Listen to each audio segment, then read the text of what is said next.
interests of our licensees. Any reception, interception, retransmission, redistribution, or other use of the signal without the express written consent of Supreme Ventures Racing and Entertainment Limited is strictly prohibited and will be the subject of criminal prosecution and civil action. Any equipment or apparatus involved in such a use is subject to seizure and forfeiture under the law.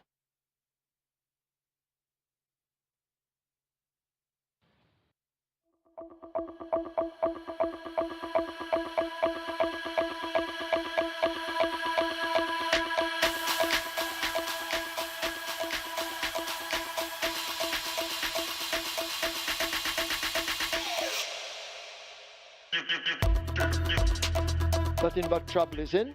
Field in line, and they're off for the first. Queen's Anne gets a good start in the center, being pushed early by Radesh. Nothing but trouble is also showing some speed. Silver Fox racing more toward us. Right against the stand fence. That looks to be Galway Bay also running quickly, but Silver Fox may just have that lead. Nothing but trouble in hot pursuit along with Galway Bay in the blue and black nearest to us. It is Silver Fox, worried now by Nothing But Trouble. Galway Bay racing near to us. Queen's Anne now stoked up and asked to get going, but Silver Fox continues to lead from Nothing But Trouble. Here now is Galway Bay kicking in on the outside. Silver Fox under pressure. Nothing But Trouble coming late, but too late. Silver Fox beats Nothing But Trouble. Then Queen's Anne, Galway Bay. Looks to be Big Guy in the Sky, finishing back in fifth.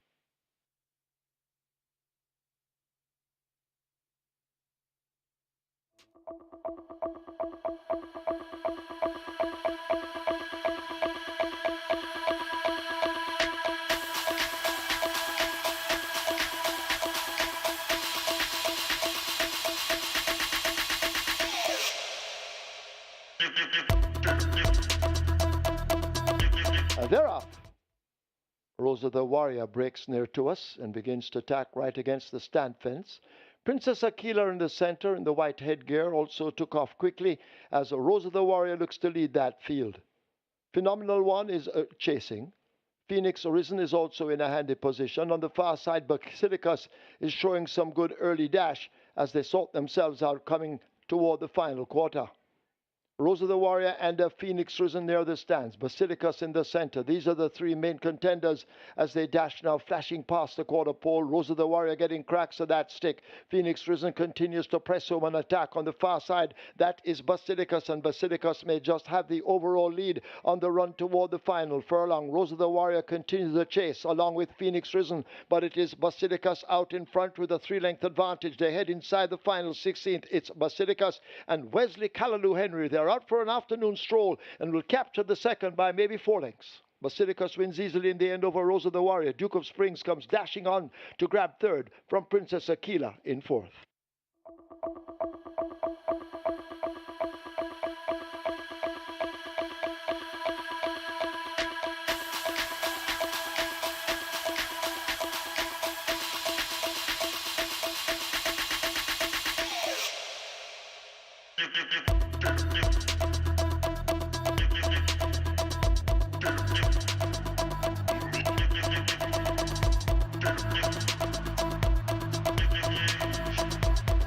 Field in line. They're off. Salaphonic Steel gets a good start. Uncle Sil didn't. Handyman in the orange races in the center. Coalition not too far off the fractions as they sort themselves out. Xylophonic Steel, Handyman, and Coalition drifting toward the center of the track. Uncle Sil is getting the stick already right under the stand fence, accompanied by Security Code and Spitz and Khan. Beautiful Moon is running in between horses as they race away now inside the last quarter. Xylophonic Steel drifting to the far side holds the advantage. Handyman in pursuit. Here is Steen in the blue cap now asked to close up. On the far side, Coalition needing to make ground. Beautiful Moon now asked to blossom, but it is out in front. Xylophonic Steel now being worried by Steen coming with a charge. Xylophonic Steel by a length and a half. Steen continues to press home the attack. Watch Beautiful Moon nearest to us. It's Xylophonic Steel on the far side. Beautiful Moon nearest to us. Security Code flying late, but Xylophonic Steel wins it over Beautiful Moon. Security Code close between Handyman and Steen.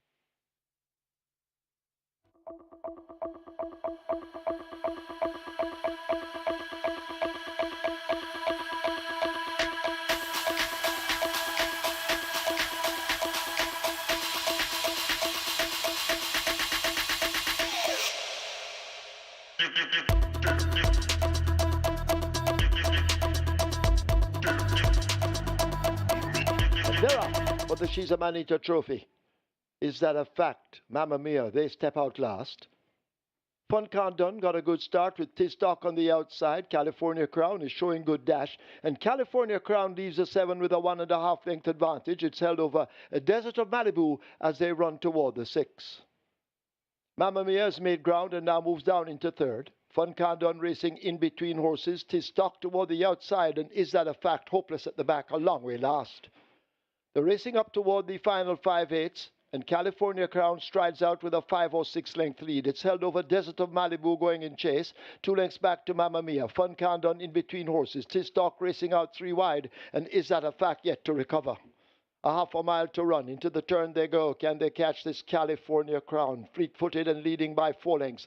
Desert of Malibu now sent in chase. Fun Can't Done wound up by Robert Halladine. On the outside, that's a Tistock in the red and many colors. Mamma Mia has faded back badly. Is That a Fact? Forget that one. As they come charging past the 5/16th, about to come into the top of the lane. And Desert of Malibu has now snatched that lead. The rider having a peep behind as they leave the quarter pole. And it is Desert of Malibu under a vigorous ride from Radish, the sneaky fox Roman. He's opening up some 4 lengths. Here's Fun Can't Done. The multi-mile minute now let loose on the outside, but it's Desert of Malibu, the mare, who continues to respond to the left-hand stick. Fun Can't Done trying to cut into that lead. Desert of Malibu out in front. Here is Fun Can't Done now beginning to close. Desert of Malibu driven to the boards. Fun Can't Done diving. It's close.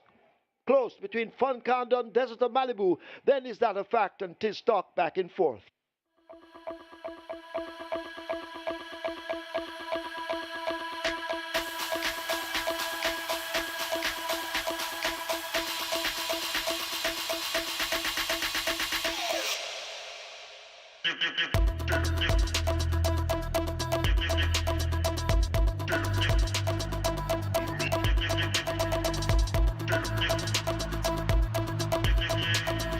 They're off. First start, Money Must misses it with Dream to Reality. Ken Sear takes off. Alkebulan pulling alongside. Radam racing right in the slipstream as they're approaching the half mile and about to go into that turn. Military Light has moved down into 4th spot. Dream to Reality on the outside racing in 5th. Gelroy is in 6th.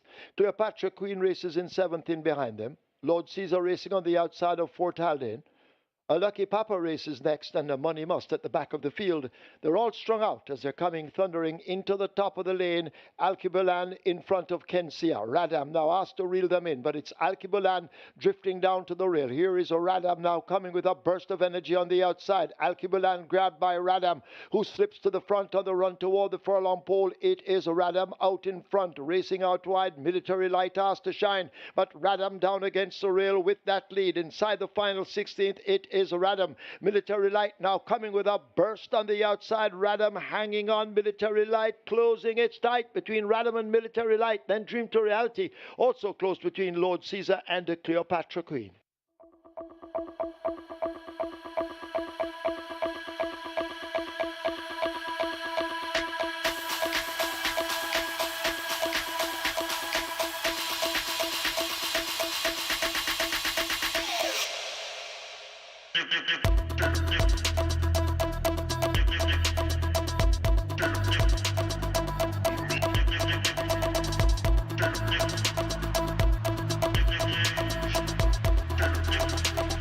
They're off. Social Mischief just misses it with Diamond Rock and Big Argument. Whiskey flashes to an early lead as they dash past the 5. Undisclosed Location and Catawba race next toward the outside Prince Marshall. Fearless Attack overtaken by Bugatti. Justin Biden races with Big Argument right alongside. Then Social Mischief, and a long way last it's a Diamond Rock as they have left the half mile and arrive at the 7:16. To Whiskey out in front charts the course by some 4 lengths. Undisclosed Location, Catawba and Prince Marshall in a tight grouping in behind them. Bugatti and Big Argument race up next. Justin Biden just in front of Fearless Attack. Social Mischief races next, and a Diamond Rock is at the back of the field as they're turning for home at the top of the lane. Can they catch Whiskey? Whiskey out in front, undisclosed location. The closest pursuer, Justin Biden, runs down against the rail. Bugatti is racing out wide of Catawba, but it is Whiskey on that lead inside the final furlong. Justin Biden trying to whittle away at the lead, but Whiskey continues to hold the advantage. It's Whiskey out in front under DeMar Williams. They're not going to catch Whiskey. Whiskey is going to win it under the right-hand stick. They win by 4 lengths. Justin Biden second. Fearless Attack third. Undisclosed location fourth. Social Mischief is fifth.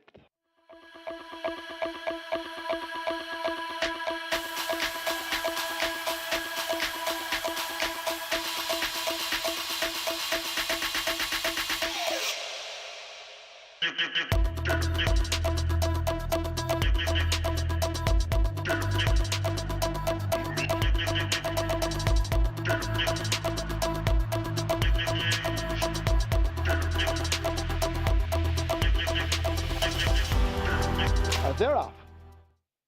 Firecracker Uncle Peck a step slowly out. A battle going on up front as they flash past the 5. A breath of fresh air gets that lead narrowly from Tornado Steel. Come Home to Me slotted in between them. A Cherry Blossom races next ahead of a Blood Moon, Gallopin Veloz, and Firecracker asked to make progress with Design Diva as they arrive at the half mile and leave the 7/16 now in behind them. Toward the back of the field, that's First Offense and Uncle Peck glued together. Last of all, Princess Catalina as they come flashing past the 5/16. Tornado Steel just the leader, hugging the rail as they come turning for home. A breath of fresh air in between horses. Firecracker asks to explode on the outside, but they charge down the lane toward the final 3/16. It is Firecracker with that lead. A breath of fresh air is running strong in between horses. Tornado Steel beginning to tie up on the rail, and Come Home to Me now begins to fly in between horses as they leave the furlong pole, but Firecracker continues to fend them off. Come Home to Me coming with a strong charge inside the final 16th. It is Firecracker holding on to the advantage from Come Home to Me. That's the way they'll finish. Firecracker beats Come Home to Me. Then a breath of fresh air. Uncle Peck, Design Diva, rather Blood Moon, has finished back in 5th.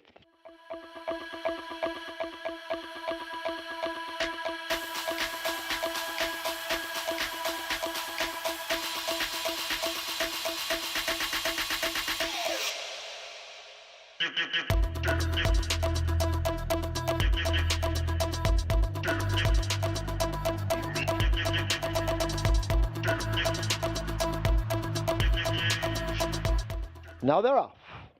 Fair start. Prince Aman comes away running, grabs an early lead as they head away now toward the 5 furlong point. Supremacy in close contention. Antarctica racing on the outside. Huntsman is pulled right back, overtaken by Jonko Jeff. California Gold and James race up next. Huntsman now recovering. Just in behind those, just about 2 lengths back, that's a Great Wayne as they've left the half-mile marker. And last of all, it's a Cosmic Force as Prince Aman dictates terms.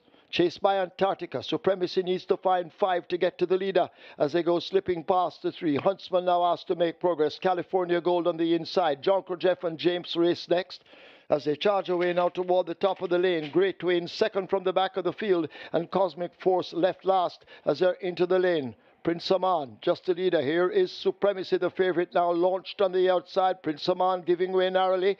Supremacy now takes that lead. It is Supremacy and Prince Aman in a battle inside the final furlong. Supremacy trying to pull away from a game. Prince Aman, Huntsman asked to come on, but it is Supremacy inside the final 16th. Supremacy is all over them with Radish Roman. He'll have his second win on the card.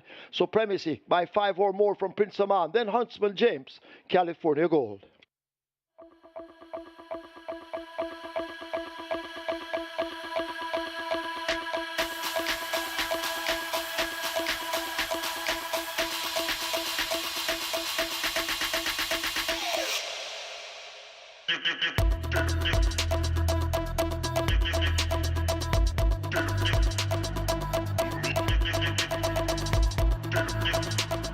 They're off.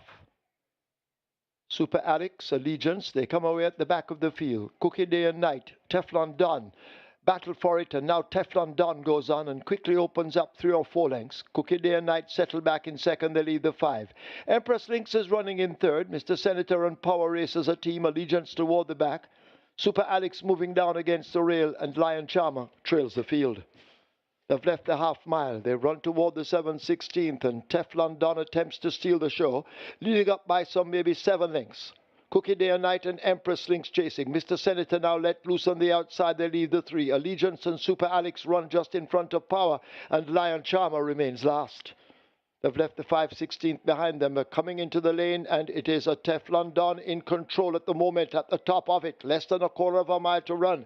And Teflon Don and Rayon Lewis hold the advantage inside now. The final 3/16th, they run to the furlong pole. Teflon Don continues to keep them at bay. Mr. Senator and Cookie Day and Night now asked to close up. Teflon Don holding on to a 4-length lead inside the final 16th. It remains Teflon Don. Here is Cookie Day and Night and Mr. Senator. Teflon Don just stepping off a bit, will win it by 2 lengths over Cookie Day and Night. Then Mr. Senator, Allegiance, and Super Alex.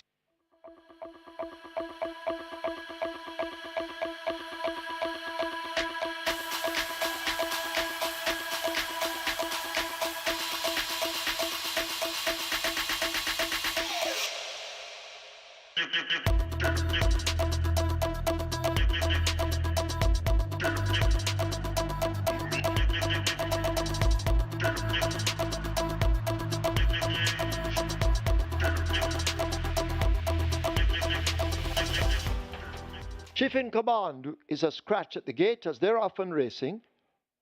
Total Velocity has gotten rid of the rider as Modern Monarch races toward the back of the field. They make their way now toward the half mile, about to go into that club turn.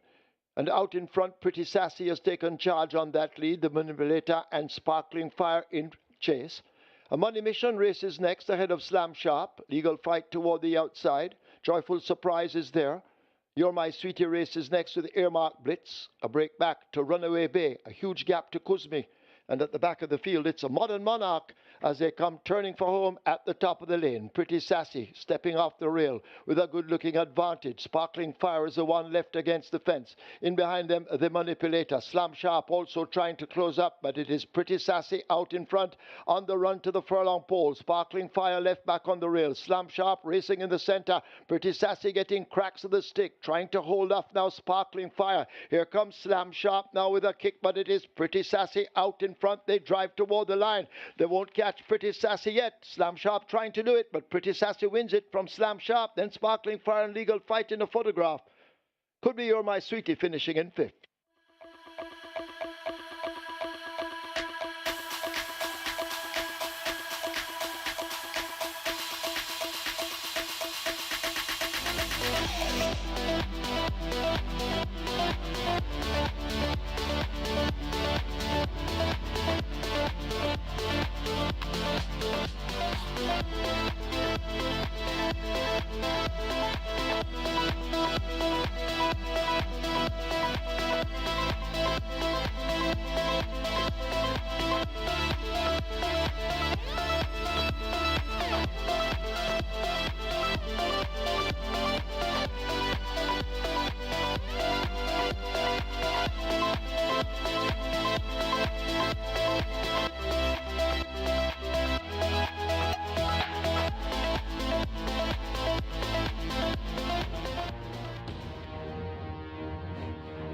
Once again, a very good morning, racing fans. As Supreme Ventures Racing and Entertainment Limited welcome you to the Caymanas Park Racetrack and our off-track betting parlors.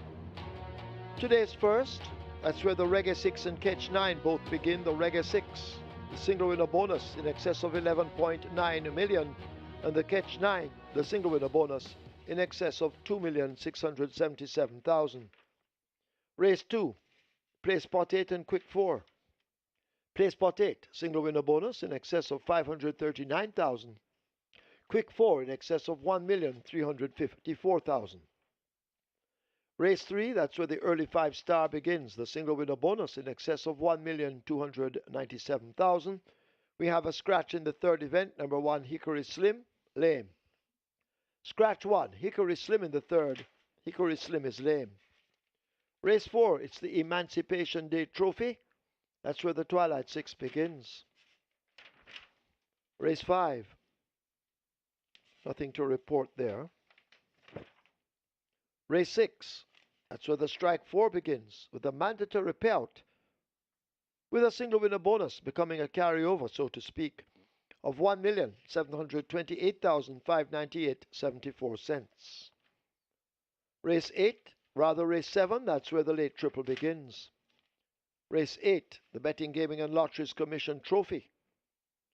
High 5, wagering, there's a carryover in the high 5 in excess of $241,000. And the final race, race 9, offers high 5 wagering. Scratch number 3, Uncle Peck. Uncle Peck is sick. In the 9th event, take out 3, Uncle Peck, sick. That's it from me. Myself and Kevin will be back with you later on when the racing begins. It's now time to go over to our racing analyst, Mr. Michael Kane, as he attempts to help you with your selections, allowing you to leave here with a bag of cash. Over to Michael when ready.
Very good day to Thorpe Racing fans, and welcome to Caymanas Park, home of the Caribbean's #1 derby, home of the Caribbean's finest thoroughbreds, home of the Booty Mile. It's Emancipation Day, and of course, on most of our public holidays, we celebrate them with Thorpe Racing from Caymanas Park. So it's Emancipation Race Day today here at Caymanas Park, and of course, we're going to be having Independence Day. That's going to be on Wednesday, Jamaica Derby Day, and tomorrow we'll be having Jamaica Oaks Day as well. So it's going to be some very exciting thoroughbred racing for us here at Caymanas Park.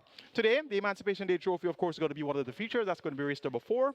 And we also have the Betting, Gaming and Lotteries Commission Trophy. That's going to be the feature race number 8 with a purse of $1.7 million up for grabs there.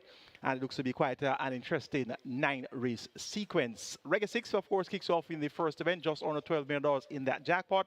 And remember, we have mandatory payout on Derby Day. That's going to be Wednesday. So you have today, tomorrow, Oaks Day, 2 more days before mandatory payout day. So you have 2 chances to hit the jackpot on your lonesome.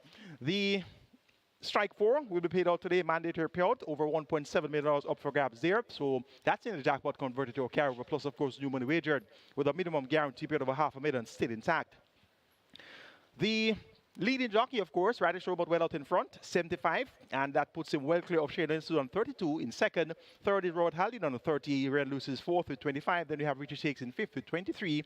19 for Demar Williams in sixth. Dane Dawkins is next on 18. He's in seventh. Then we have Dick Cardenas on 16 in eighth. Tajay Saku and Tevin Foster there on 15 wins each. Jason Acosta in front on the trainer section, 39.6 million in purse earnings there.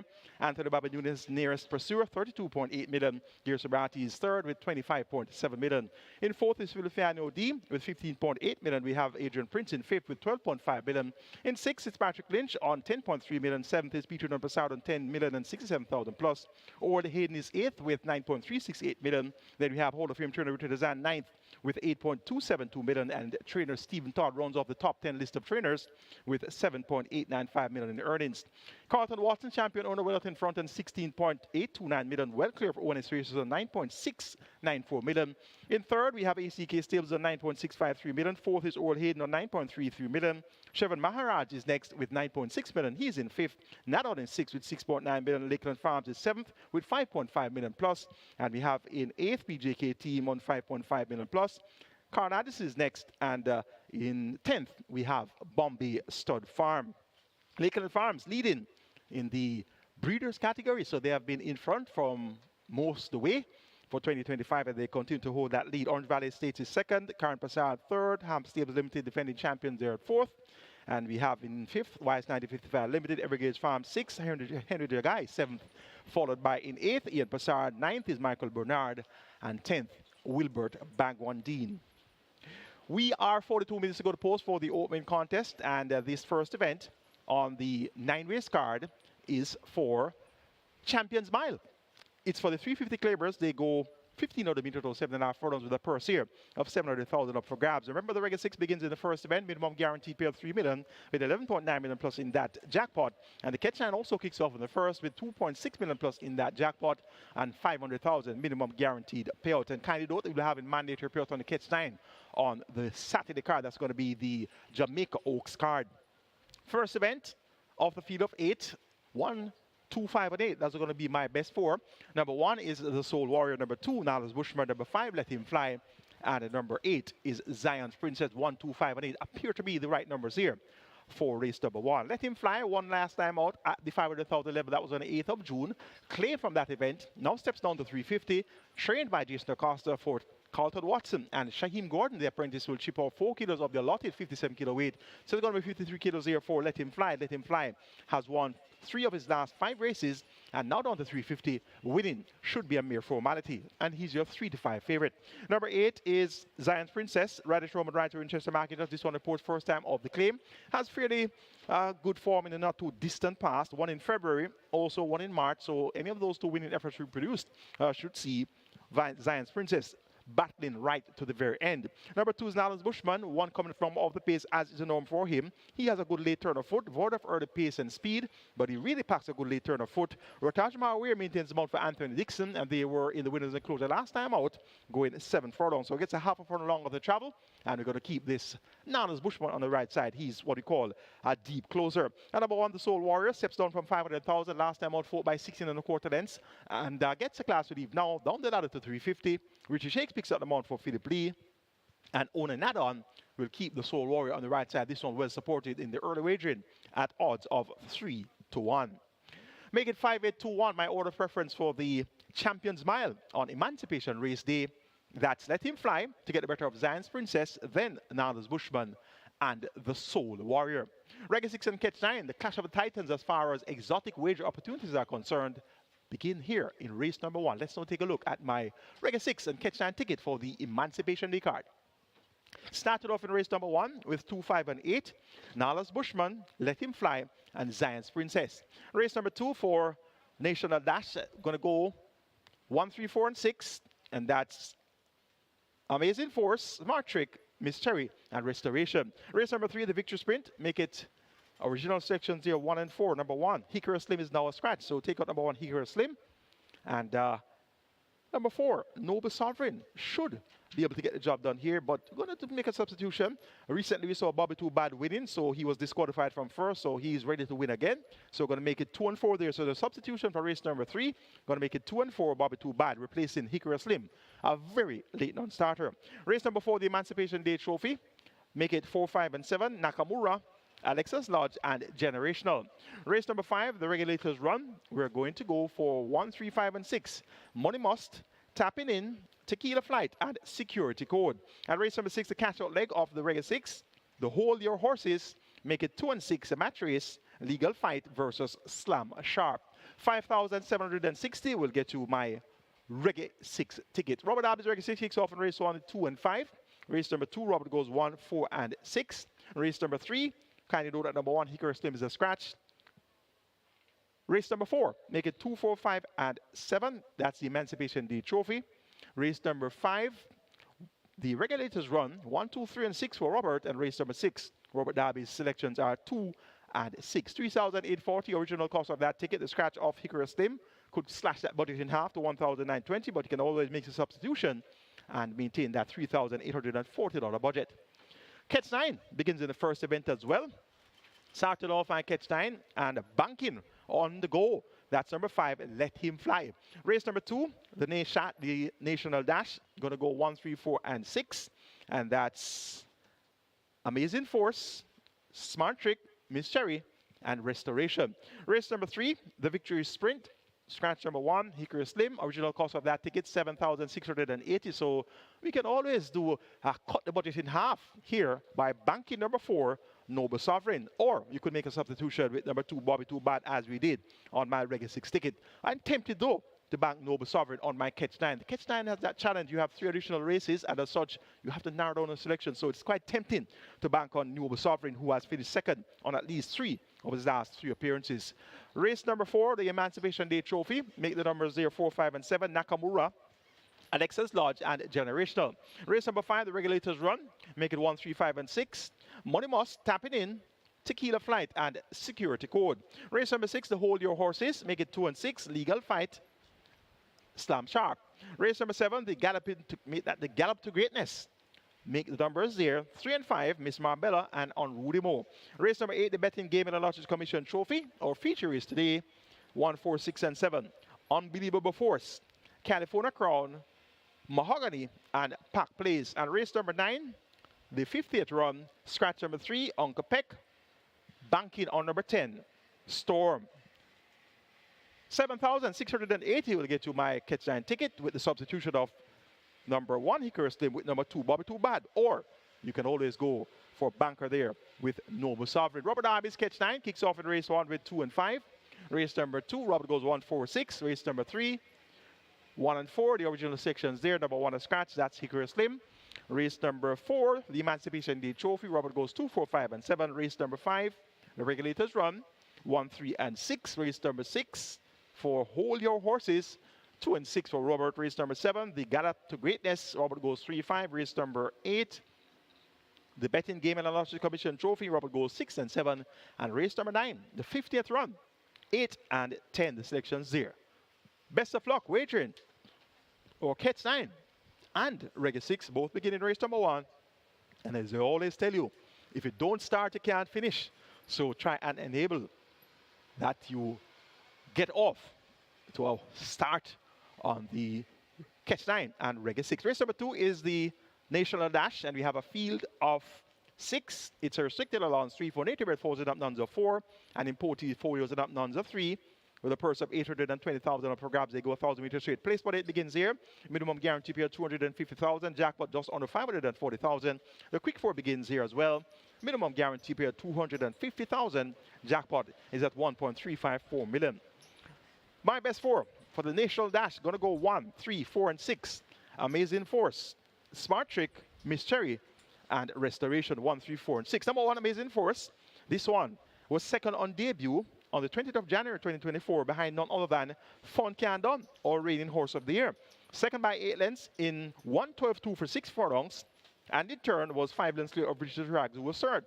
Amazing Force came back on the 24th of February 2024, going 6.5 furlongs, won by 3 lengths after being slow to stride, ran on strongly, won by 3 lengths over Come Home to Me and Run Judy Run. Of course, you know Come Home to Me won the Winston Farragut his OD Classic and was placed in some other classics earlier in the season, such as the 1,000 Guineas.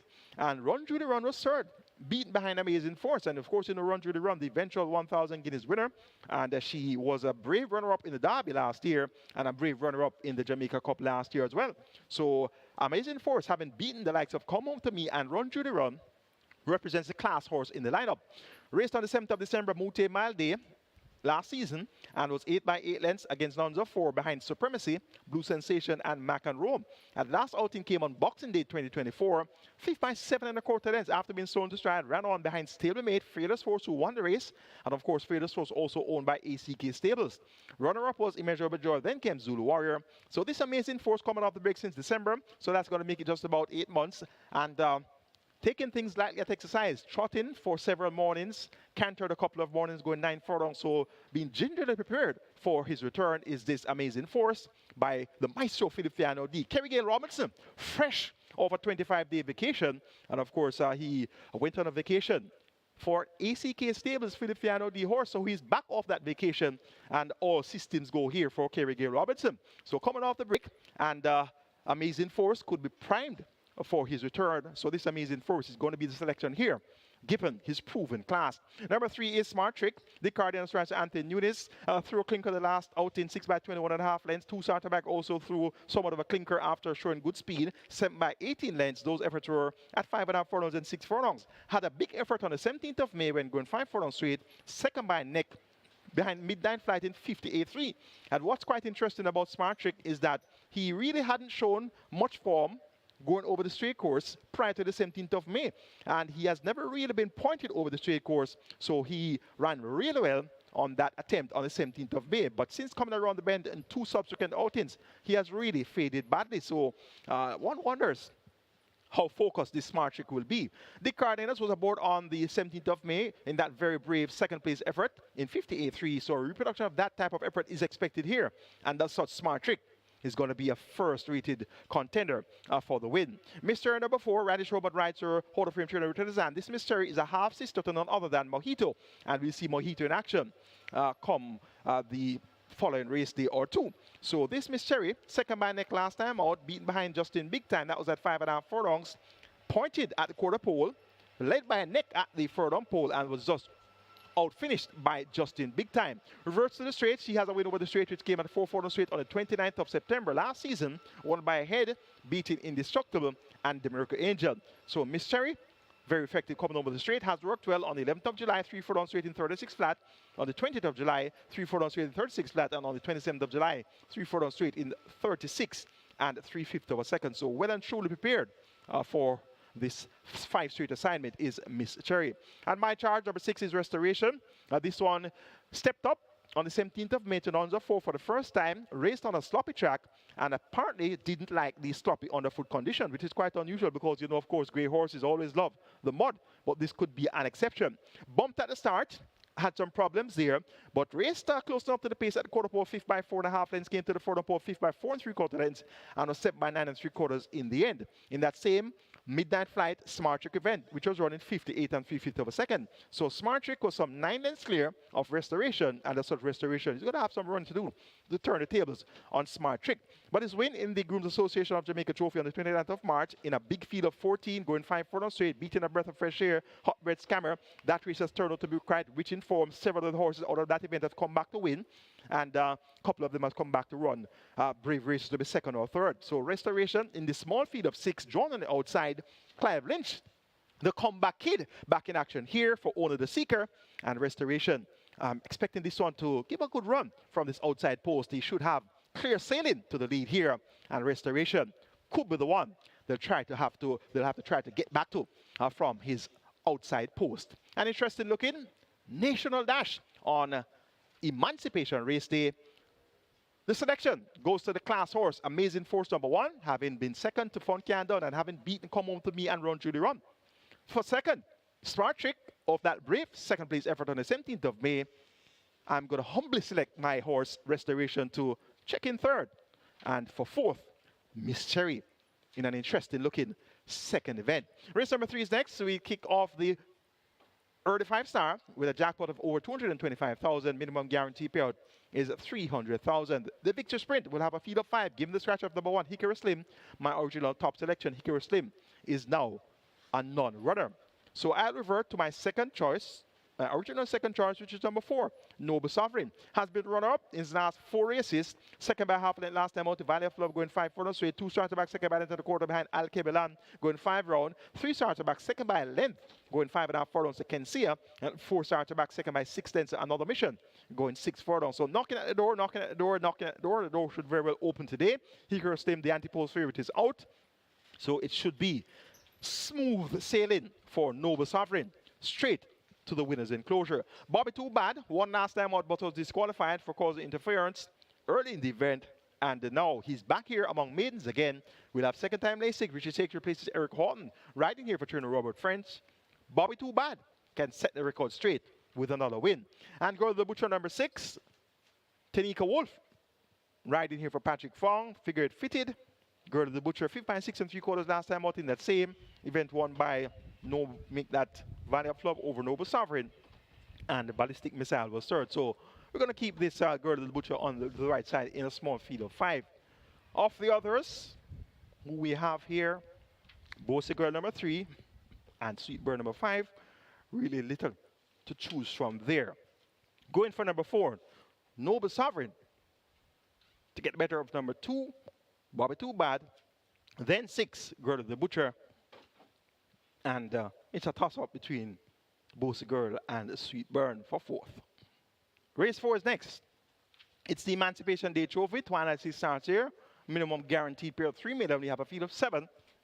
It's for the 1 million out of 800,000 claiming level. And they go 6.5 furlongs of 1,300 meters. The purse here, 860,000. My best 4 for the Emancipation Day Trophy includes 1 Wayne's Princess, 4 Nakamura, 5 Alexa's Lodge, and 7 Generational. 1, 4, 5, 7. That's where we're going in the Emancipation Day Trophy. Generational made all the running to win among 1.5 million claimers last time out, with only Mother's riding at 5.5 furlongs. Now you have Demar Williams riding, chipping off 3 kilos of the lot of 56.5 kilo weights are going to be 53.5 kilos here. And the visor has been removed. Distance increased to 6.5 furlongs. Generational will certainly make the lead here and will certainly be the one to catch. And stepping down from among 1.5 million claimers now down to 1 million claimers, it should make it that much more. A simple task for Generational. So Generational, I'm expecting to go to the lead and stay in front.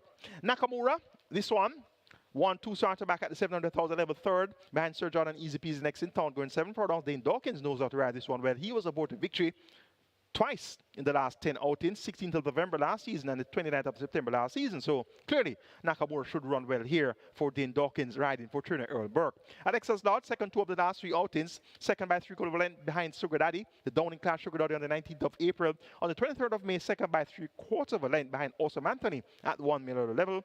And indeed, Alexa's Lodge, quite comfortable at this spot. The Cardenas while the Coyote rides for trainer Patrick Taylor, also known as Mice, and owner Von White look for Alexa's Lodge to be bang in contention throughout. And Wayne's Princess number 1, well beaten when stepping in among claimers after winning at nuns of 4. So let's hope that she can put in a better effort here. Aaron Chatry picks up the mount for trainer Gary Griffiths. Wayne's Princess will at least earn a minor share here. It's the Emancipation Day Trophy 2025. I'm taking number 7, Generational, to get better of number 4, Nakamura, then 5, Alexa's Lodge, and 1, Wayne's Princess. Twilight 6 begins in the 4th. Minimum guaranteed pair of 3 million. Let's so take a look at my Twilight 6 ticket, which kicks off with the Emancipation Day Trophy. Starting off in race number 4, the Emancipation Day Trophy, 4, 5, and 7, Nakamura, Alexa's Lodge, and Generational. Race number 5, the regulators run, make it 1, 3, 5, and 6. Money Moss, Tapping In, Tequila Flight, and Security Code. Race number 6, the Hold Your Horses, make it 2 and 6, a match race, Legal Fight versus Slam Sharp. Race number 7, Gallop to Greatness with 3, 4, and 5, Miss Marbella, Balmore, and Unruly Mo. Race 8, the Betting Game and Lotteries Commission Trophy or feature race today, make it 1, 4, 6, and 7, Unbelievable Force, California Crown, Mahogany, and Park Place. And race number 9, the cash out leg of the Twilight 6, the 50th run. Please note that number 3 is a scratch Uncle Peck. Going to make a substitution there and use number 1, Crimson. So make it 1, 8, and 10. 1, 8, and 10. Crimson, Lucy in the Sky, and Storm. 8,640 will get you my Twilight 6 ticket. Robert Darby's Twilight 6, he's off in race number 4 with 2, 4, 5, and 7. That's, of course, the Emancipation Day Trophy. Race number 5, Robert goes 1, 2, 3, and 6. The regulators run. Race number 6, the Hold Your Horses. Robert says 2 and 6. Race number 7, the Gallop to Greatness, 3, 4, and 5. Race number 8, the Betting Game and Lotteries Commission Trophy, 6 and 7. And race number 9, the cash out leg of the Twilight 6, the 50th run. Robert Darby's selections there, 8 and 10. 3,840 will get to Robert Darby's Twilight 6. Best of luck wagering or Twilight 6 on Emancipation Day. Reggae 6 pool, 3.6 million and climbing. Your catch 9 pool is at 800,000 with 23 minutes to go to post. Race number 5 is next. We'll start the late 5-star here. Minimum guaranteed pair of 300,000. It's a regulator's run. It's a restricted allowance, 5 for native bred, 5 years and up, nuns of 2, and importees, 5 years and up, maidens, with a purse of 720,000. The field of 6 go 1,400 meters or 7 furlongs. My best 4 here includes 1, Money Must, 3, Tap It In, 5, Tequila Flight, and 6, Security Code, 1, 3, 5, and 6 in a naughty looking regulators run. Security Code, run up 2 starter back, second by 2 lengths, going 6.5 furlongs in a pedestrian 128, 1 beat my leading lad, came back over 5 furlongs straight, and was served by a length and a quarter behind Xylophonic Steel and Beautiful Moon. Now gets 2 furlongs long with the travel. Anthony Allen maintains them on for the 3rd consecutive occasion, riding here for trainer Errol Burke and owner Ainsworth Smith. Look for Security Code to be finishing effectively come from off the pace. Money Moss also quite effective coming from just off the pace, and he should be more forward to place than Security Code. Devin Thomas picks up the motorboard. Money Moss for trainer Ricardo Brown. And last time out, broke slow, 8 by 11 lengths, going 5 round behind Radam, Military Light, and Dream to Reality. And that appears to be a much tougher event than this. And looking close at the past performances here, that was actually among 4 years and up, non-winners of 2. So raced out of his age group last time out, now back among his right age group, 5 years and up. Money Moss, with the additional 2 furlongs, should be able to fight out the finish here. And given his late pace, look for him to be right there in that final drive to the wire. Tapping in with one of the leaders, doesn't appear suited to 7 furlongs. Last time off through a clinker at 65, going 6.5 furlongs. 9th by a distance there behind Leading Lad and Security Code. Went off at 65 that day. Important to note that Security Code in that same event was sent off at odds of 61 to 1. So 61 to 1 versus 65. And they are the same 2 horses that are in a rematch here, going 7 furlongs. So if you give Security Code a chance, like I do, and you made this one my top selection, don't leave out Tapping In out of anything you do. And Tapping In can very well throw that poor run behind and make a brave bid here. Aaron Chachi picks up the mount, replacing Omar Walker. Though going longer, I'm expecting Tapping In to be one of the pace setters here. And if able to get a comfortable lead midway the contest, she could prove to be quite resolute. But that's going to be quite unlikely, given the presence of number 4, Assume Goodbye with Wesley Henry. So I'm expecting Tapping In and Assume Goodbye to be the ones to dictate terms here. They should be alternating on the lead. And depending on how well Tapping In will rate, Tapping In can just talk at this Assume Goodbye and then pounce nearing the 3 furlong point, going to the top of the lane, and then try to make a run there after. Tequila Flight is going to be one of the horses coming in from off the pace. We'll be finishing quite effectively from off the pace this run of the 19th of April, when breaking slow and finishing 3rd by 2 lengths, coming from way off the pace behind Fault Line and Heroin. That was at the open claiming level, 500,000. So raced among multiple winners that day and really ran to do herself proud. So if she can reproduce an effort similar to 19th of April, now among nuns of 2, we could very well see Tequila Flight winning. Demar Williams, more popular than a struggle, picks up the mount here for trainer Orlando Chin and owner Akeem Mahadiao.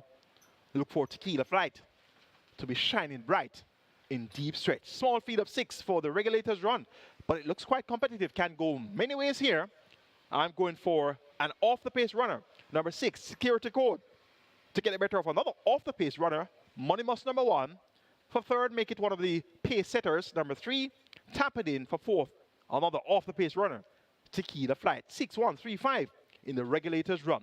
Race number 6 is next. We begin the strike 4 here with a mandatory payout today. Jackpot 1.728 million, minimum guarantee paid 500,000. And race number 6, of course, is the cash out leg of the Reggae 6. Race 6 is a Hold Your Horses. It's a maiden condition race on 80 bred 3-year-olds, and they go a distance here of 1,200 meters or 6 furlongs. The purse is $1,050,000.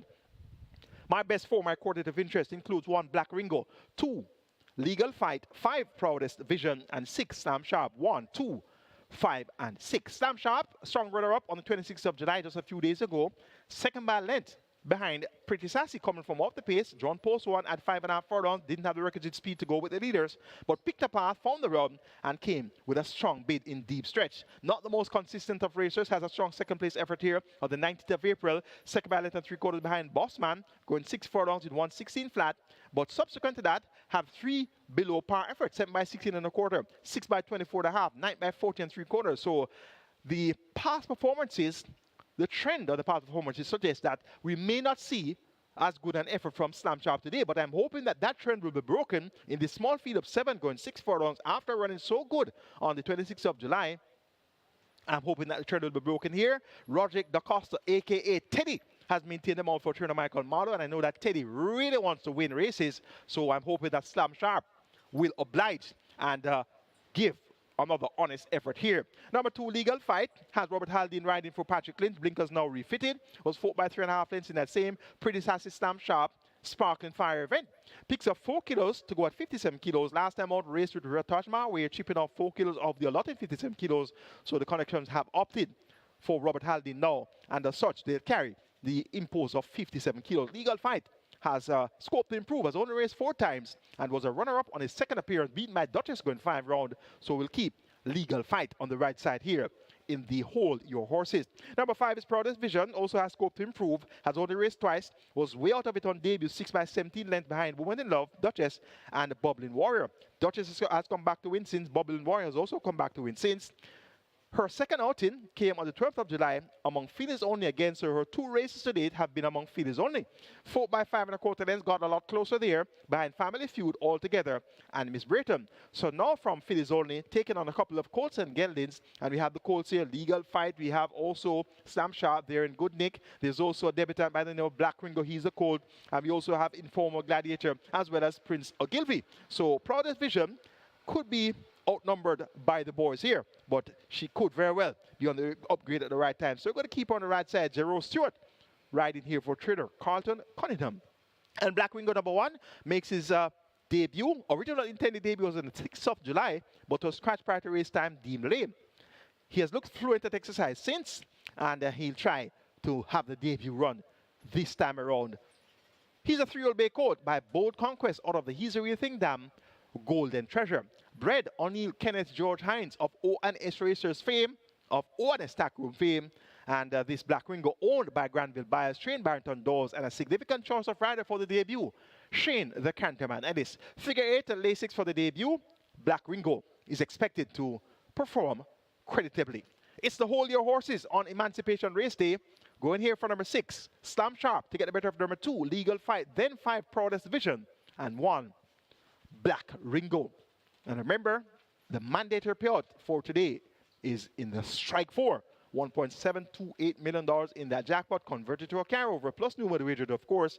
And remember, the minimum guaranteed payout is $500,000. Race number 7 is next. It's a Gallop to Greatness, a restricted stakes event for imported 3 years and up nuns of 3, and native bred 3 years and 4 years nuns of 4.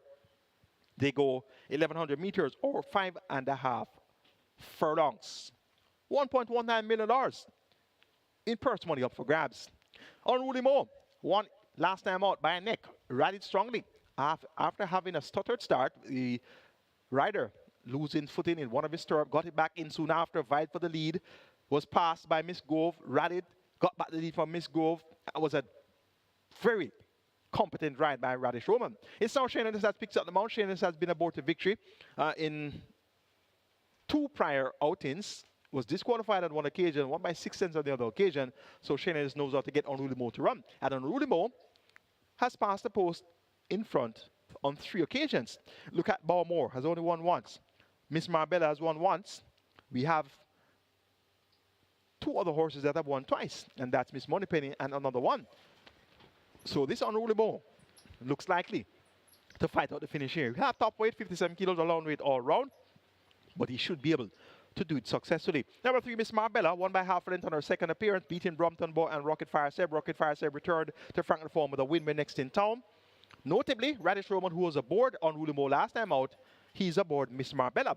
And Miss Marbella has scope to improve, having only raced twice, so we're going to keep her on the right side. Balmore, number 4, has been in close proximity to Unruly Mo, beat him by a neck, going 5.5 furlongs on the 7th of June and finishing second behind Ride All Day. So look for Balmore with 53 kilos, getting 4 kilos from Unruly Mo. Look for this Balmore to be able to keep pace with Unruly Mo throughout this contest. And number 1 is Miss Moneypenny, has been a source of disappointment since her initial career victories. Her first 2 starts were 2 career victories. One on debut, going 3 furlongs straight on the 1st of August 2024. That was the first 2-year race for last season.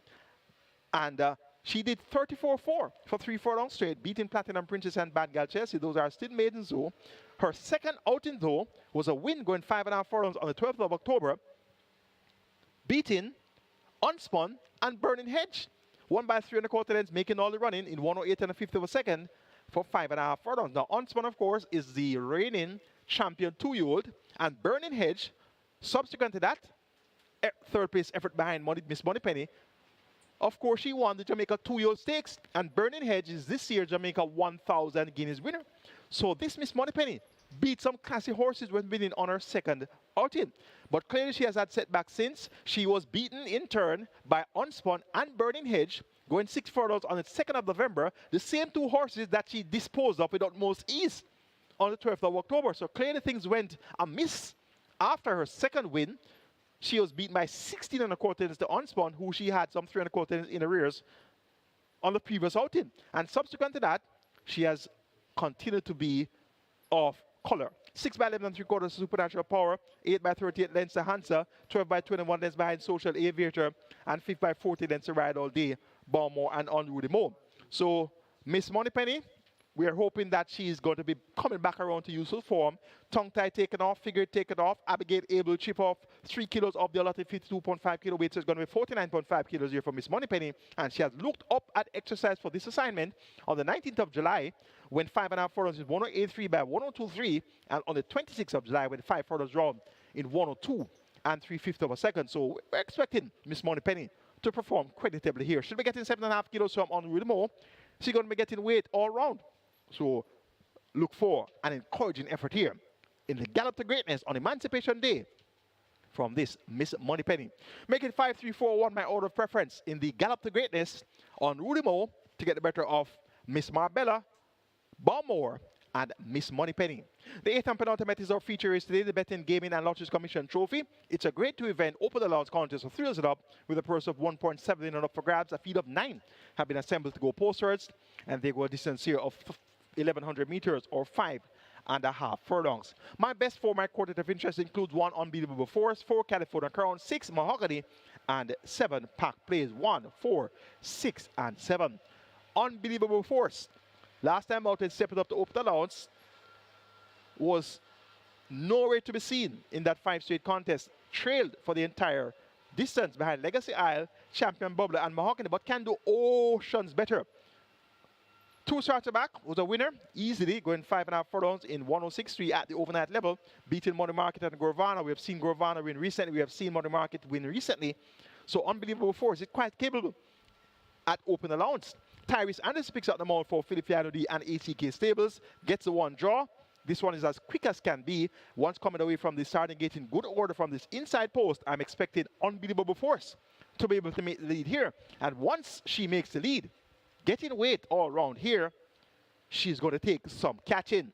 Number 7, Pack Place. He's an impressive sort. He has won 3 times locally. All 3 victories have come at 1,300 meters or 6.5 furlongs. So he's somewhat of a specialist at that distance. But he has run some useful races going veering of the distances. One ran well going 6 furlongs, ran well in the Mute Mile with 58 kilos, ran well going 5.5 furlongs behind Bootylicious and Desert of Malibu, ran well going 7.5 furlongs in the Chairman's Trophy behind Barnaby Atomica, and he ran well going 5 round behind Digital One and Wall Street Trader. So he has run usually going varying distances, but his wins have only been at 6.5 furlongs here at Caymanas Park. Richie Shakes picks up the mount, chipping off 3 kilos of the allotted 57 kilo weight. So it's going to be 54 kilos here for Pack Place. And Pack Place is going to be one that we keep on the right side. Mahogany, the 8-year-old getting on in years, he has retained much of his ability. He carried much lighter weight than he usually would have carried in his last 3 races. Had 52 kilos last time out, going 6 furlongs, was not able to get close, 4 by 4.5 lengths outsped behind the likes of Wall Street Trader, Legacy Isle, and Pack Place. Now hiked back to 56.5 kilos. One of his favorite riders, Dane Dawkins, picks up the mount, but the hike back to 56.5 kilos at the scale here is going to prove to be a challenge for Mahogany. So if you couldn't get the job done with 52 kilos last time out, it's going to be that much more of a difficult assignment today with 56.5 kilos. And this 56.5 kilos will be the actual top weight, So the top weight will be Mahogany, and Mahogany is expected to run well, but he's going to have his work cut out for him here from the head of the scales. Number 4 is California Crown. Has been quite potent when sprinting. Won his seasonal debut going 5.5 furlongs in 105.4. Won his next outing on the 1st of February going 5 round in 1 minute and 2/5. Did that 105.4 with 57 kilos, and did that 1 minute and 2/5 with 53.5 kilos. Won going 5 round on the 21st of June with 57 kilos, doing 1 minute and 3/5 of a second. So he has proven to be very effective sprinting. His last year's Jamaica 2,000 Guineas winner, and he has acquitted himself well going varying distances. Last time out, played the role of somewhat of a rabbit when leading in teary fashion in that 1 mile contest won by Funcan on his stablemate over Desert of Malibu, and is that a fact his other stablemate was third. So I think it's safe to say that he wasn't really focused on getting the win last time out. So he's now back to sprinting in the Betting, Game and Lotteries Commission Trophy, and he'll be way more focused on getting the win this afternoon. California Crown, worthy of serious consideration here for the slice, the major slice of this 1.7 million purse.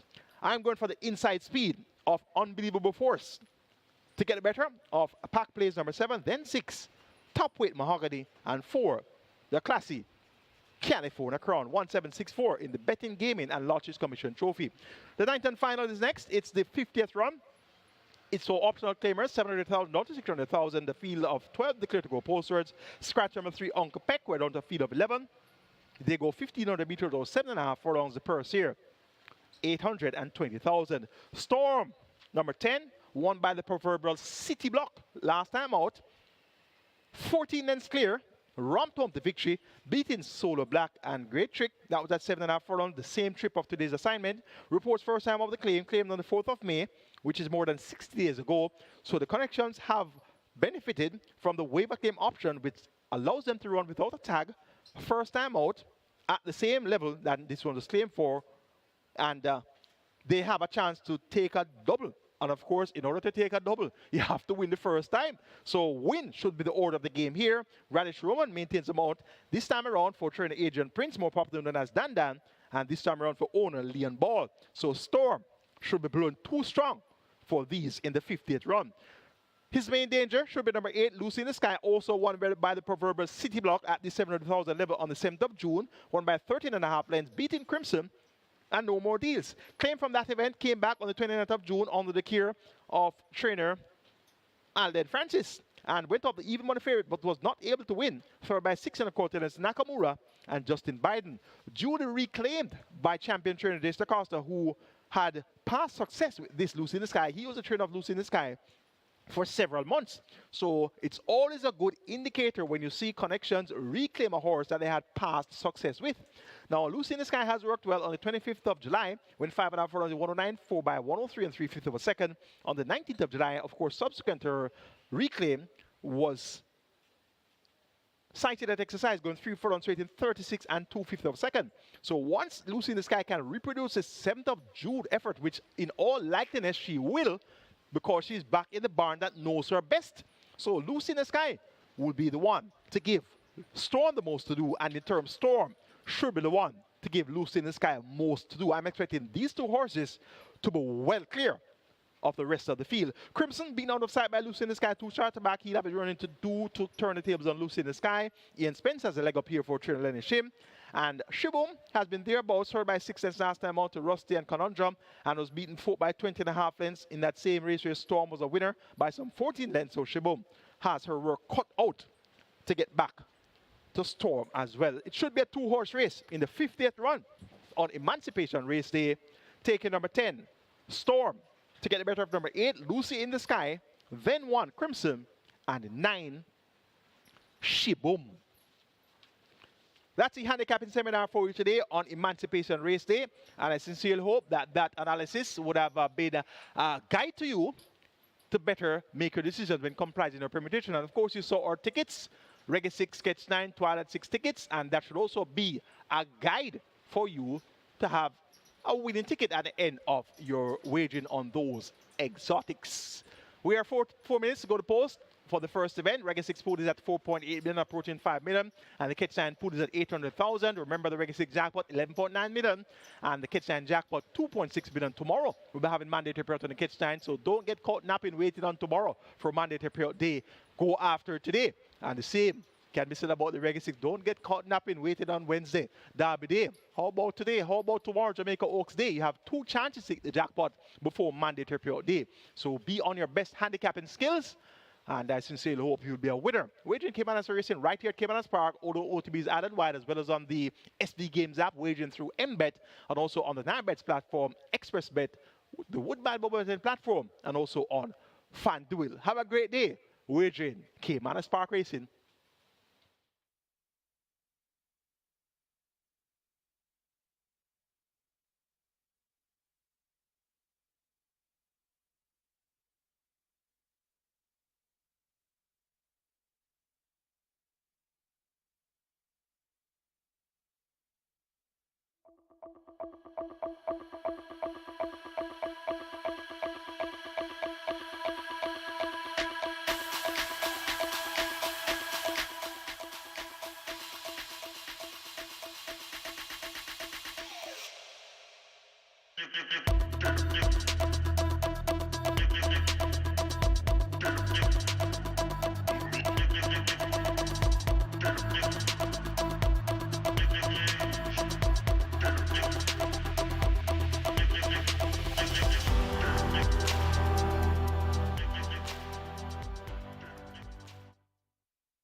Your attention, please. Please note, jockey Ryan Lewis down for the day. As usual, trainers will book the services of Ryan Lewis. Please make other arrangements and contact the stewards. Race 8, number 5, Mojito. Please note the allotted weight, 51.5. So the correct allotted weight on number 5, Mojito in the 8th, 51.5.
And welcome here, Saturday, Happy Emancipation Day to everybody. We're here on first day of 2 for racing this weekend. So race number 1 here, couple horses getting attention despite the fact that there's a solid 1 to 5 favorite in the total, and that's number 5, Let Him Fly. This one currently at $1.40 at the fixed odds windows. But who's getting attention at the fixed odds windows here is number 1, Soul Warrior, currently at $6, 2, Nalas Bushman at $4.80.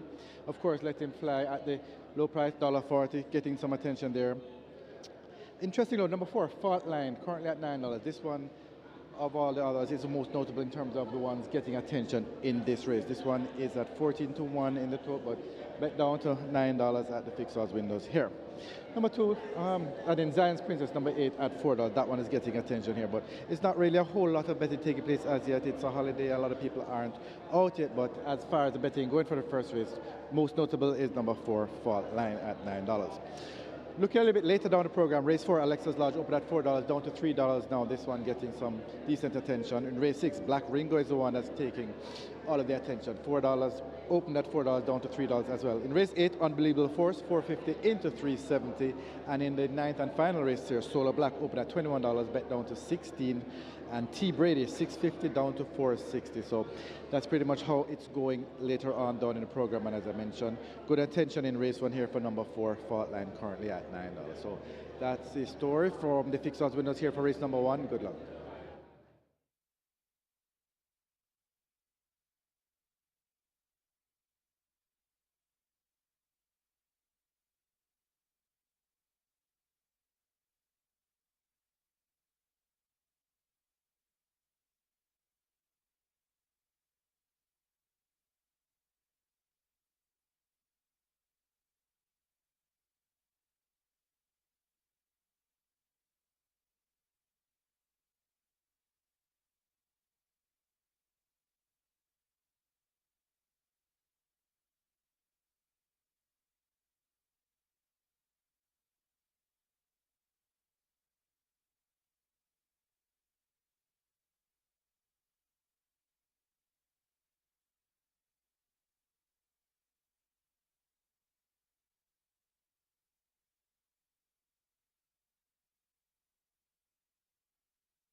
So the runners are in the parade ring for race number 1, and this we start today with the BGLC Emancipation Race Day.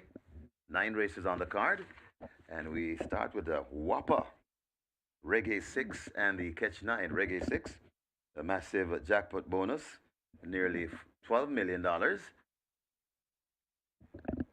and the Catch 9 nearly 2.7 million. Those are the jackpot bonuses. Catch 9 approaching 900,000, so we're getting close to a million in the Catch 9 pool. Reggae 6 on its way to $6 million. And today we have a mandatory payout on the Strike 4. A mandatory payout on the Strike 4, and Strike 4 starts at race number 6. We always have something over at Simulcast, and today a mandatory payout at Del Mar. Got a massive one. Jackpot bonus carryover and carryover. Totaling nearly 750,000, so nearly $750,000. Mandatory payout in the Cali 6 at Del Mar, nearly 750,000. Get your bets on here in the first as the Catch 9 now approaching a million. So we're getting close to a million in the Catch 9 and almost at $6 million in the Reggae 6. Get your bets on. Best of luck.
Horses take the track for the first. It's for 3-year-olds and up. It's an optional claiming event, 350,000 to 250,000 the tag.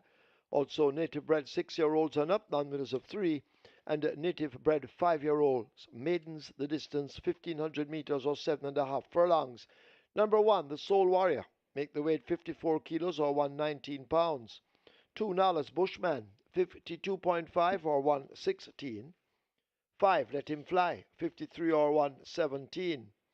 6, Planner, 53.5 or 118. 7, Hijo Primero, 49.5 or 109. 8, Zion's Princess, 53.5 or 118. Wagering offered on a double event exacta, trifecta, superfecta, rolling triple, Reggae 6 and Catch 9 both begin here.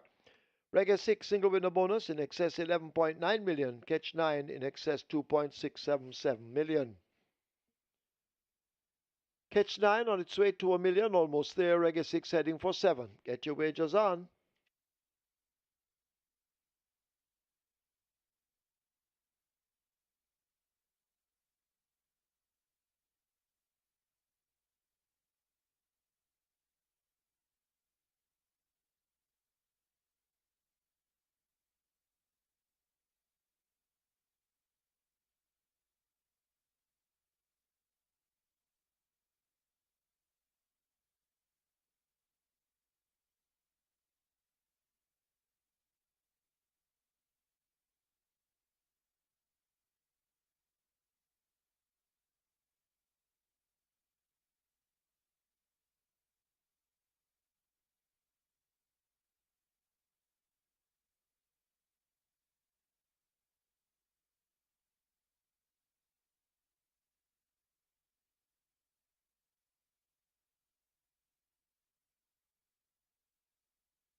Hello again, Thorby Racing fans, and welcome to Caymanas Park, home of the Caribbean's #1 Derby, home of the Caribbean's finest thoroughbreds, home of the Mute Mile. We have 9 races in store for you today, 11 for you on Derby Day, and of course 10 tomorrow. So it's 30 races between today, tomorrow, and Wednesday. Of course, tomorrow's going to be Ladies' Day, Jamaica Oaks Day. Today is all about the Betting Gaming and Lotteries Commission, and that's going to be a feature, you say, the Betting Gaming and Lotteries Commission trophy, and we'll be having the Emancipation Day trophy as well. Quite warm temperature here, quite tropical today, bright and sunny, picture perfect conditions for Thorby Racing. Horses on the way to the gate for the Champions Mile, which will be raced upon to kick off for Reggae 6 and Catch 9. Reggae 6 pool, 6.2 million, and the wagering looks quite lukewarm here. I thought the Reggae 6 pool would have been 10 million already.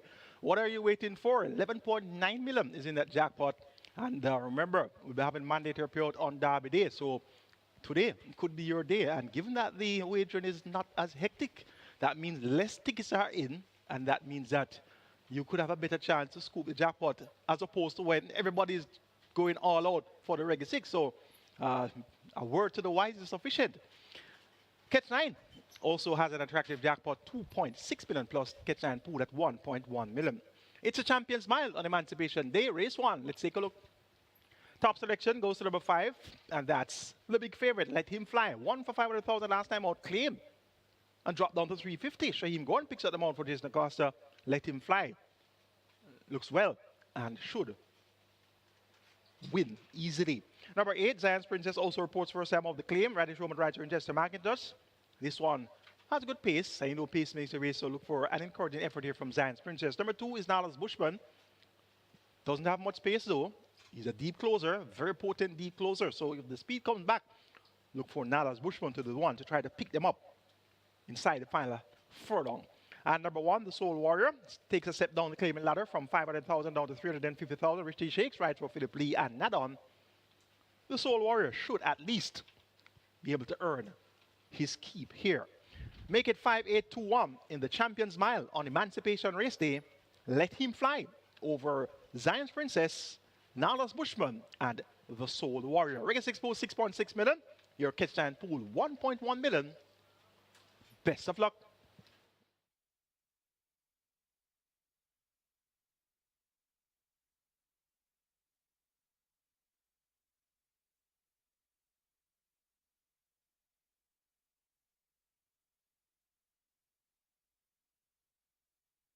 So we have a jockey change to announce in race number 2, a jockey change. Number 2, race 2, number 2, Bold Move. Make the rider Aaron Chatry. Aaron Chatry rides number 2, Bold Move in race number 2. As the runners are arriving at the post, race number 1, the catch 9 approaching 1.2 million. Reggae 6 getting close to $7 million. And for the high 5 players, we have something for you. Race number 8, high 5 carryover. Please note, in excess 241,000. So that's coming up in race 8, high 5 carryover. Make a note, please. In excess 241,000.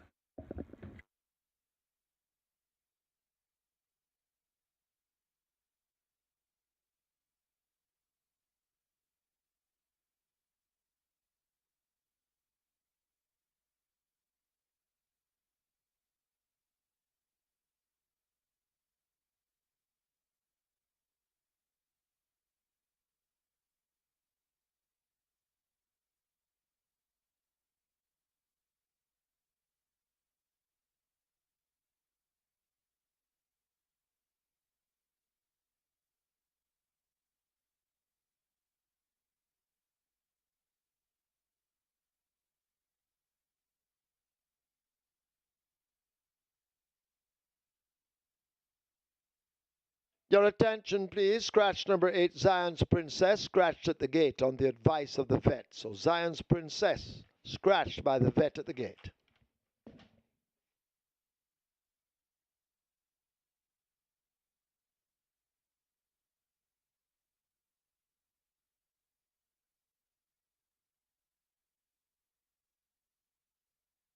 They've closed up the gates as they prepare to load for the first of 9. And just repeating, 8, Zion's Princess, a late scratch.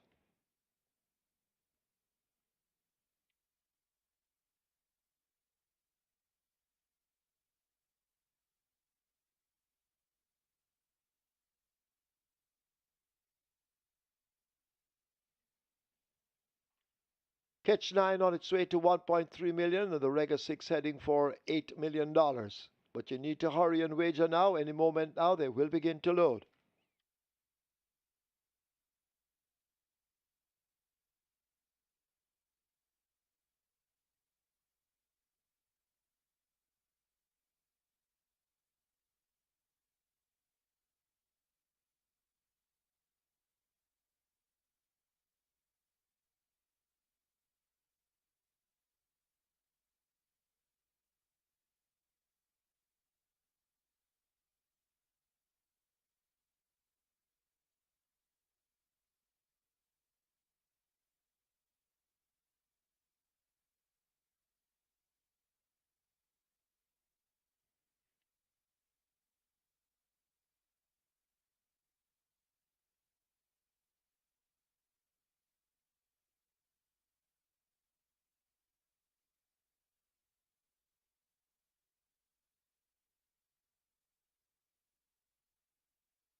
Horses now loading.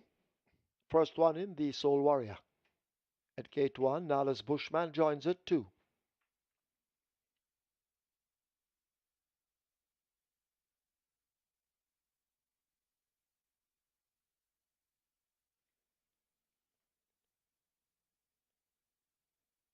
Trying with number 4, Fault Line riderless, as Philip Parchment waits in the wings.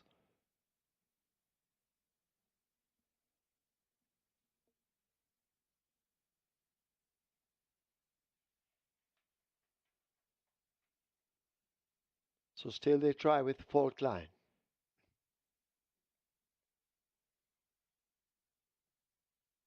Catch 9 now on its way to 1.4, Reggae 6 heading for 7.5.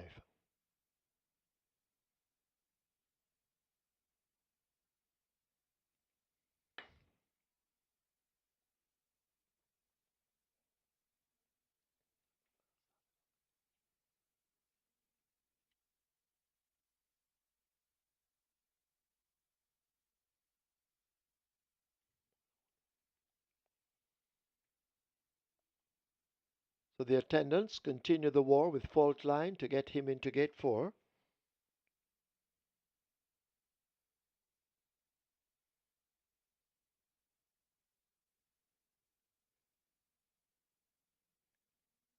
You need to hurry and wager though.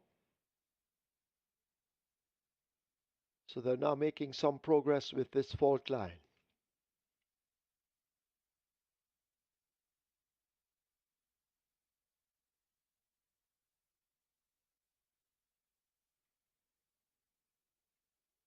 But now Fault Line backs away once again.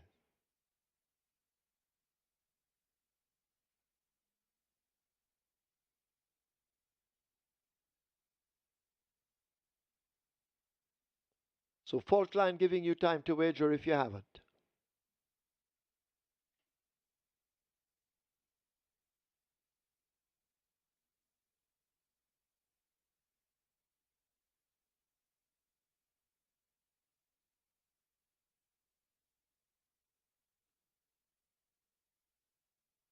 And now Fault Line obliges and goes into 4, locked away.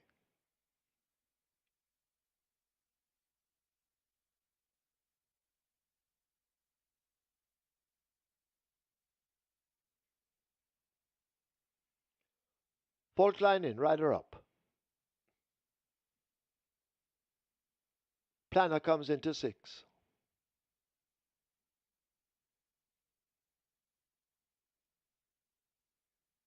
Hijo Primero loads at 7. Let Him Fly walks to 5. Let Him Fly goes in.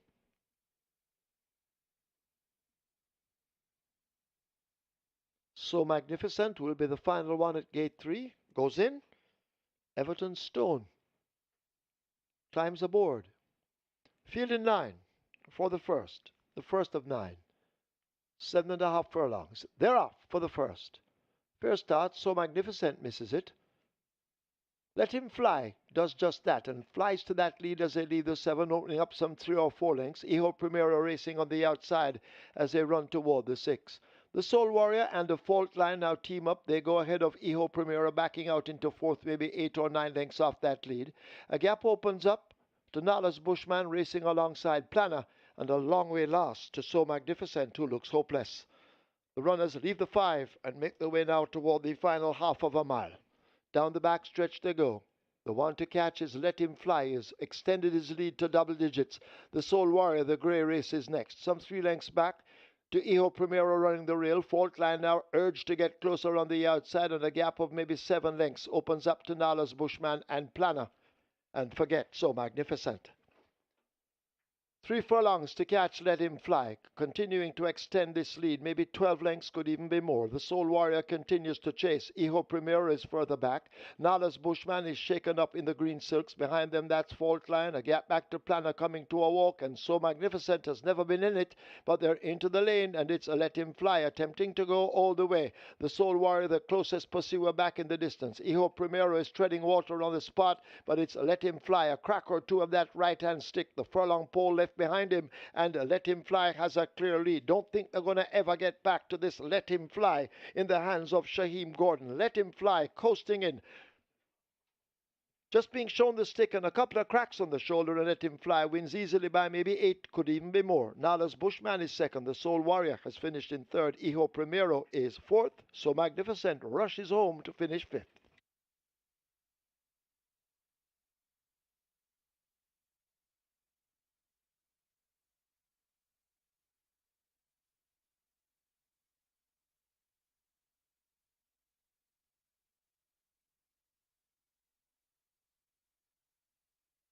We have claims in the first. Number 1, the Soul Warrior, 9 submitted. Donovan Russell for Henry Mitu. Donovan Russell claims the Soul Warrior for Henry Mitu. 27 claims submitted for number 5, Let Him Fly. Rudolph Hardiel for Fei Lee. Rudolph Hardiel claims Let Him Fly for Fei Lee.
In the winners enclosure, the unofficial winner of race number 1, the Champions Mile, number 5, Let Him Fly. An 8-year-old bay gelding by Western Classic, Little Thunder by Traditional, bred Everglades Farms Limited, owned Carlton Watson, conditioned by the champion trainer Jason DeCosta, the winning rider Shaheem Gordon, the groom Wayne Dawes. The second, number 2, Nala's Bushman. Third, number 1, the Soul Warrior. Fourth, number 7, Io Primero. Final time for 7.5 furlongs, 140 flat.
Seven and a half furlongs. They're off for the first. First start, So Magnificent misses it. Let Him Fly does just that and flies to that lead as they leave the 7, opening up some 3 or 4 lengths. Hijo Primero racing on the outside as they run toward the 6.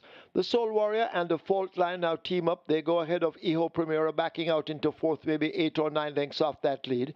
A gap opens up to Nala's Bushman racing alongside Planner, and a long way lost to So Magnificent, who looks hopeless. The runners leave the 5 and make their way now toward the final half of a mile. Down the back stretch they go.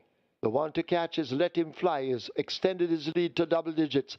The Soul Warrior, the grey race, is next. Some 3 lengths back to Hijo Primero running the rail. Fault Line now urged to get closer on the outside, and a gap of maybe 7 lengths opens up to Nala's Bushman and Planner. And forget So Magnificent. 3 furlongs to catch, let him fly, continuing to extend this lead. Maybe 12 lengths, could even be more. The Soul Warrior continues to chase. Hijo Primero is further back. Nala's Bushman is shaken up in the green silks. Behind them, that's Fault Line. A gap back to Planner coming to a walk, and So Magnificent has never been in it, but they're into the lane, and it's a Let Him Fly, attempting to go all the way. The Soul Warrior, the closest pursuer, back in the distance. Hijo Primero is treading water on the spot, but it's a Let Him Fly. A crack or two of that right-hand stick. The furlong pole left behind him, and Let Him Fly has a clear lead. Don't think they're going to ever get back to this Let Him Fly in the hands of Shaheem Gordon. Let Him Fly coasting in. Just being shown the stick and a couple of cracks on the shoulder, and Let Him Fly wins easily by maybe 8, could even be more. Nala's Bushman is second. The Soul Warrior has finished in third. Hijo Primero is fourth. So Magnificent rushes home to finish fifth.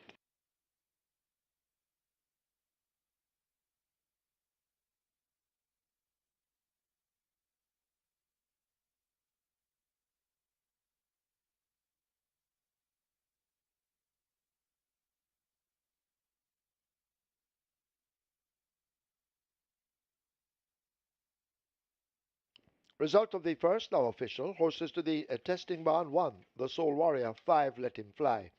1 and 5 both go to the testing barn. Splits: 24-4, 48-3, 116-3. They raced 7.5 furlongs and won 40 flat. The margins 9 3/4 by 1.5.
Ladies and gentlemen, your attention called to the winners enclosure for the presentation of the Champions Mile Trophy.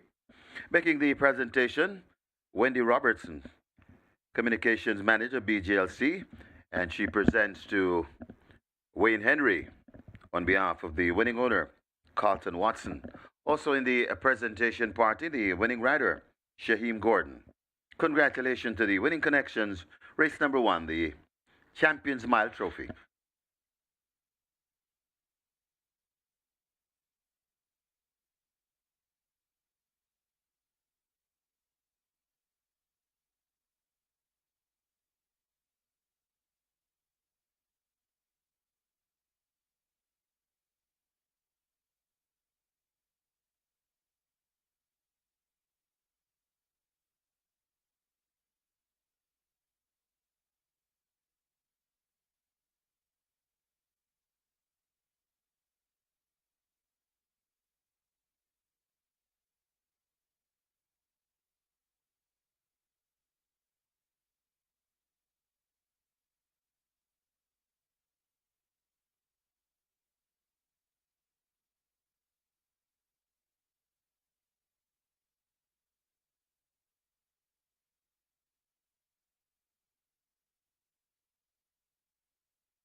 Your attention, please. Jockey Everton Stone has to go now to the storage room. Everton Stone wanted in the storage room.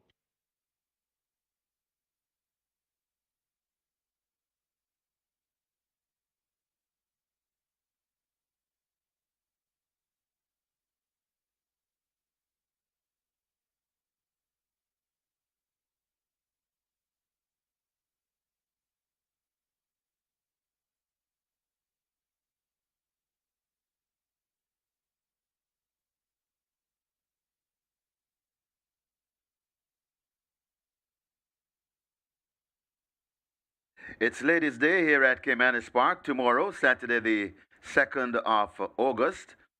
And you can join us for the 86th running of the Jamaica Oaks. Dress code, brunch chick. See you at the races.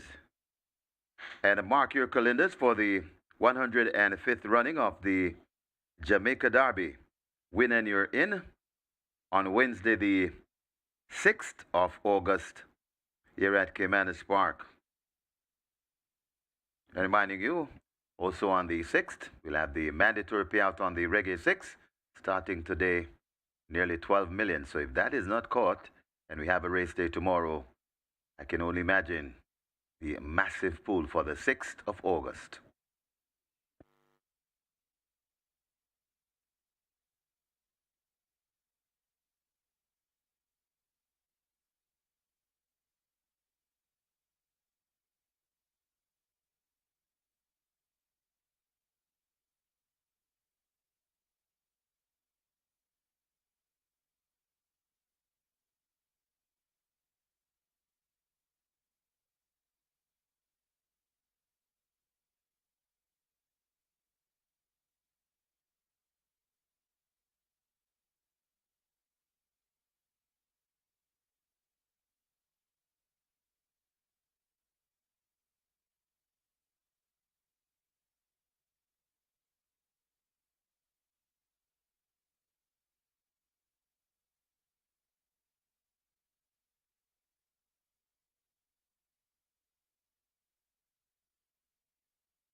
Your attention, please, in today's ninth event. Number 8, Lucy in the Sky. Now the mount of Robert Halladine. Robert Halladine rides 8, Lucy in the Sky in the ninth.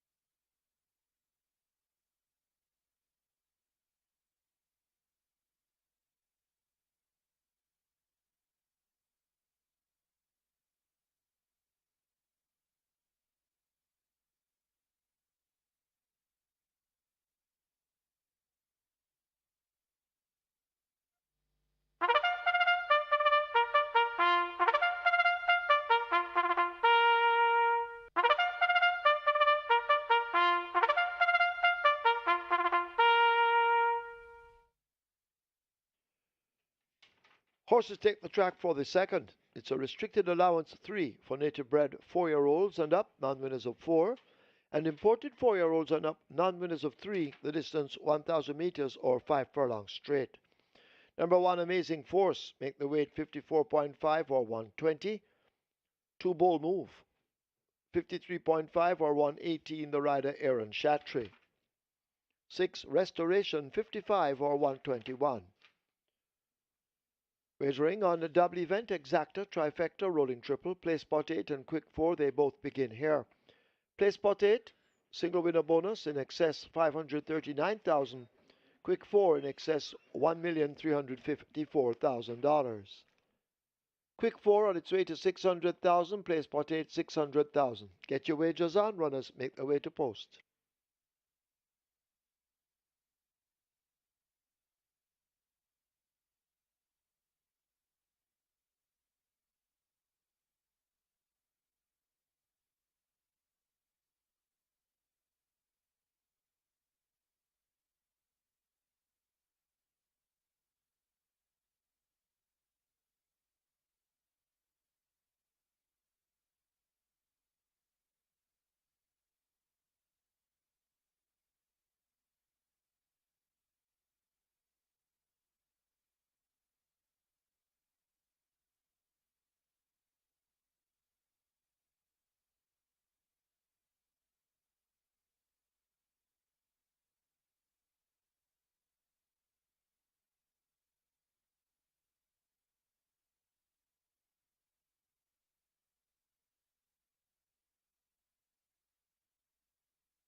Champions Mile goes to the 1-5 favorite, Let Him Fly. Shaheem Gordon, they're riding for Jason Acosta and Carlton Watson. No problems for the big favorite, Let Him Fly, romping home to victory.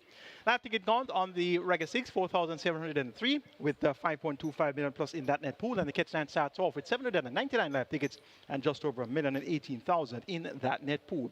It's now on to the National Mile, National Dash. And we have a field of 6. They go 1,000 meters straight. It's a restricted allowance 3 for native bred fours and up nuns of 4 and importees fours and up nuns of 3 with a purse of 820,000 up for grabs. Number 1, Amazing Force makes a return to active competition. Last race on December 26, 2024. But earlier in his career on debut, second to none other than Fun Can Done, the reigning horse of the year. Won by 3 lengths going 6.5 furlongs, beating none other than Home That's Come Home to Me and Run Julie Run. And of course, you know the credentials of those horses. So back among a bunch that he should be able to manage. Last time out raced behind Freda's Force, his stablemate. So Amazing Force, Kerry Gale Robinson back in action for Philippe D and ACK Stables. This one is the class horse and the horse to beat. Number 3, Smart Trick is at 9-5, big second behind the Midnight Flight in 58.3 on the 17th of May. Dick Cardenas aboard that day. Dick Cardenas are back aboard today. So Smart Trick clearly on the strength of that effort can also get the job done. Restoration, number 6, My Charge. Clive Lynch picks up the mount, going 2 kilos overweight at 55 kilos. And this one has been confined to the straight course for obvious reasons. 6 starts so far, 3 wins, 1 second, 1 third. One of those wins was under my care on the 29th of March in the Grooms Association of Jamaica Trophy, beating a breath of fresh air and Hot Red's Camera. Big field of 14, of which we have seen quite a few horses come back to win since out of that race. So the race is quite rich indeed. And his first attempt at nuns of 4 on a sloppy track, he really didn't lay out there. And gets a dry track today. And he's a grey. He should have loved the mud, but not all greys would really love the mud. So let's see. Back on a fast track today. Gets the outside post. Gets Clive Lynch, the comeback kid. Restoration at 8-1. The price is right. And number 4, Miss Cherry. This one gets 6-5, the favorite. Second by Nick last time out to Justin Big Time. Was a winner over 4 straight September last year, beating Indestructible and the Miracle Angel. And when winning at nuns of 3, went 7 furlongs, beating Zulu Warrior and Jay Speed. Has looked sharp and ready to exercise. Radish Roman rides a hold of him, turn to the Zan. That's your 6-5 favorite, Miss Cherry in the National Dash. Got to go 1, 3, 6, and 4. Amazing Force, Smart Trick, Restoration, Miss Cherry. Quick for a pool, 500,000. Your place for pool is at 600,000. You have limited time remaining. Get your wagers on now and best of luck.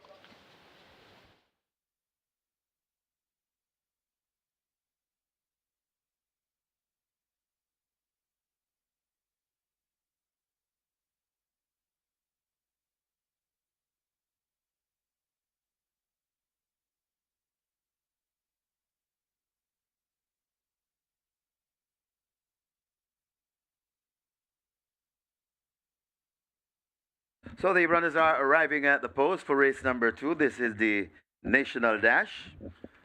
And this is where the Quick 4 and the Play Spot 8 begin. Play Spot 8 on its way to 700,000. Jackpot bonus in excess 500,000. And the Quick 4 approaching 550,000. And a massive jackpot bonus in excess $1.354 million. Get your bets on as the runners have arrived at the post, so they'll be closing the front of the gates shortly for the loading process. Hurry to the windows and place your bets.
Horses loading, last chance to make your wagers. First one in, Amazing Force, gate 1.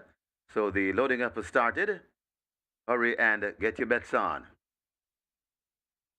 We have a 6-5 favorite. Horse number 4, Miss Cherry, from the barn of Richard Zazan, as Bold Moved.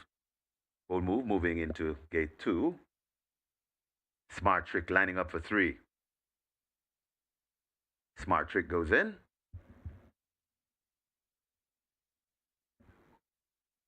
Miss Cherry's next to gate 4. Miss Cherry goes in. Gate 5 is open. That's where King's Crown will come from. Restoration moving into 6. And a King's Crown to complete the line. 5 furlongs straight the trip. This is the National Dash. King's Crown goes in. Rider climbs aboard. That's devastating Dane Dawkins. 5 furlongs straight the trip. Best of luck with all your wagers.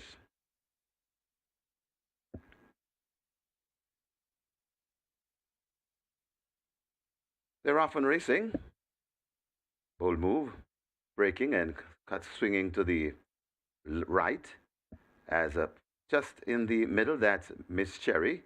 Miss Cherry, Bold Move, quite prominent. Over on the far side, that's Amazing Force. Right between them, that is a Smart Trick. Over to on the near side, the gray Restoration and King's Crown. So they're spread right across the track. Anybody for the money as they make their way out of the chute. It's a line, and it is Miss Cherry and Bold Move. Bold Move may just have the lead from Miss Cherry right there too. That's King's Crown. So it's Miss Cherry now assumes the lead. Bold Move is still there on the premises. Bold Move and Miss Cherry still matching stride. Coming to the furlong pole. Bold Move now assumes the lead from Miss Cherry, trying to fight back. Bold Move in front of Miss Cherry. Bold Move is in front and moving nicely at this stage. Miss Cherry fighting hard, but Bold Move begins to go away. Bold Move, a chance ride for Aaron Chatry, goes on to win by maybe 3 lengths. Miss Cherry second. Then comes a King's Crown. Back and forth, Amazing Force.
In the winners enclosure, the unofficial winner of race number 2, the National Dash, number 2, Bold Move.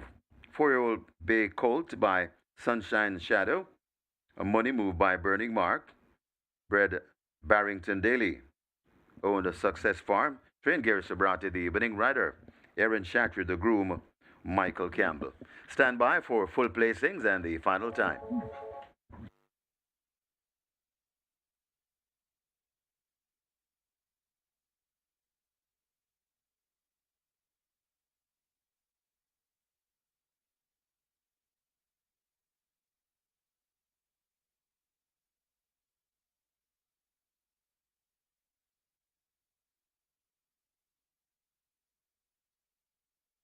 So the full placings on race number 2. First, number 2, Bold Move. A second, number 4, Miss Cherry. A third, number 5, King's Crown. And a fourth, number 1, Amazing Force. Final time for 5 furlongs straight, 101 and 2.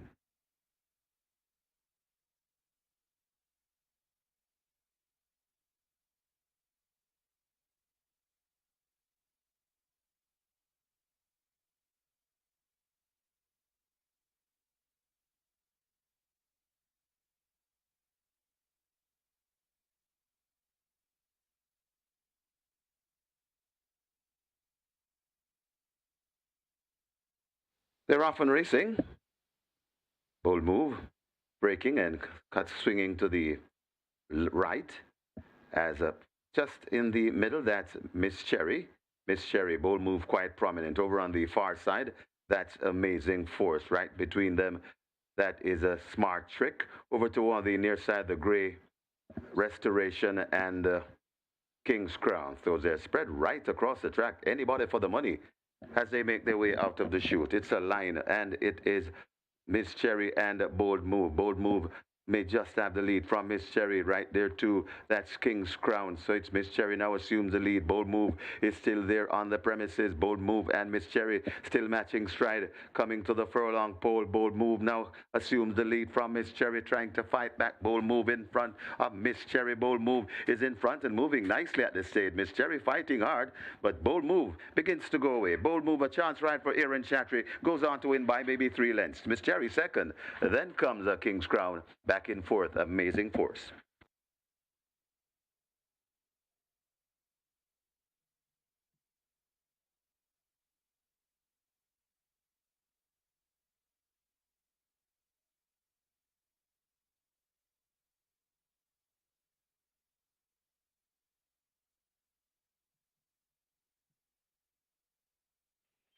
Result of the second now official.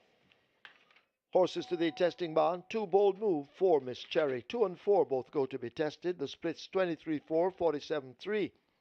Final time, 5 furlongs straight, 101-2. The margins 3 3/4 by 3/4.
Ladies and gentlemen, your attention called to the winners enclosure for the presentation of the National Dash Trophy.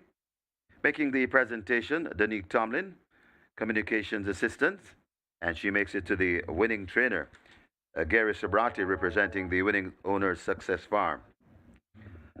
Congratulations to the winning connections, race number 2, the National Dash Trophy.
on to race number 3 here. Another small field with a scratch of the number 1 horse here. So a couple of horses that are getting, but not too much really action really taking place here. But number 1, Bobby Too Bad, currently $1.80. Sorry, number 2, 45 second favorite in the total. The 3 to 5 favorite is number 4. No, but sorry, this one is at $1.85 at the fixers windows. But the one who has been taking the money at the fixers windows is number 5. Sweet Burn was at $6.50 not too long ago, and some good bets came in. Sweet Burn down to $4 now. So Sweet Burn is really the big seller at the fixers windows here for race number 3. But as I mentioned, it's a small field and not a whole lot of exciting action, but of what we've got, it's number 5, Sweet Burn, currently at $4, down from $6.50, and that's the best back runner here for race number 3 at the fixers window. So good luck.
Horses take the track for the third. It's a maiden condition race for native bred 4-year-olds and up. It's the Victory Sprint. The distance 1200 meters or 6 furlongs. Scratch number 1, Hickory Slim Lame. 2, Bobby Too Bad, 50.5 kilos or 111 pounds. 5, Sweet Burn, 54.5 or 120. 6, Girly the Butcher, 52.5 or 116. Wagering offered on double event, exacta, trifecta, rolling triple. The early 5-star begins here with a single winner bonus in excess of $1,297,000. Early 5-star heading for 500,000, rolling triple 300,000. Get your wagers on.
So the runners are making the way to the post for race number 3, the Victory Sprint. And we're under a very light sprinkling down here at Caymanas Park. So the sun has disappeared for the moment and it's overcast. Early 5-star begins there. Early 5-star approaching 600,000. And the jackpot bonus nearly 1.3 million. Rolling triple on its way to 350,000. Runners making their way to post. Hurry and make your wagers.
Upset win there, race number 2. The longest shot on the board at 14-1. Bold move. Chance right for Aaron Chatry for GR.II and the Success Farm. And they shake things up on the second leg of the Regular 6. Live ticket count started off at 4,703 and we're all the way down to 660. So a significant blow there, delivered by Bold Moves upset win. Live ticket count on the Catch 9 now down from 799 to 63. So Bold Move really got us off guard there. It's now on to race number 3, the Victory Sprint, where we start the early 5-star. Scratch number 1, the anti-post favorite Hickory Slim. We're down to a field of 5. They go 1,200 meters or 6 furlongs. The purse here, 730,000. It's a main condition race for 4-year-olds and up. Top selection goes to number 4, Noble Sovereign. Runner up the last 4 outings, so he has been knocking at the door, and the door should very well open today. Robert Haldane maintains the mount for Donovan Clark, and Noble Sovereign looks good and should be able to get the job done here. Number 2, Bobby Too Bad, won last time out but was disqualified for causing interference earlier in the contest. Now back here with second time Lasix. Looks well also. Richie Shakes right for Robert French. Bobby Too Bad, nice second choice. For third, make it number 6, Girdle the Butcher, 4-1 for Tanika Wolf, riding for Patrick Fong. 4-2-6 here in race number 3, the Victory Sprint. Early 5-star pool, 600,000, and climbing their triples of 350,000. Get your readers on now, and best of luck.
Your attention, please. It is with profound sadness that Supreme Ventures Racing and Entertainment Limited, SVREL, mourns the passing of Don Webby Jr., a distinguished Jamaican businessman, dedicated public servant, and a passionate champion of horse racing.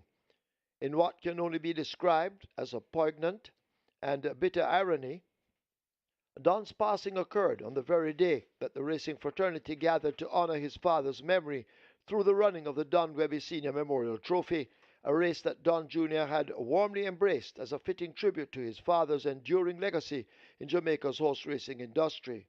Don Webby Jr.'s contributions to Jamaica extended far beyond the confines of any single sector. As a transformational leader at Grace Kennedy Limited, he demonstrated visionary leadership that strengthened one of Jamaica's most iconic companies and contributed significantly to the nation's economic development. His tenure as a senator reflected his deep commitment to public service and nation building, bringing his considerable business acumen to bear on matters of national importance. In the realm of sports development, Don was a passionate advocate who understood the power of athletics to unite and inspire. His involvement in horse racing was not merely as an owner, but as someone who genuinely appreciated the sport's role in Jamaica's cultural fabric and its potential for economic growth. The horse racing community has lost not just an owner and supporter, but a true gentleman who understood that the sport's greatest victories are measured not only in trophies won, but in the relationship forged, the traditions preserved, and the opportunities created for others. Don Webby Jr.'s life was one of service to his family, his business, his community, and his country. His legacy in commerce, industry, sports development, and nation building will endure as a testament to a life well lived and values well practiced. SVREL extends its deepest condolences to the Webby family, his colleagues at Grace Kennedy Limited, and all who were touched by his leadership, kindness, and unwavering commitment to Jamaica's progress. May his soul rest in eternal peace, and may his family find comfort in the knowledge that his contributions to Jamaica will long be remembered and celebrated. And sadly, we also lost trainer Enos Brown. In total, Enos had 191 wins in his career, including Hold Them, Heineken Trophy Grade 1 in 1984, and Monday Morning Horse of the Year, Triple Crown, and the Gold Cup Grade 1 in 1987. Rest in peace, Enos Brown.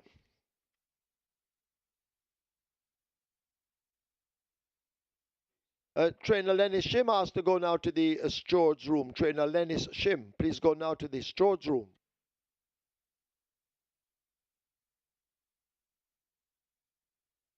They've closed up the front of the gates as the runners parade quietly.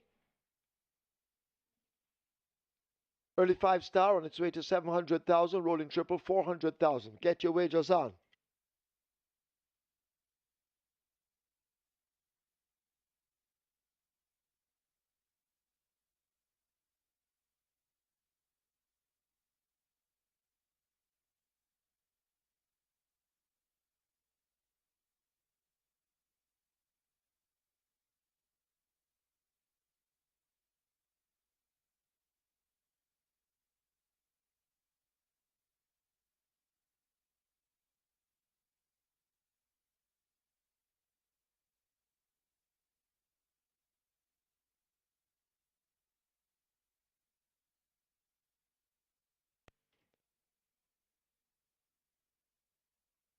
Bobby Too Bad in a 2 horses loading. Bossy Girl follows at 3.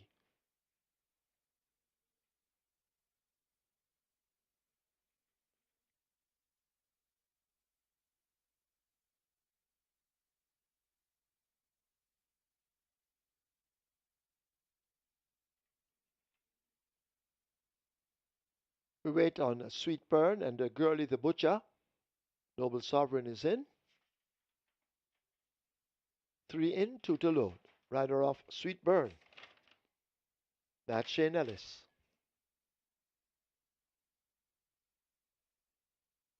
Sweet Burn loads at 5. Final one, Girlie the Butcher, Tenika Wolf. She got off the mark the other day, having her first win on local soil. Girlie the Butcher in, up goes Tenika.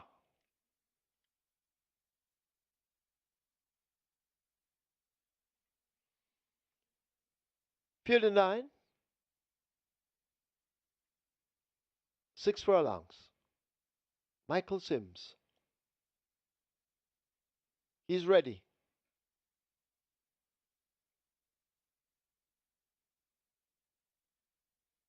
Waiting on them.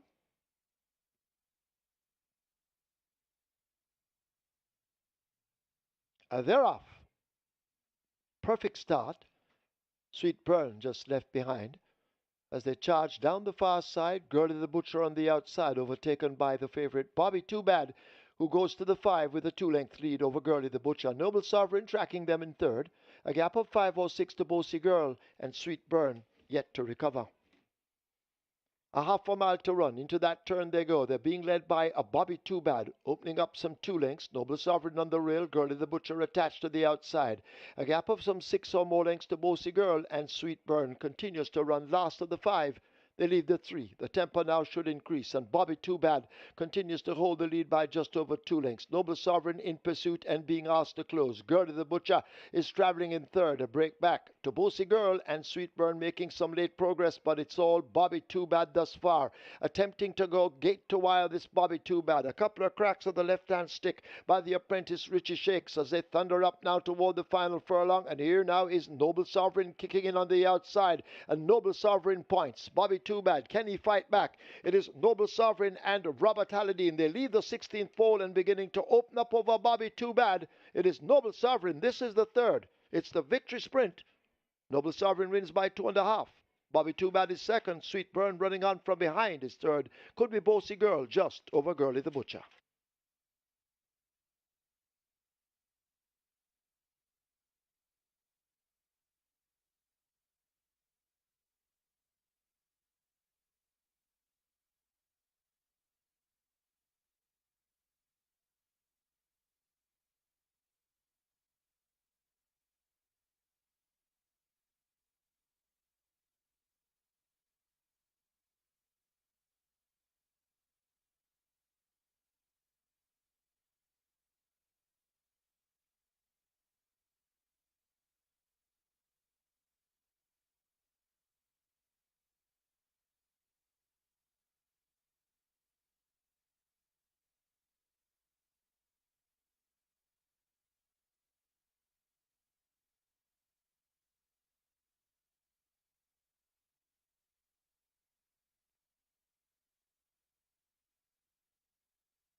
In the winners enclosure, the unofficial winner of race number 3, the Victory Sprint, number 4, Noble Sovereign, 4-year-old bay colt by Shackleville, Orchist by Hale Horfun, bred Vincent Lumsden, owned and trained Donovan Clark, the winning rider, Robert Hardball Halidine, the groom, Christopher Panton, second, number 2, Bobby Too Bad, third, number 5, Sweet Burn, and fourth, number 3, Bossy Girl. Final time for 6 furlongs, 119.1.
They're off.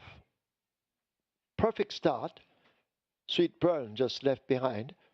As they charge down the far side, Gertie the Butcher on the outside, overtaken by the favorite Bobby Too Bad, who goes to the 5 with a 2-length lead over Gertie the Butcher. Noble Sovereign tracking them in third.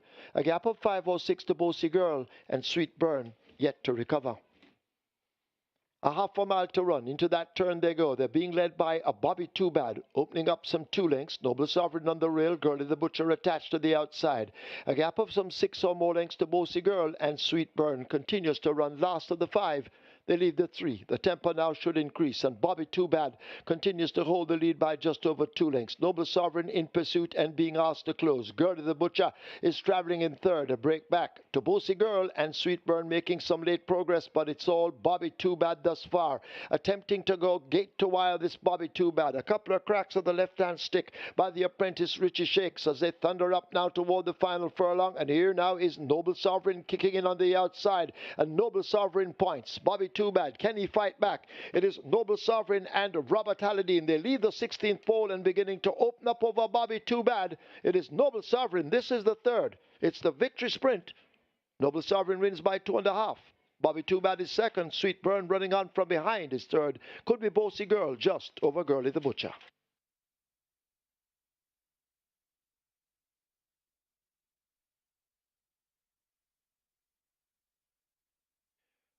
Result of the third now official. Horses to the testing barn. 4. Noble Sovereign. 5. Sweet Burn. 4 and 5 both go to the testing barn. Splits 24-3, 50 and 1. They raced 6 furlongs in 119.1. The margin's 2.25 by 7 3/4.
And ladies and gentlemen, your attention call to the winners enclosure for the presentation of the Victory Sprint Trophy. Making the presentation, Janice Hamilton Sr., and she makes it to winning owner trainer, Donovan Clark. Congratulations to the winning connections, race number 3, the Victory Sprint.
Your attention, please. Scales asked to call control. Scales, please call control.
Your attention, please. Mr. Denzel Miller asked to go now to the storage room. Denzel Miller wanted in the storage room.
Once again asking Scales to call control. Scales, please call control.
Number 4, Nakamura takes the track early.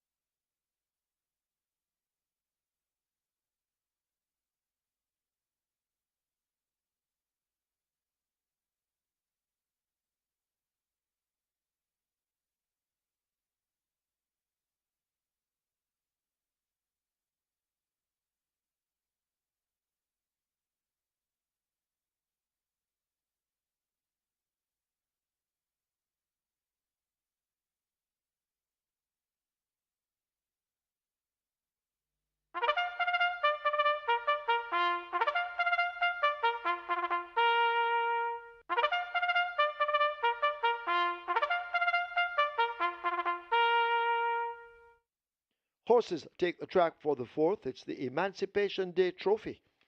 It's for 3-year-olds and up. It's a claiming event, 1 million to 800,000 the tag. The distance 1,300 meters or 6.5 furlongs. Number 3, Rusty, make the weight 50.5 kilos or 111 pounds. 6, Conundrum, 52.5 or 116. 7, Generational, 53.5 or 118. Wagering on a double event, exacta, trifecta, rolling triple. This is where the Twilight 6 begins. Twilight 6, on its way to 5 million, rolling triple 300,000. Get your wagers on.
So Noble Sovereign knocks at the door for consecutive runner-up efforts, and the door opens today with a win. Robert Haldane riding the third Donovan Clark, and that was a convincing enough win. Bobby Too Bad checked in second, followed by Sweet Burn. Live ticket count on the regular 6 now 594 with 5.2 million plus in that net pool, and we have a live ticket count on the catch line of 56 with just over a million in that net pool. It's now time to shift your focus to the Twilight 6 with a minimum guarantee period of 3 million, and we have the Emancipation Day Trophy, a field of 7, go 1,300 meters or 6.5 furlongs. 1 million, not 800,000 claimers. They take part with a purse of 860,000 up for grabs. Top selection goes to number 7, Generational. Made all the running to win among 1.5 million claimers last time out. So now down the claiming ladder to 1 million. Demar Williams picks up the mount, chipping off 3 kilos of the allotted 56.5 kilo weight. Generational, a further along of the travel, should be in front from a long way out. And this one is going to be the one to catch. A generous price here of 7 to 2. Number 4, Nakamura. Gets 4-1, also a generous price. Dane Dawkins rides for Errol Burke. And this one won easily 2 starts back, going 6.5 furlongs, beating Justin Biden and Lucy in the Sky. Stepped up to a million last time out, followed by 4.25 behind Sir John and Easy Peasy. So Nakamura should also acquit himself well here. Alexa's Lodge number 5, runner up 2 of the last 3. Second behind Sugar Daddy, second man Awesome Anthony. Any of those 2 runner-up efforts reproduce here should see Alexa's Lodge fighting out the finish. Dick Carden, as Wiley Coyote rides for trainer Patrick Litch, make that Patrick Taylor more popular known as Mice, and owner Von White. And number 1 wins Princess. This one gets 9-1. Aaron Chatry, he had an outsider to victory earlier, a bold moving race to at 14-1, so he's looking to make it a spanking double here. 9-1, the price here for Wayne's Princess. And Wayne's Princess has a good late turn of foot, so she should be able to acquit herself well. The favorite is at even money, and that's Easy Peasy. Radish Roman, Frante, Nunes, and Nadon.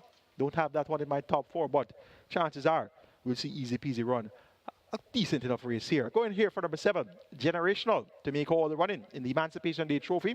And get the better for number 4, Nakamura. Then 5, Alexa's Lodge. And 1, Wayne's Princess. Twilight 6 pool approaches 5 million. Your trip is at $250,000. You have a limited wagering time remaining. Best of luck.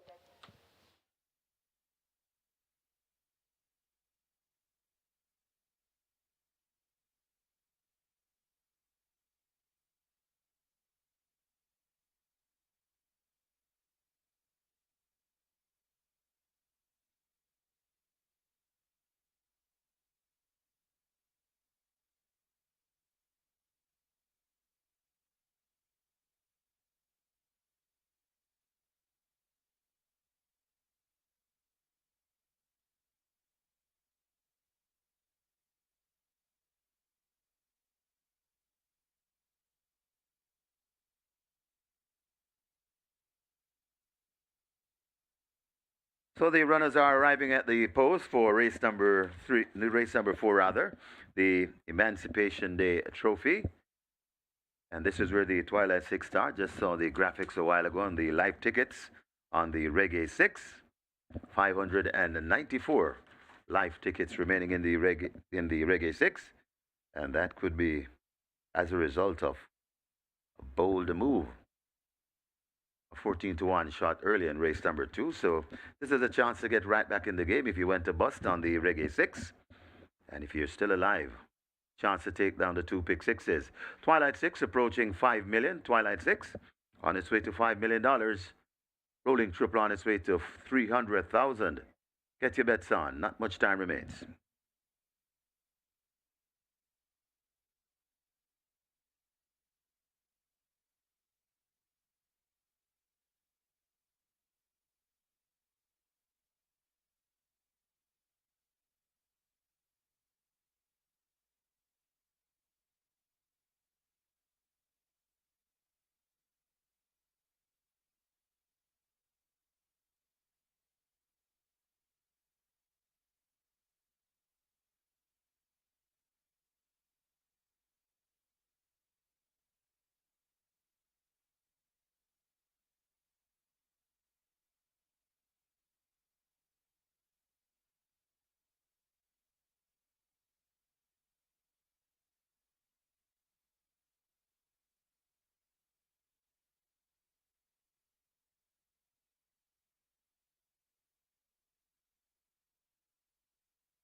Twilight 6 approaching 5.5 million. Twilight 6 on its way to 5.5 million. And be reminded, it's still to come. The mandatory payout today on the Strike 4. Mandatory payout on the Strike 4 in excess $1.7 million. That's the jackpot bonus carryover mandatory payout today.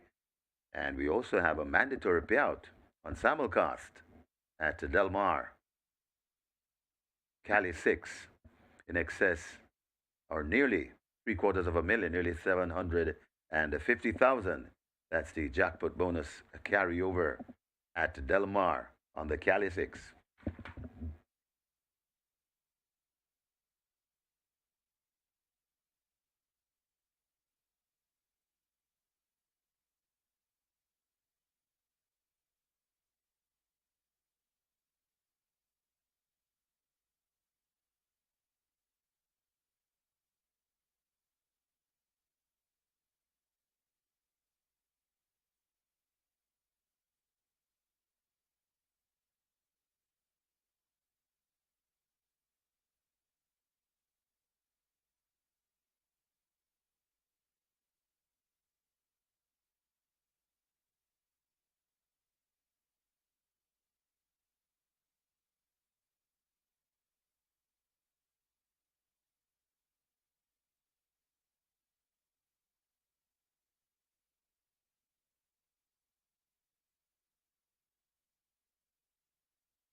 So they have closed up the front of the gate for race number 4, the Emancipation Day Trophy, and the loading up about to be starting shortly.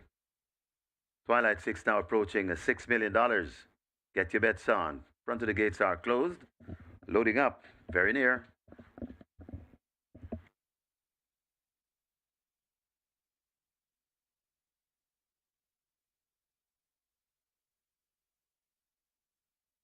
Horses loading. First one in, Wayne's Princess in gate 1. Rusty lining up for 3.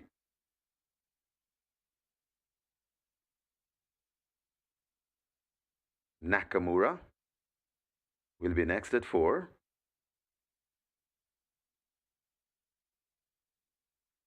Nakamura Rusty situated in the gates.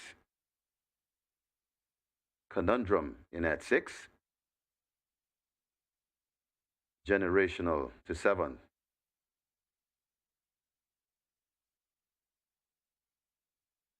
Easy peasy to gate 2. And Alexa's Lodge to complete the line. 6.5 furlong the trip. Alexa's Lodge goes in. Santa Michael Sims is at his spot for a start. Ready for a start.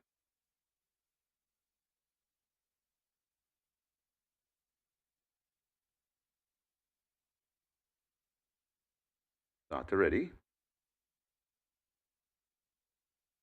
They're off and racing in the Emancipation Day Trophy. Conundrum misses it and is left at the back of the field as Generational leads them past the 6. It's Generational in front of Alexa's Lodge. Right on the inside, that's Easy Peasy. In between horses, Rusty rushing down into it. That's the slow starter, Conundrum, creeping up. Also on the outside, that is Rusty. And right at the back of the field, that's Nakamura. They head toward the 4, and it is Generational and Conundrum. They're sharing the lead about two lengths in front of Alexa's Lot. Generational kicks once again from Conundrum. Alexa's Lot back there in the 3rd. Right there in 4th, that's Wayne's Princess. Backing out of it, that's Rusty. Then comes Easy Peasy and Nakamura. They're coming at the top of the lane. Generational still in front, harassed all the while by Conundrum. Generational getting away from Conundrum. Also coming on the inside, that's Wayne's Princess. It's Generational trying to fend off Wayne's Princess, coming forward nicely, but it's Generational. Looks to be finding a lot. Coming to the furlong pole, and Generational is still traveling well. Wayne's Princess is still laboring into 2nd. Generational keeping on and keeping on nicely. Easy Peasy begins to find late footing. Generational in front. Easy Peasy is flying on the rail, and Easy Peasy has got to Generational. Easy Peasy beats Generational. Then comes Wayne's Princess. Nakamura runs on to be 4th.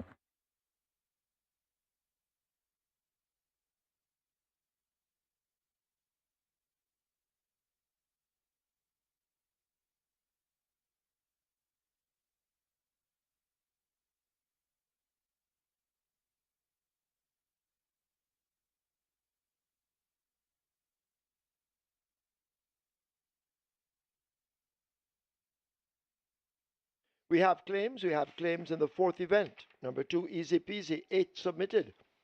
Christopher Pearson for Noel Gale. Christopher Pearson claims Easy Peasy for Noel Gale. 1 claim submitted for number 7, Generational, Dale Murphy for Winston Davis. Dale Murphy claims Generational for Winston Davis.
In the winners enclosure, the unofficial winner of race number 4, the Emancipation Day Trophy, number 2, Easy Peasy.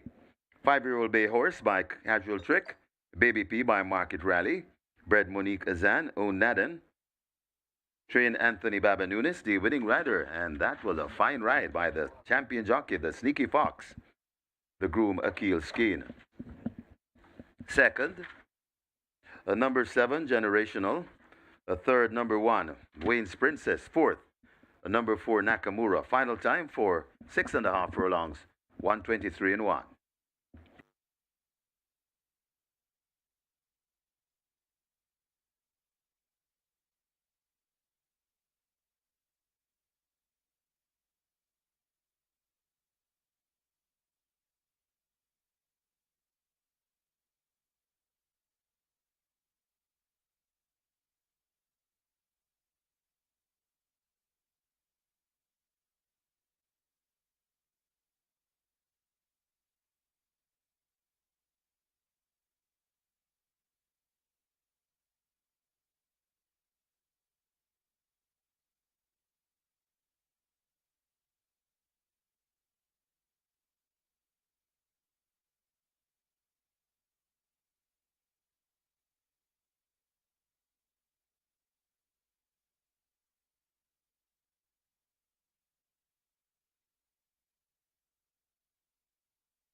And of course, champion jockey Radish the Sneaky Fox Roman, sponsored by True Shake Nutrition Shake.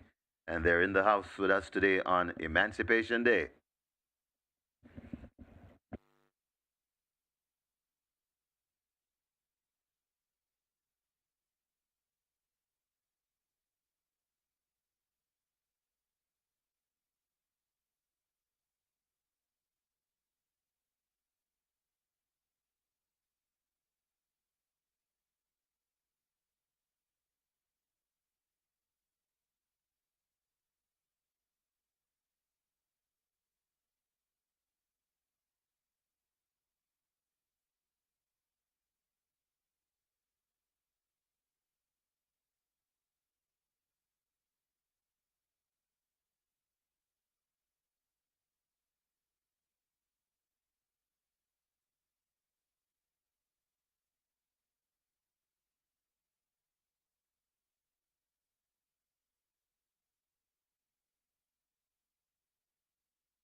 Result of the fourth now official. Horses to the testing bound 2. Easy peasy 4 Nakamura. 1 and 4 both go to be tested. Splits 24-1, 48-2, 115-4. Final time 6.5 furlongs, 123-1. The margins are half by a neck.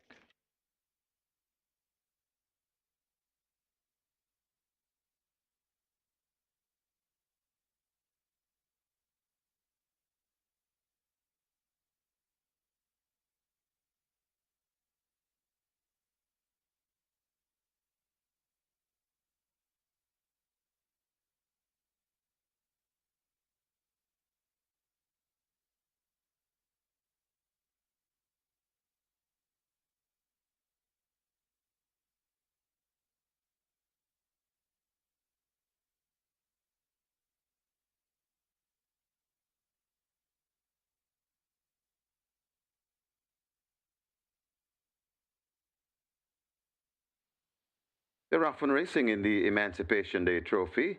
Conundrum misses it and is left at the back of the field as Generational leads them past the 6. It's Generational in front of Alexa's Lord. Right on the inside, that's Easy Peasy.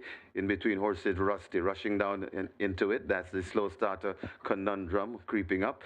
Also on the outside, that is Rusty. And right at the back of the field, that's Nakamura. They head toward the 4, and it is Generational and Conundrum. They're sharing the lead about two lengths in front of Alexa's Lot. Generational kicks once again from Conundrum. Alexa's Lot back there in the 3rd. Right there in 4th, that's Wayne's Princess.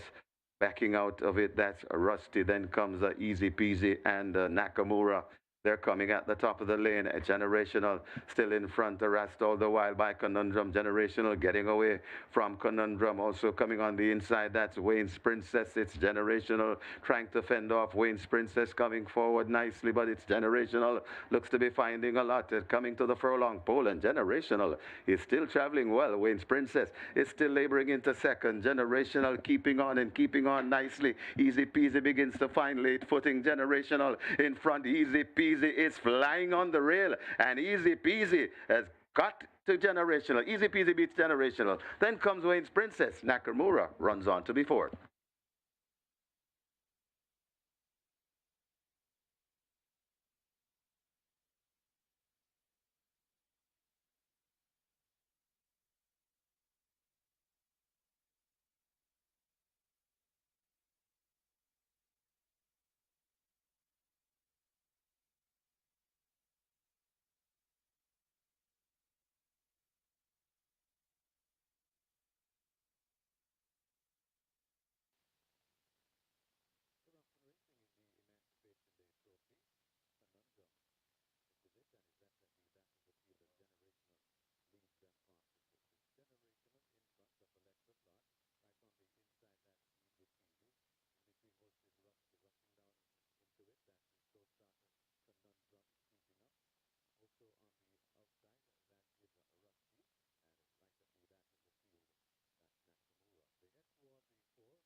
Ladies and gentlemen, your attention called to the winners enclosure for the presentation of the Emancipation Day Trophy.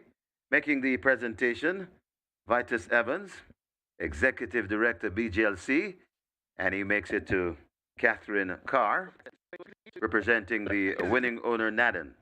Easy Peasy has got to Generational. Easy Peasy beats Generational. Then comes Wayne's Princess, Nakamura.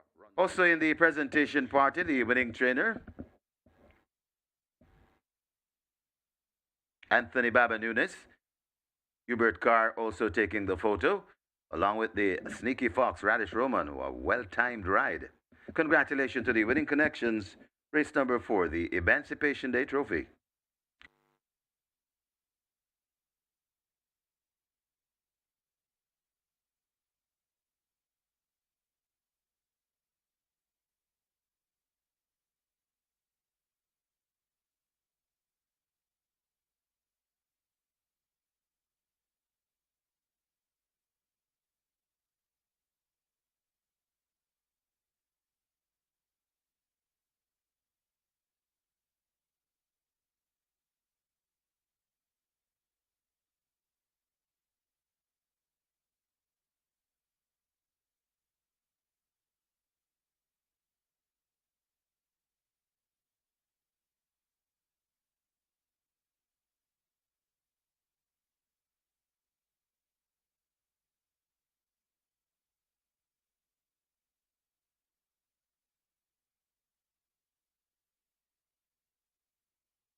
And we're on to race number 5 here, and for a small field of 6, but as you can see, if you look at the total, the prices are so close together, very, very, very competitive. But in terms of the betting at the fixed odds winners, there are 3 runners who are really taking the bulk of money. Number 2, Waterman John. This one was open at 460 down to 350 now. Good support for Waterman John, along with 4, excuse me, Goodbye. This one currently at $5, very, very, very well supported. Although, excuse me, Goodbye is at 40-1 in total, but he's very well supported at the fixed odds winners, hence the price of $5. The other one that's getting good support here is number 5, Tequila Flight, currently at 340. This one opened at 420. Tequila Flight now at 340. So whereas the betting is very well spread out, as you can see, the prices are all very close together. A lot of good support for all of the runners. However, the main 3, Waterman John, excuse me, Goodbye, and Tequila Flight. So those are the 3 best sellers at the fixed odds winners here for race number 5. Good luck.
Horses take the track for the 5th. It's a restricted allowance 5 for native bred 5-year-olds and up, non-winners of 2, and imported 5-year-olds and up maidens, the distance 1400 meters or 7 furlongs.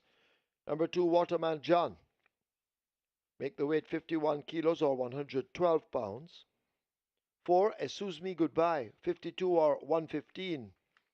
5, Tequila Flight, 52 or 115. 6, Security Code, 55 or 121.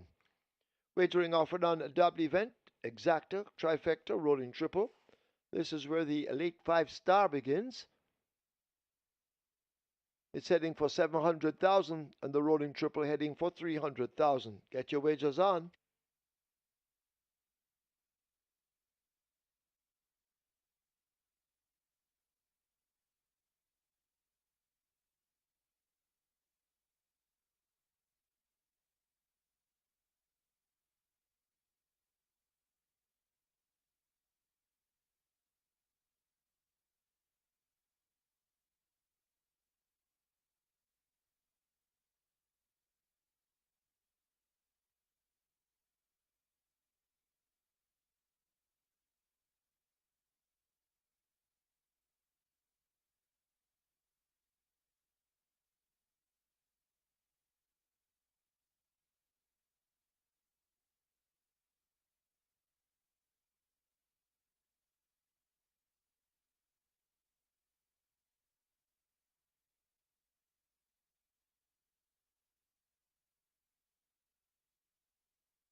The Emancipation Day trophy goes to the favorite Easy Peasy, coming from way off the pace, getting up in the nick of time to beat a long-time leader, Generational. Generational tried to carry them all the way, but just didn't have enough gas in the tank, so to speak, the last home, and was just beaten within the final 25 yards. Wayne's Princess checked in third, and Alexa's Dodge finished up in fourth. Live ticket count on the Reagan 6 now 429 with 5.2 million plus in that net pool. 30 tickets are live on the catch time with a million plus in that net pool. And we have 2,272 live tickets started off on the Twilight 6 with 4.3 million plus in that net pool. It's now on to the regulators run, race number 5, the beginning of our late 5-star, a field of 6. These are nuns of 2, 5-years and up, and imported maidens. They go 1,400 meters or 7 further of the purse here, 720,000.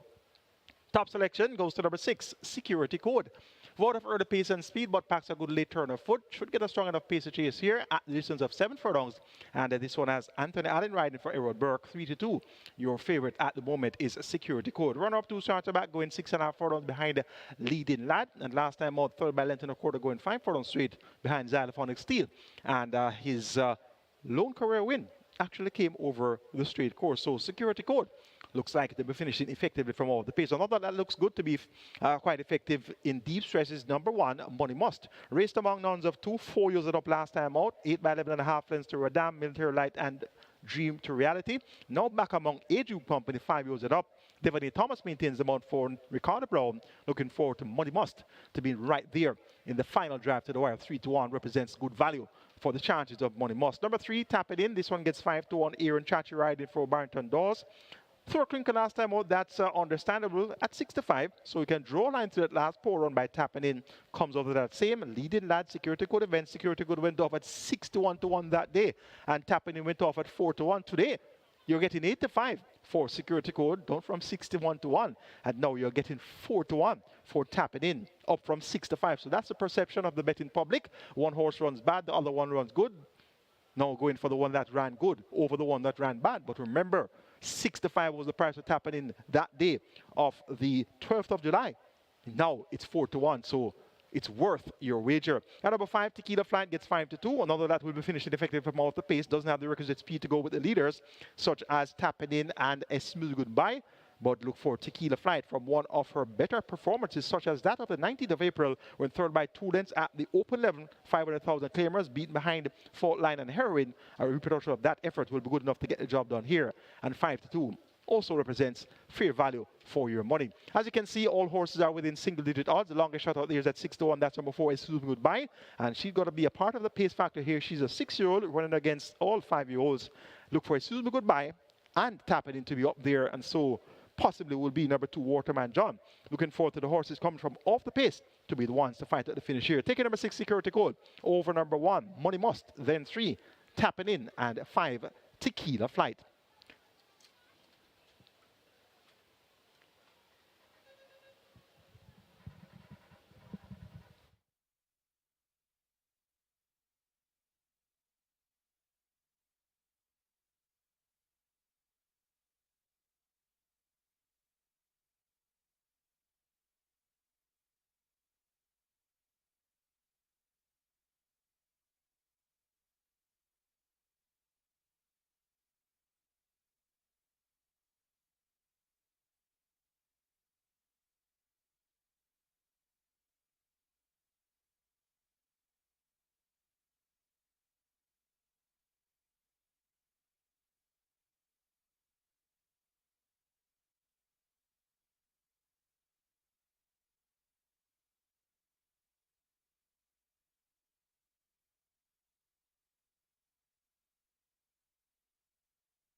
Your attention, please. Trainer Michael Thomas asked to go now to the stewards room. Michael Thomas wanted in the stewards room.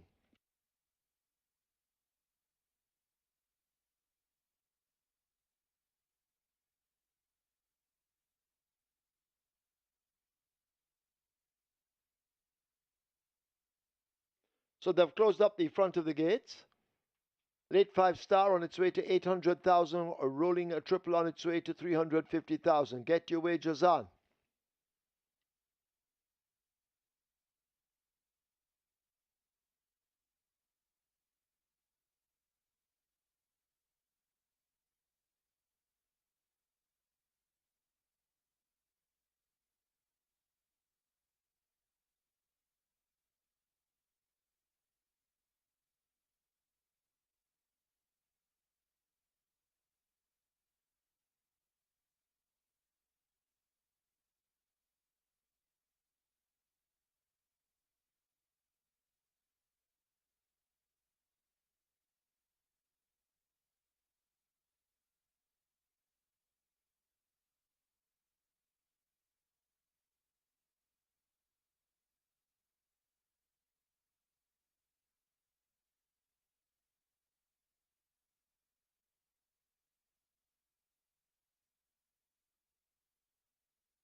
Horses now loading for the regulators run.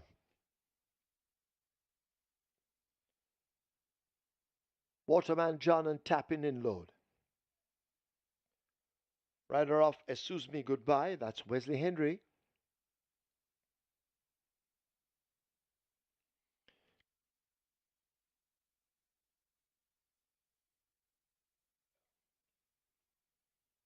Tequila Flight loads at 5.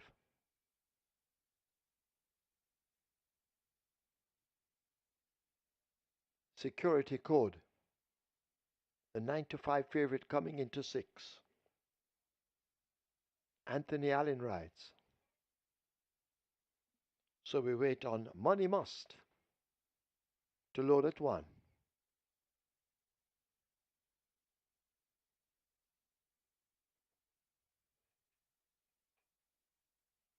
Money Must being pulled to 1 in the blindfold. Devon A. Thomas.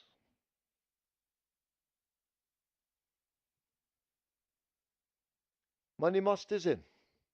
7 furlongs. The regulators run.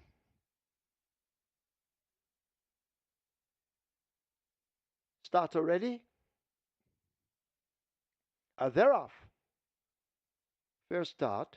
Left at the back of Money Must as they make their way down the back stretch. Excuse Me Goodbye has grabbed an early lead and opens up 4 quick lengths. Tapping in and Security Code racing behind as they run past the 6. Money Must making ground on the rail, followed by Tequila Flight, and last of all, it's a Waterman John. Approaching the final 5, Excuse Me Goodbye, trying to go all the way, leads up by some 3.5 lengths as Money Must now cuts into that lead. A break of 5 to Tapping in, Security Code attached to the outside, Tequila Flight a length and a piece in behind them, and the Waterman John continues to run last. They've left the half mile. They're arriving at the 7/16th, and Excuse Me Goodbye has been throttled back, leading up by only 2 lengths. Asked to kick again and now goes on by 3. Money Must continues the chase as they slip past the 3. Security Code needs to find maybe 7 lengths. Tequila Flight is a further 4.5 back. Tapping in now is under a drive and asked to close up, and Waterman John continues to race last as they come into the top of the lane. It's Excuse Me Goodbye stepping just off the rail. Money Must now trying to close the gap. Security Code swerving all over the place as if drunk. Tequila Flight in between horses, but it's Excuse Me Goodbye who has the lead on the run to the furlong pole. Money Must and Tequila Flight now come a calling. Excuse Me Goodbye beginning to tie up. Here is Tequila Flight kicking in, and Tequila Flight now grabs the lead under Demar Williams. It's Tequila Flight responding to left-hand whipping, and Tequila Flight, he changes it quicker to the right, will win by maybe 6. Money Must looks to be second over Security Code. Excuse Me Goodbye is back in fourth.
In the winners enclosure, the unofficial winner of race number 5, the Regulators Run. Number 5, Tequila Flight, 5-year-old Grey Mare by Speed. Allison Trixie by Bob and John. Bred Everglades Farms Limited, own Akim Mahadio. Rally Trin, the trainer. Winning rider, Demar Williams. Groom, Rashawn Brown. Second, number 1, Money Must. Third, number 6, Security Code. And fourth, number 4, Excuse Me Goodbye. Final time for 7 furlongs, 135 flat.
They're off. Fair start. Left at the back, a Money Must as they make their way down the back stretch. Excuse Me Goodbye has grabbed an early lead and opens up 4 quick lengths. Tapping in and Security Code racing behind as they run past the 6. Money Must making ground on the rail, followed by Tequila Flight, and last of all, it's a Waterman John. Approaching the final 5, Excuse Me Goodbye, trying to go all the way, leads up by some 3.5 lengths as Money Must now cuts into that lead. A break of 5 to Tapping In, Security Code attached to the outside, Tequila Flight a length and a piece in behind them, and the Waterman John continues to run last. They've left the half mile. They're arriving at the 7/16th, and Excuse Me Goodbye has been throttled back, leading up by only 2 lengths. Asked to kick again and now goes on by 3. Money Must continues the chase as they slip past the 3. Security Code needs to find maybe 7 lengths. Tequila Flight is a further 4.5 back. Tapping In now is under a drive and asked to close up, and Waterman John continues to race last as they come into the top of the lane. It's Excuse Me Goodbye stepping just off the rail. Money Must now trying to close the gap. Security Code swerving all over the place as if drunk. Tequila Flight in between horses, but it's Excuse Me Goodbye who has the lead on the run to the furlong pole. Money Must and Tequila Flight now come a-calling. Excuse Me Goodbye beginning to tie up. Here is Tequila Flight kicking in, and Tequila Flight now grabs the lead under Demar Williams. It's Tequila Flight responding to left-hand whipping, and Tequila Flight, he changes it quicker to the right, will win by maybe 6. Money Must looks to be second over Security Code. Excuse Me Goodbye is back in 4th.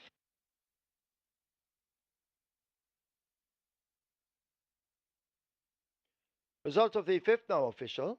Horses to the testing barn. 4, Excuse Me Goodbye. 5, Tequila Flight. 4 and 5 go to the barn. Splits 24-2, 49-3, 119-1. They raced 1,400 meters in 135. The margins 6 1/4 by a head.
Ladies and gentlemen, your attention called to the winners enclosure for the presentation of the Regulators Runner Trophy. Making the presentation, Shona K. Campbell, Customer Communications Assistant, and she makes it to Mr. Michael Brown, representing the winning owner, Akim Mahadiao. Congratulations to the winning connections race number 5, the Regulators Run.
Your attention, please. Trainer Christopher Pearson asked to go now to the testing barn. Christopher Pearson wanted in the testing barn.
On to race number 6.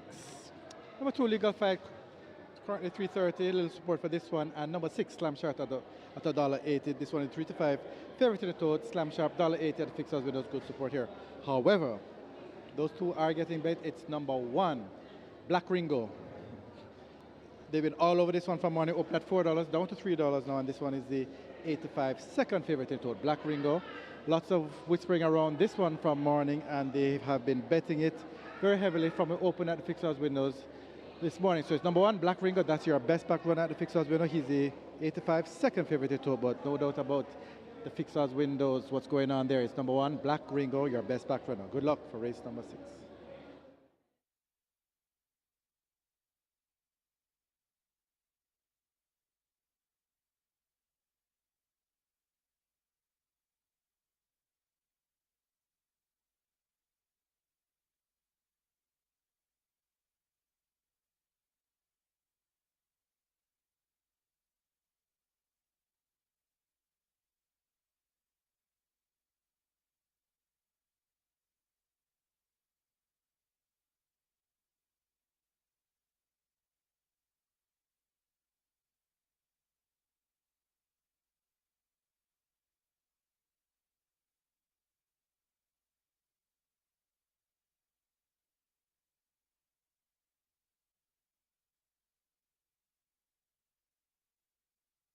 So the wait is over. The well-anticipated Strike 4 begins now here in race number 6.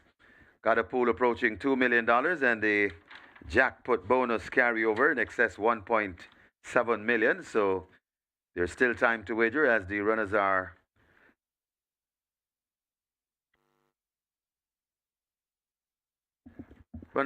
in the saddling barn. So looking for a massive Strike 4 pool. Nearly $2 million wagered, and the jackpot bonus carryover in excess 1.7. It's a mandatory payout today, so everything must go. And over at Del Mar, the Cali 6, a mandatory payout there in the Cali 6, nearly 750,000 up for grabs.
Horses take the track for the 6th. It's a maiden condition race for native bred 3-year-olds called Hold Your Horses.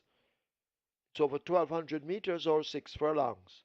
Number 4, Informal Gladiator, 53.5 or 118. 5, Proudest Vision, 53 or 117. 7, Prince Ogilvy, 51.5 or 114. Wagering on a Derby event, exacta, trifecta, rolling triple. This is where we have the mandatory payout on the strike 4 with a single winner bonus, becoming a carryover. 1,728,598 and 74 cents. It's heading for 3 million, almost there. Get your wagers on, 0 on the board.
The regulators run goes to Tequila Flight. Demar Williams riding there for Orlando Chin, getting the better of Money Must in a finish, a driving finish to the wire there with Tequila Flight.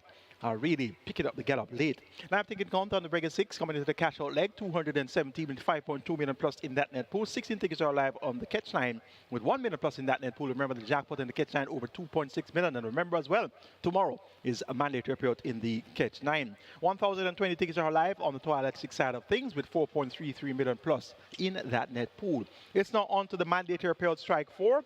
It's the Hold Your Horses, and we have a field of 7 going a distance of 1,200 meters or 6 furlongs. The purse here, 1,050,000. It's a native bred 3-year-old maiden condition race. Top selection is number 6, Slam Sharp. Roger DaCosta, more popularly known as Teddy, picks up the mount here for trader Michael Marlowe. He was aboard last time out on the 26th of July. Second mile end, running on to Pretty Sassy. That was at 5.5 furlong. Gets a half a furlong longer to travel. Much smaller field. It was a field of 13 that day, now down to a field of 7. And as such, Slam Sharp, once he can put together another good run, he's going to take a lot of beating here. But he's quite inconsistent. He has 2 good runs from 9 career starts. And those good runs came quite a distance between. So let's hope that that trend will be broken and he'll put together back-to-back good runs here. And once that's the case, he'll get the job done. Number 2, Legal Fight. This one gets 2-1. Robert Haldane riding for Patrick Lynch. Picks up 4 kilos to go at 57 kilos. Last time out, raced with the 4 kilo claiming apprentice, Rotaj Marware. Blinkers now fitted. Legal Fight has scope to improve, has only raced 4 times. Look for Legal Fight to put up a better fight here. Your 2-1 second choice in the betting. Number 5, Proudest Vision gets odds of 5-1. Was at 85-1 last time out, 87-1 on debut. Showed significant improvement between the debut and the second place effort. 4 by 5 1/4 lengths behind Family Feud altogether. And Miss Britain has raced among fillies only for her 2 starts today. Now takes on a few colts. It's left to be seen whether or not she'll be up to the task at hand with the boys in town now. But Proudest Vision gets attention to the tune of 5-1. Number 1, Black Ringo gets 5-2. Significant support there in the market. He makes his debut. He's the 3-year-old bay colt by Bold Conquest out of the He's the Real Thing Dam Golden Treasure. Bred on New Kenneth George Hines of ONS Racers fame. Trained, Barrington Dawes, the owner, is Granfield Biles and Shane Edis is aboard. Figure 8, lay 6 for the debut, looks sharp and ready. 3-2 on the price, the cash is on. So look for Black Ringo to acquit himself well. First time of asking. It's to hold your horses on Emancipation Race Day. Going here for number 6, Slam Sharp to get a better of number 2, Legal Fight, then 5, Proudest Vision, and 1, Black Ringo. $3.2 million wagered in your strike 4. Remember, it's mandatory payout, and over $1.728 million is in that single winner bonus converted to a carryover. You have limited wagering time remaining. Best of luck.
So the runners have arrived at the post. This is the Hold Your Horses.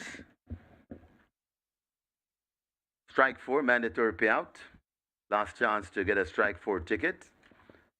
So you should be in the line close to the windows to place your wagers as the runners are about to start to load. The strike 4 pool on its way to 3.5 million as a Black Ringo, the first one they called forward.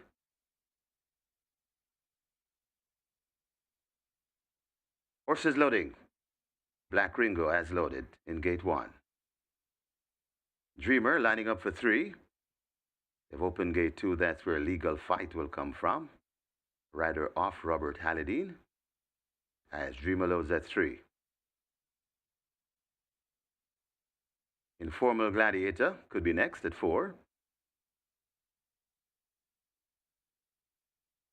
Formal Gladiator not ready to be loaded, turning sideways. Now straightened up and in. Proudest Vision could be next.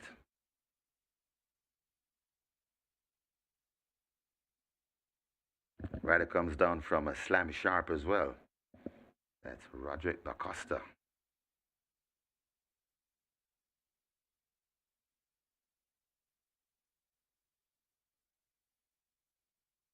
Legal Fight heads to 2. Prince Ogilvy lining up for 7.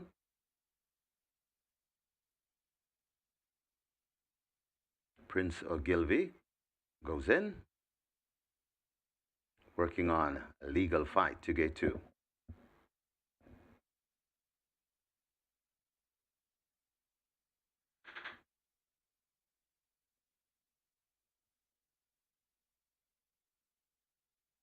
Strike 4, getting close to $4 million as Legal Fight has loaded. Want to load the final one? A Slam Sharp at 3-5, that's the favorite.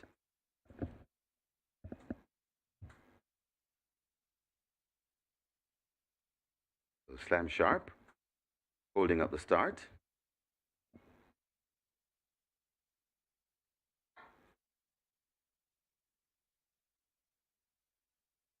Starter Timmel is ready, he's in position. Just waiting on Slam Sharp to complete the line.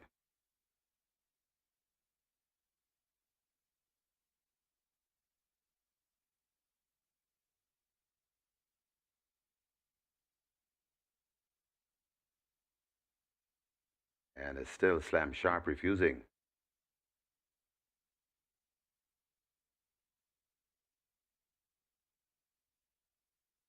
Massive strike 4 pool on a mandatory strike 4 day. Slam Sharp in and out game. Almost got that one in a while ago. And now Slam Sharp goes in and we have a line. This is the hold your horses. 6 furlong the trip. Best of luck with all your wagers.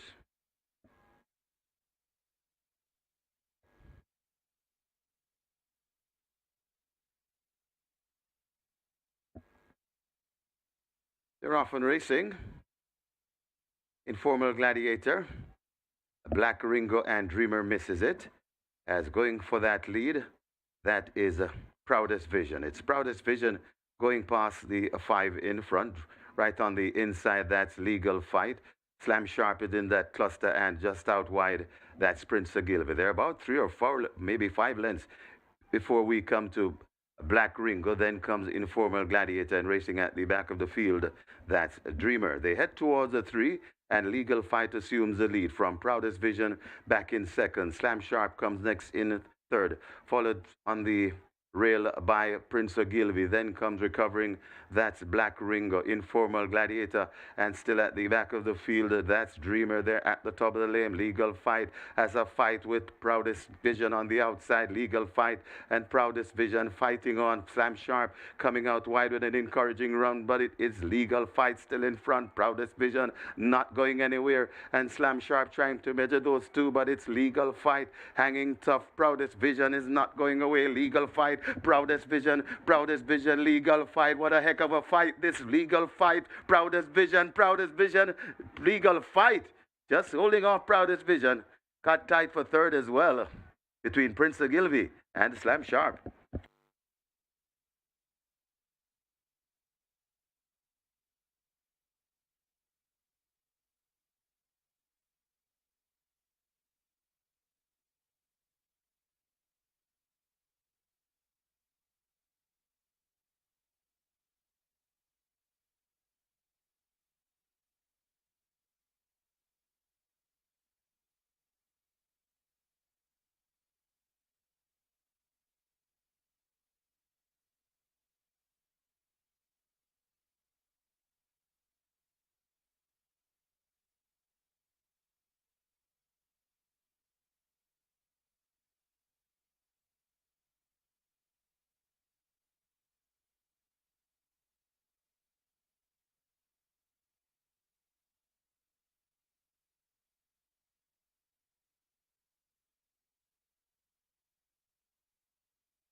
In the winners enclosure, the unofficial winner of race number 6, number 2, Legal Fight, and that one had to fight.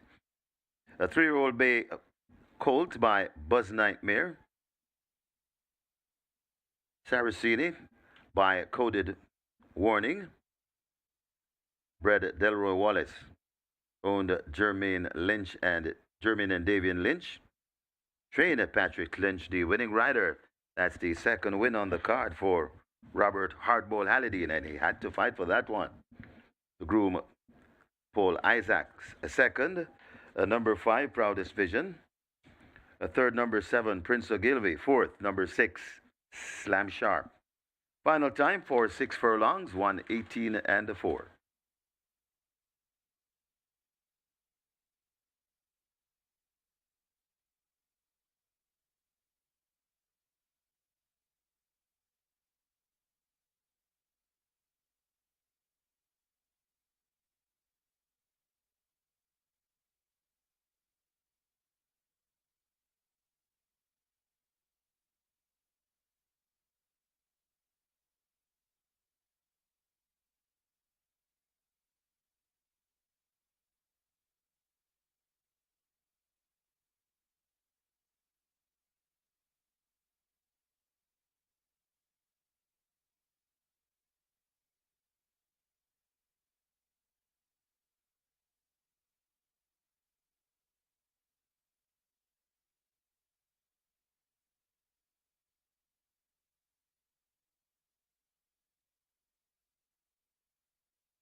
And that's the photograph of third. Third and narrowly going to number 7 on the far side.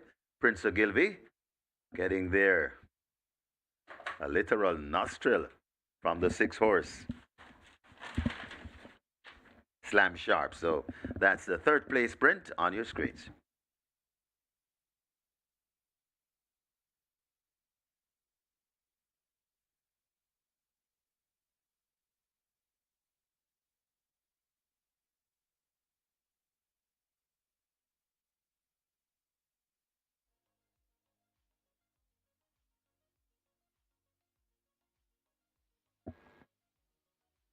They're off and racing.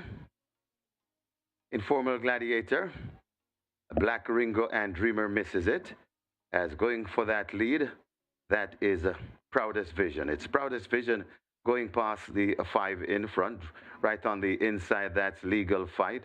Slam Sharp is in that cluster, and just out wide, that's Prince Ogilvy. They're about 3 or 4, maybe 5 lengths before we come to Black Ringo. Then comes Informal Gladiator, and racing at the back of the field, that's Dreamer. They head towards the 3, and Legal Fight assumes the lead from Proudest Vision back in second. Slam Sharp comes next in third, followed on the rail by Prince Ogilvy. Then comes recovering, that's Black Ringo. Informal Gladiator, and still at the back of the field, that's Dreamer there at the top of the lane. Legal Fight has a fight with Proudest Vision on the outside. Legal Fight and Proudest Vision fighting on. Slam Sharp coming out wide with an encouraging run, but it is Legal Fight still in front. Proudest Vision not going anywhere, and Slam Sharp trying to measure those two, but it's Legal Fight hanging tough. Proudest Vision is not going away. Legal Fight, Proudest Vision, Legal Fight. What a heck of a fight, this Legal Fight, Proudest Vision,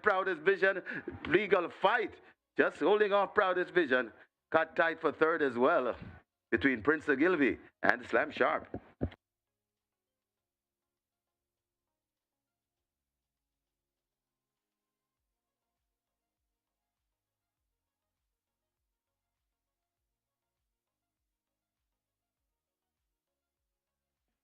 Result of the 6 now official. Horses to the testing barn. 1, Black Ringo. 2, Legal Fight. 1 and 2 go to the barn.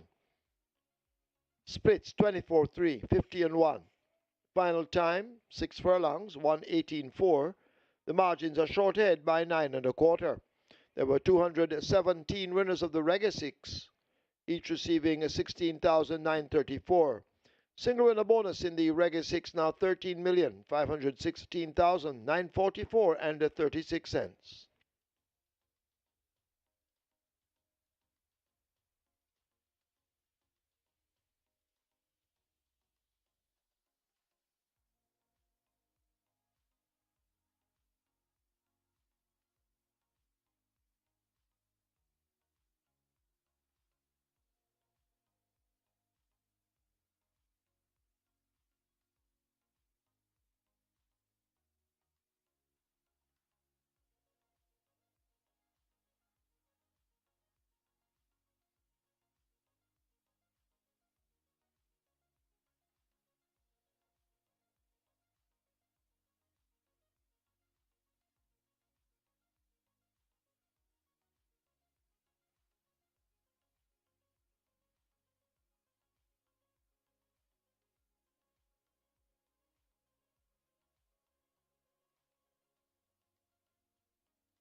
Ladies and gentlemen, your attention called to the winners enclosure for the presentation of the Hold Your Horses Trophy. Making the presentation, Julian Dixon, Communications Officer, and she presents to Patrick Lynch Jr., collecting for Jermaine and Davian Lynch. Also in the presentation party, trainer Kibisha Little.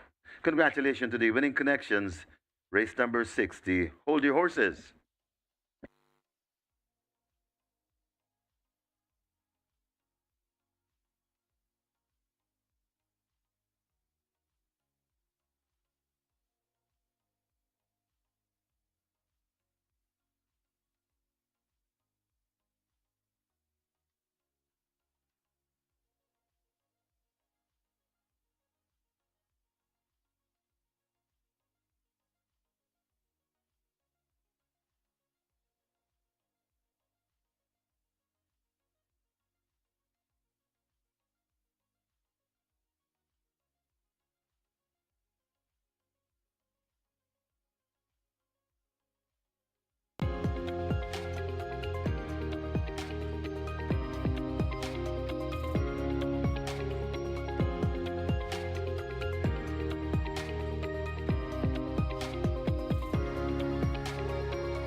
So Legal Fight gets a job down there in the Hold Your Horses on Emancipation Race Day, completing the Reggae 6 sequence. Congrats to our winners of the Reggae 6, $16,934 in dividends there. The jackpot now $13.516 million.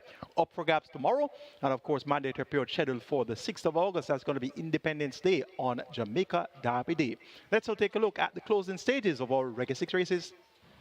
But it's Let Him Fly, a crack or two of that right-hand stick. The furlong pole left behind him, and Let Him Fly has a clear lead. Don't think they're going to ever get back to this Let Him Fly in the hands of Shaheem Gordon. Let Him Fly coasting in.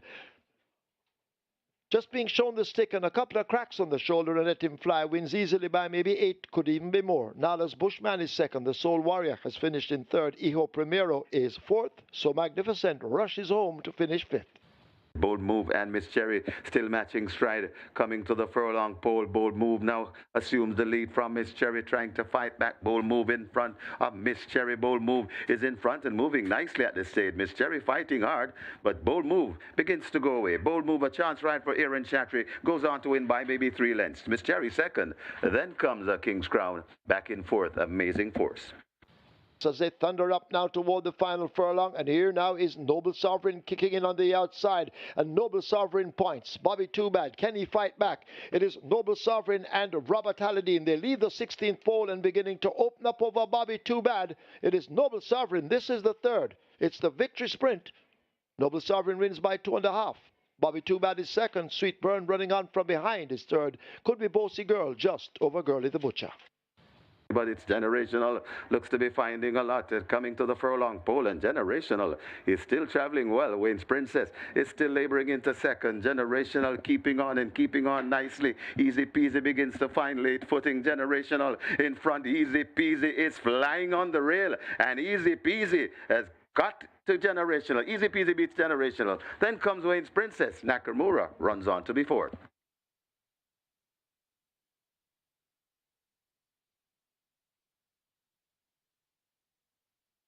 But it's Excuse Me Goodbye who has the lead on the run to the furlong pole. Money Must and Tequila Flight now come a-calling. Excuse Me Goodbye beginning to tie up. Here is Tequila Flight kicking in, and Tequila Flight now grabs the lead under Demar Williams. It's Tequila Flight responding to left-hand whipping, and Tequila Flight, he changes it quicker to the right, will win by maybe 6.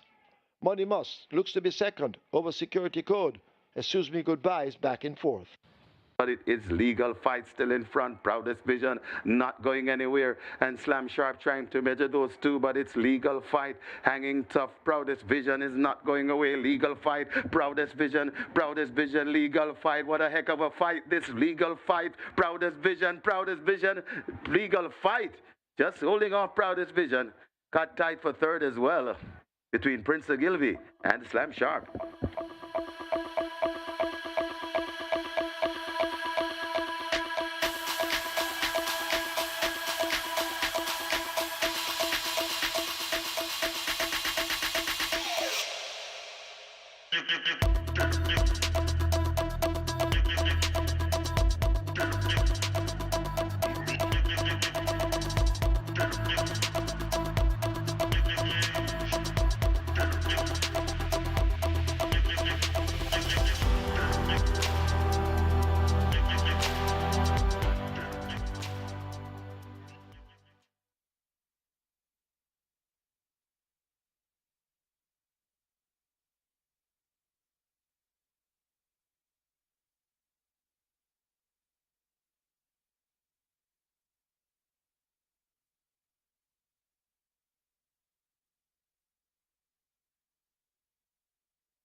On to race number 7 here. Another very small field here, and there's a 1-5 favorite to tote. That's number 5, Unruly Mo. Unruly Mo was $1.80 at the fixers when it opened. Bet down to $1.40, and nobody's showing a whole lot of interest in this race other than for number 5, Unruly Mo. Your 1-5 favorite, and it's the best back runner at $1.40 at the fixers windows. Number 5, Unruly Mo. So good luck for race number 7.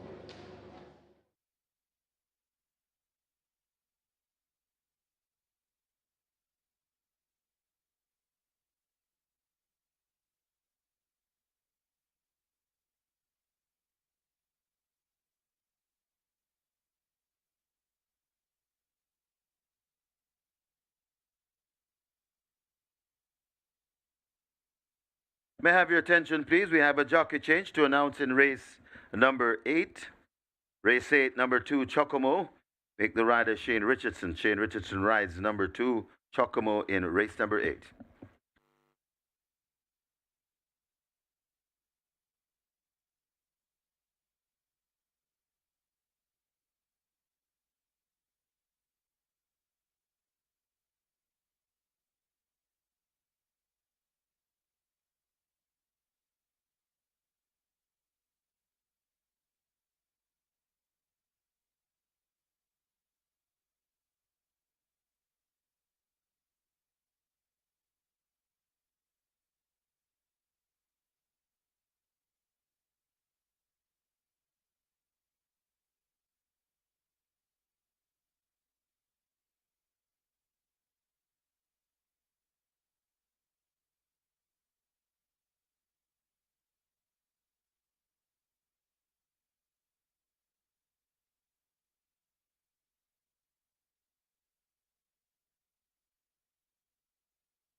Horses take the track for the 7th.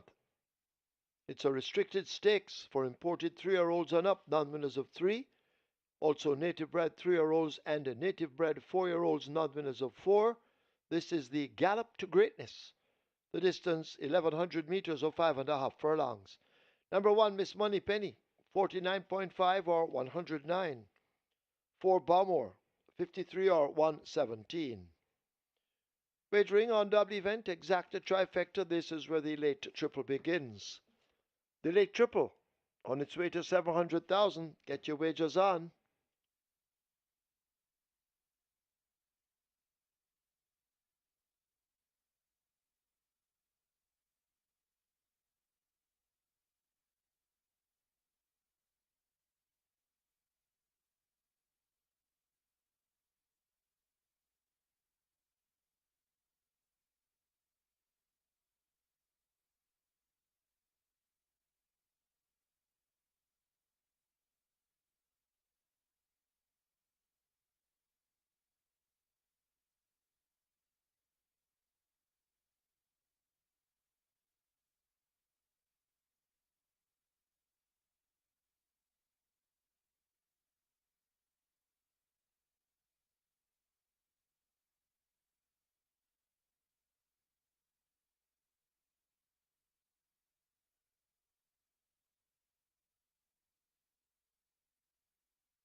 Congratulations once again to our Regular 6 winners, each receiving 16,934 and the Regular 6 jackpot now over 13.5 million. That will be up for grabs tomorrow on Jamaica Oaks Day on Ladies' Day. And then we'll be having mandatory payout on the 6th of August, Jamaica Derby Day on Independence Day. Now, if ticket count on the Regular 6, well, it's now down to the Twilight 6, so the Regular 6 is in the history books. Live ticket count on the Twilight 6, 1,401 with over 4.64 million in that, make that 4.3 million in the net pool. So it's 569 tickets rather, the live ticket count on the Twilight 6 with 4.33 million plus in that net pool. The strike 4 on mandatory payout day, that's the one that starts off with 1,401 live tickets and 4.64 million plus in that net pool. And the catch 9 now down to 4 live tickets and over $1 million in the net pool and 2.6 million plus in that jackpot. And remember, tomorrow is going to be mandatory payout on the catch 9. Race number 7 is the Gallop to Greatness. Late triple begins here. Minimum guarantee paid 400,000 already. Over 800,000 wagered. A small field of 5 go 1,100 meters. Top selection goes to number 5 on Rudy Mo. One last time out, going a mile. Cuts back in distance of 5.5 furlongs, can sprint as well. One over 5 furlongs waiting 58 and a fifth of a second, beating Nephew and Balmore on the 25th of January. So quite effective sprinted also. 1 to 2 the favorite there on Rudy Bow. Number 3 is Miss Marbella. This one gets 2 to 1. Radish Roman rides for Peter Don Passard. Winner last by half length, beating Brompton. Boy over 5 furlongs straight. Rocket Fire Seb, who was third, has returned to frank the form with a win. So Miss Marbella with a lot of scope to improve. Should be in the thick of things to the very end also. Number 4, Balmore gets 5 to 1, has been in close proximity to Rudy Mo. Was second by a neck.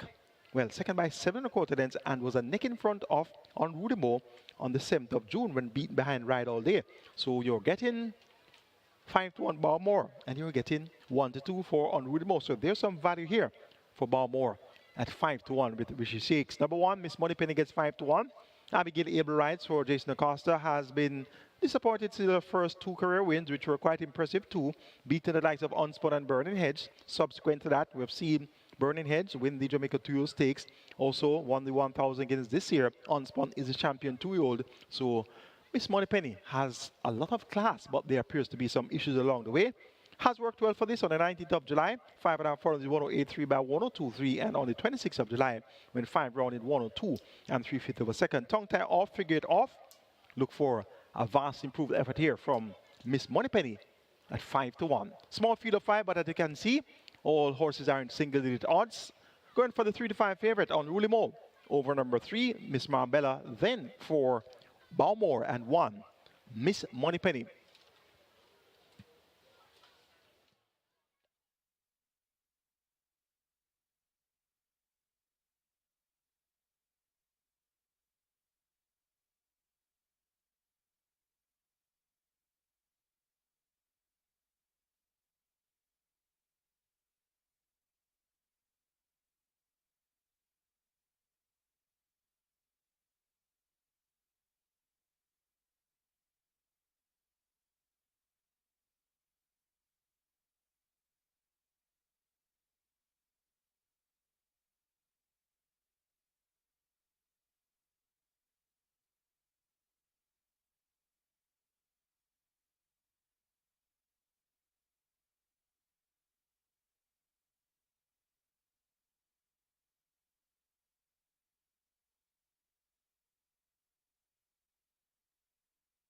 So the runners are heading to post. This is race number 7, the Gallop to Greatness.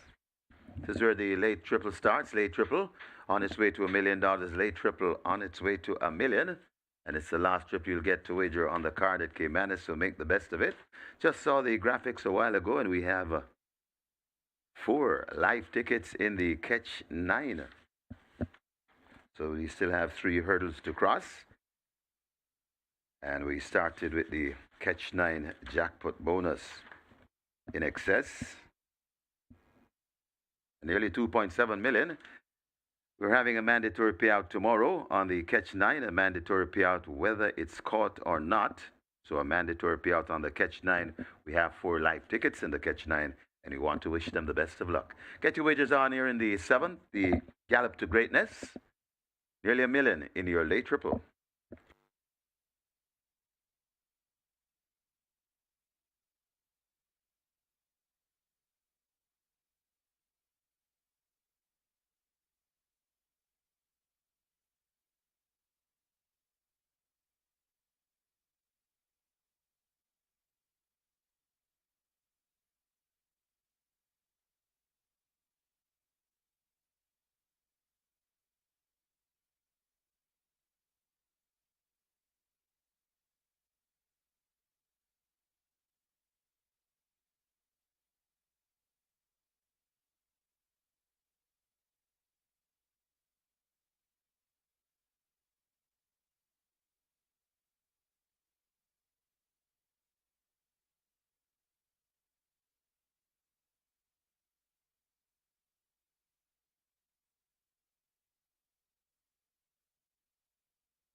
They've now closed up the front of the gates. You need to get your wagers on as the late triple arrives at $1 million. Get your bets on now.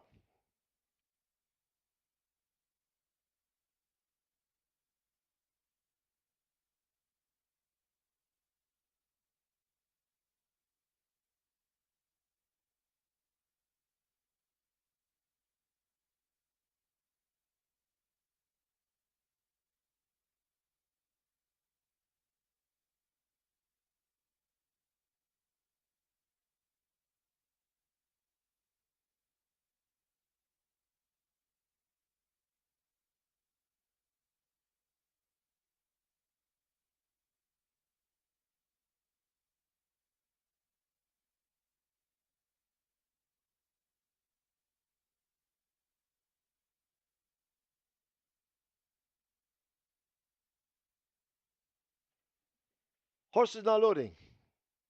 Miss Moneypenny in, followed by another one coming into 2. Miss Marbella will be next at 3.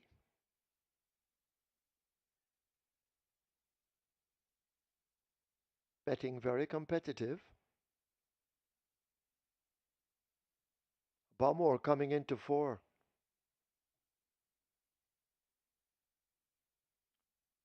And the favorite on Roulimau with Shane Ellis will load at 5.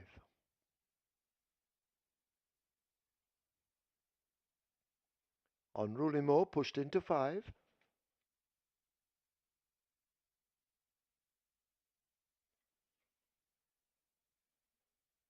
Field in line for the gallop to greatness. Starter ready. They're off. Perfect start. Miss Moneypenny, another one, as expected. They match speed as they go flashing past the 5 on Roulimau, further back in the 3rd. Miss Marbella runs the rail, caught and joined now by Balmore as the 5 runners make their way flashing past the half mile. Miss Moneypenny out in front. She leads up by almost 2 lengths. Another one in pursuit. A break of some 4 or 5 lengths to on Roulimau. Balmore is 3 lengths in behind, about to be joined now by Miss Marbella going hunting as they leave the 5/16th behind them, about to come into the top of the lane. It's Miss Moneypenny in the red silks, leading them a merry chase. Inside now the final quarter at the top of the lane. Can they catch Miss Moneypenny? Here is on Roulimau now. Afterburners switched on the outside. Another one is battling in between horses, and another one now sticks the nose in front of Miss Moneypenny. On Roulimau now needs to do some more. It is another one who continues to lead up inside the final 16th. Another one by 2 lengths on Roulimau, trying to close the gap. Miss Marbella and Balmore coming late.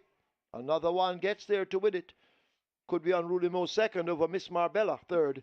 Balmore is fourth.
In the winners enclosure, the unofficial winner of race number 7, the Gallop to Greatness.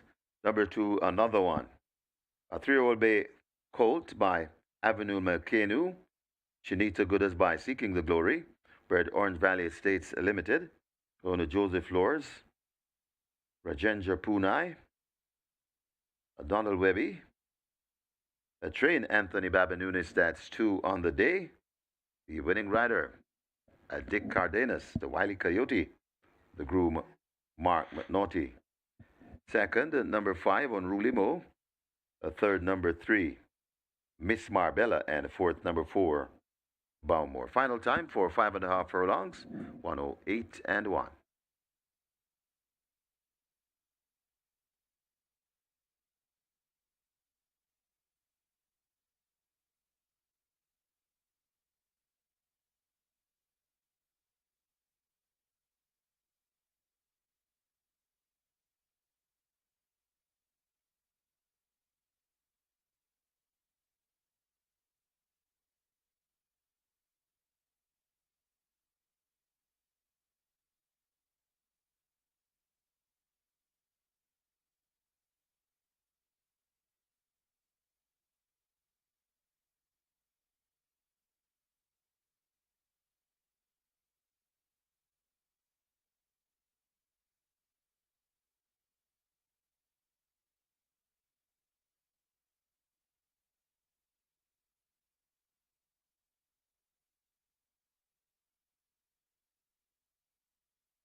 They're off. Perfect start. Miss Moneypenny, another one, as expected. They match speed as they go flashing past the 5, Unruly Mo further back in the third. Miss Marbella runs the rail, caught and joined now by Baumore as the 5 runners make their way flashing past the half mile. Miss Moneypenny out in front. She leads up by almost 2 lengths. Another one in pursuit. A break of some 4 or 5 lengths to Unruly Mo. Baumore is 3 lengths in behind, about to be joined now by Miss Marbella going hunting as they leave the 5/16th behind them, about to come into the top of the lane. It's Miss Moneypenny in the red silks, leading them a merry chase. Inside now the final quarter at the top of the lane. Can they catch Miss Moneypenny? Here is Unruly Mo now. Afterburners switched on the outside. Another one is battling in between horses, and another one now sticks the nose in front over Miss Moneypenny. Unruly Mo now needs to do some more. It is another one who continues to lead up inside the final 16th. Another one by 2 lengths. Unruly Mo trying to close the gap. Miss Marbella and Baumore coming late. Another one gets there to win it. Could be Unruly Mo second over Miss Marbella third. Baumore is fourth.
Ladies and gentlemen, your attention called to the winners enclosure for the presentation of the Gallop to Greatness Trophy.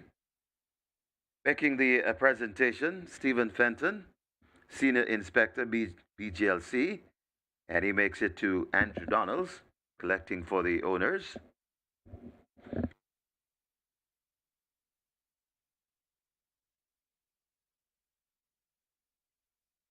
Also in the presentation party, winning rider Dick Cardenas. Congratulations to the winning connections, race number 7, the Gallop to Greatness.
Your attention, please. Trainer Peter John Passard asked to go now to the storage room. Peter John Passard wanted in the storage room.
On to race number 8, and from morning we've had one horse that has been getting good support at the fixed odds winners for race number 8, and it's not the 65 tote favorite number 7 Pack Place. It's actually number 1 Unbelievable Force. This one opened at about 460, very heavily bet down to 370, and it's pretty much the only horse that they're really giving a lot of attention to at the fixed odds winner. That's number 1 Unbelievable Force, the best back runner here at the fixed odds winners for race number 8. So good luck.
Horses take the track for the 8th. It's the Betting, Gaming and Lotteries Commission Trophy, a Grade 2 open allowance for 3-year-olds and up. The distance 1100 meters or 5.5 furlongs.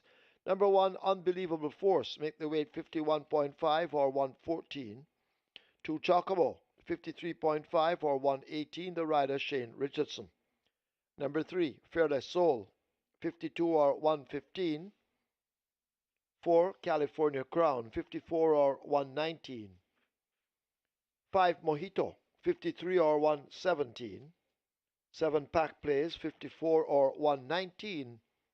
8, Champion Bubbler, 53.5 or 118. Wagering on double event, this is the late double exacta, Quinella trifecta, superfecta, high five with a carryover in excess of 241,000. Get your wagers on.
Another one returns to victory in the Gallop to Greatness at Good Food there, 9-2 with the wider county the Cardenas riding for Anthony Baba Nunes. Another one well rated behind the speedster. Miss Moneypenny pounced near the 3/4 point, turned for home in close proximity to Miss Moneypenny, got the lead further from home and stayed on strongly to get the job done convincingly over the favorite on Rudy Moore. Live ticket count on the Twilight 6 now down to 102 with 4.3 million plus in that net pool, and the live ticket count on the mandatory period strike 4 now down to 297 with 4.64 million plus in that net pool. It's time for a feature race today, the Betting, Gaming and the Lotteries Commission Trophy, a field of 9. It's an open allowance contest, so 3 it up with a purse of 1.7 million. They go 1,100 meters or 5.5 furlongs. Top choice goes to the one, Unbelievable Force. Tyrese Anderson picks up the Mount 4 trainer Philip Fiano D and owner ACK Stables. Outsped on her first attempt at open allowance, but that run can be excused. Looks a lot sharper today. Drawn post position 1. He has the speed to make the lead. Once she makes the lead and clears off, she's going to take a lot of catching. And this Unbelievable Force looks sharp and ready. Number 7, Pack Plays, is at 6-5. This one has won 3 times locally. All 3 victories has come over 6.5 furlongs, so he is a 6.5 furlong specialist. Richie Shakes picks up the Mount 4 trainer Ron Matthew. And owner Vincent main Pack Plays comes 5.5 furlongs today. Let's see if if one of his usual honest efforts will see him fighting out the finish here. 6-5 though appears to be on the short side for Pack Plays. Number 6, Mahogany gets 5-1. Top weight at 56.5 kilos, reunited with one of his favorite riders, Dane Dawkins. And this Mahogany carried 52 kilos last time out, outsped by Wall Street Trader, Legacy Isle, and Pack Place. So now hiked to 56.5 kilos, the actual top weight here. He's going to have his work cut out for him, but he looks sharp and ready. And as such, 5-1 looks to be good value to find out whether or not Mahogany will be up to the task from the head of the scales. Number 4, California Crown, last year's 2,000 Guineas winner. He has been quite potent when sprinting this season, has won 5 furlongs round twice, has won over 5.5 furlongs once. So he's back to sprinting now. Last week, he led for a long way in tearaway fashion in that 1 mile race won by Funcan Dunn, his stablemate over Desert of Malibu, and his other stablemate, is that a fact, was Sir. So California Crown now cutting back to sprinting and looks a lot more focused today. And at 3-1, look for California Crown to run a brave race in the Betting, Gaming and Lotteries Commission Trophy. Make it 1, 7, 6, and 4. My order of preference, Unbelievable Force, to get the better of Pack Plays, Mahogany, and California Crown.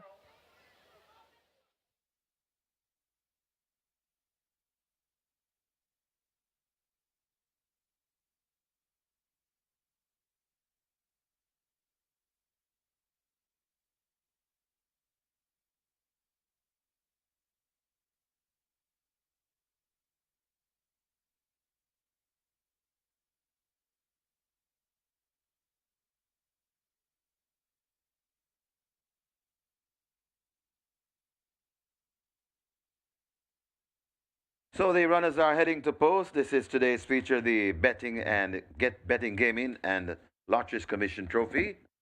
And this is where we have a high five, a carryover, a massive one in excess 241,000. And your high five pool close to 600,000 wagered. Get your bets on. Late double starts here as well. And we know it's in excess of $1 million. Just waiting on the flash to come on the board. Here we go. Heading to 1.4 million. Late double on its way to 1.4 million. High five wagering approaching 600,000. Your carryover in excess 241,000. Get your bets on.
They're closing up the front of the gates as the high five with the carryover approaches 700,000. You need to get your wagers on now, loading up, about to begin for the day's feature, the Betting, Gaming and Lotteries Commission Trophy.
High five with the carryover, now heading towards $750,000. You need to get your wagers on. Any moment now, they will begin to load for the Betting, Gaming and Lotteries Commission trophy.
Horse is now loading. First one in, Unbelievable Force.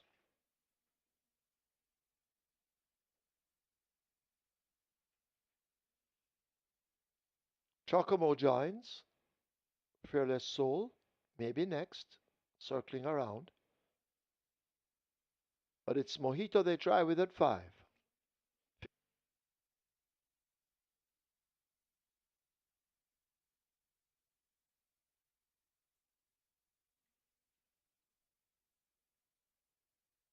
Mahogany joins the field. Pack plays the favorite. Will load at 7.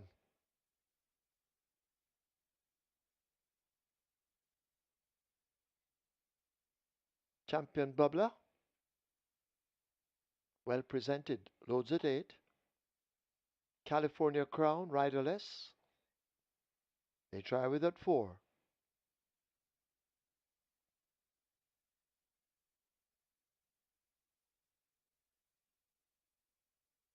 California Crown refusing once again.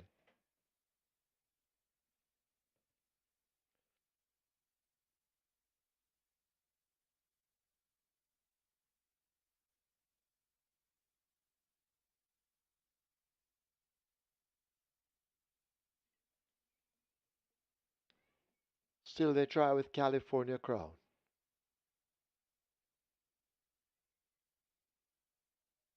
Keeps going in part of the way and then backing out.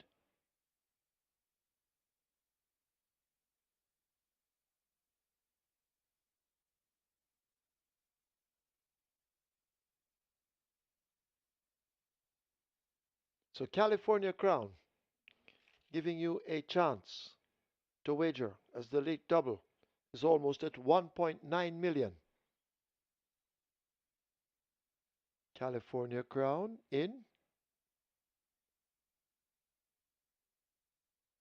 and locked away. Haladin goes up. The final one will be a money market.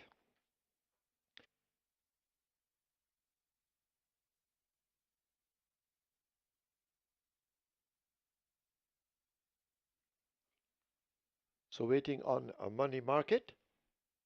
Money market, part of the way in, now all the way in. Field in line for the Betting, Gaming and Lotteries Commission trophy. Michael Sims is ready, they're off. Champion Bubbler came off a beat slow with Money Market and Mojito. California Crown came out running. Unbelievable Force, 3 parts of a length on the rail. Mahogany is also making progress. There goes Pack Plays now with a burst of energy as they charge past the half mile. And the Pack Plays has scooted through to get that lead from California Crown. Mahogany right there. So too Money Market. Unbelievable Force races behind them. 5.5 lengths off that lead as they leave the 3. Mojito has to make some ground. A gap of some 6 lengths to Chocomo. Champion Bubbler just toward the outside. Fearless Soul runs the rail and is last. They're coming into the top of the lane. Pack Plays continues to chart the course. The stick now coming out in the left hand. Money Market trying to run Pack Plays down. Mahogany is also asked to close up. Mojito is racing down against the rail, but it is Pack Plays who has the lead. Pack Plays out in front. Mojito coming with a charge against the fence, but Pack Plays continues to hold a good-looking lead. Mojito trying to close the gap, but can't. Pack Plays will win it on the Richie Shakes. Mojito is second. Mahogany third. Close between Fearless Soul and California Crown.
In the winners enclosure, the unofficial winner of race number 8, the Betting, Gaming, and Lotteries Commission Trophy, the number 7 Pack Plays. 4-year-old Dark Bay or Brown Colt by Stay Thirsty. Standard Deal by Consolidator. Bred Terry Lovinger. Owned Vincent Main. Trained Rowan Matthew Jr. The winning rider, Richie Shakes, to groom Johnny Oxford. Second, the number 5, Mojito. A third, number 6, Mahogany. Fourth, number 3, Fearless Soul. And a fifth, number 4, California Crown. Final time for 5.5 furlongs, 106 and 4.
Michael Sims is ready, they're off.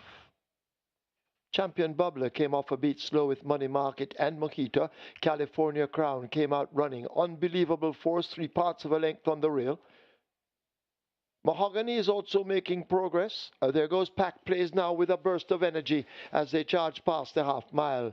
And the Pack Plays has scooted through to get that lead from California Crown. Mahogany right there. So too Money Market. Unbelievable force races behind them. 5.5 lengths off that lead as they leave the 3. Mojito has to make some ground. A gap of some 6 lengths to Chocomo. Champion Bubbler just toward the outside. Fearless Soul runs the rail and is last. They're coming into the top of the lane. Pack Plays continues to chart the course. The stick now coming out in the left hand. Money Market trying to run Pack Plays down. Mahogany is also asked to close up. Mojito is racing down against the rail, but it is Pack Plays who has the lead. Pack Plays out in front. Mojito coming with a charge against the fence, but Pack Plays continues to hold a good-looking lead. Mojito trying to close the gap, but can't. Pack Plays will win it on the Richie Shakes. Mojito is second. Mahogany third. Close between Fearless Soul and California Crown.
Ladies and gentlemen, your attention called to the winners enclosure for the presentation of the Betting, Gaming, and Lotteries Commission Trophy.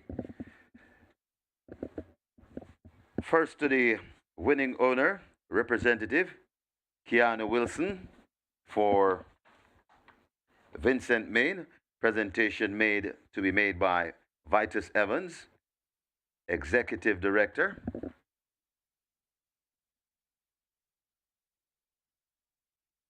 And Mr. Evans will also present to the winning trainer,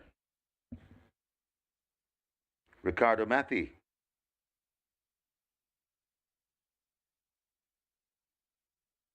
Now the presentation to the jockey, Wendy Robertson, Communications Manager, and she presents to Irashi Riley, representing the winning jockey, Richie Shakes.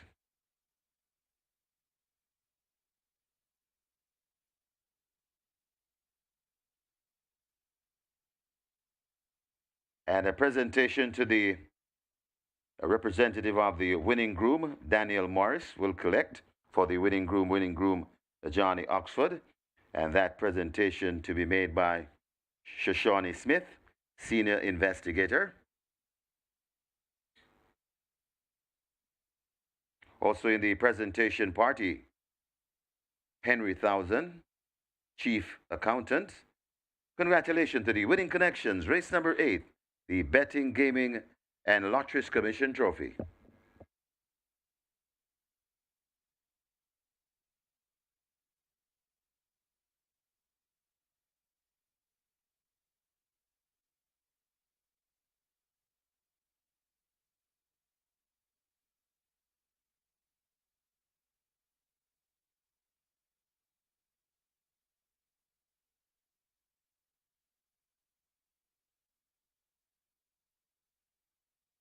As we stand by for the ceremonial cake cutting, winning connections gathering around.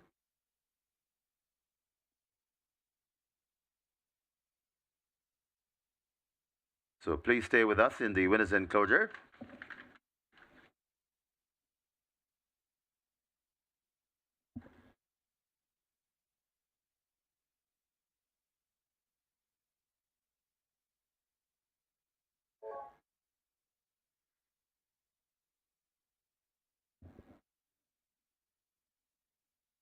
Ceremonial cake cutting taking place, and they're off and cutting.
Result of the 8th official, horses to the testing barn 5 Mojito, 7 pack plays. 5 and 7 go to be tested.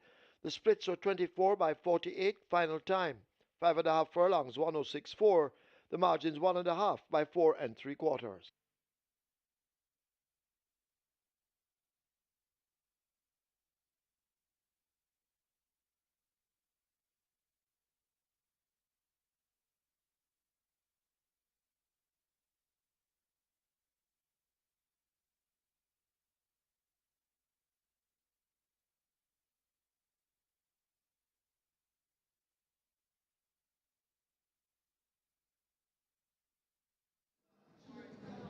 We're on to the ninth and final here. So quite a few horses getting bet in what is a very competitive field. Only one scratch, so we're down to 11 runners.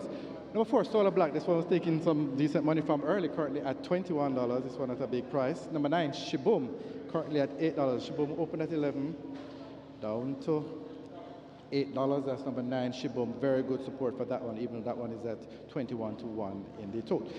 T Brady, currently at 280. This one opened at 650.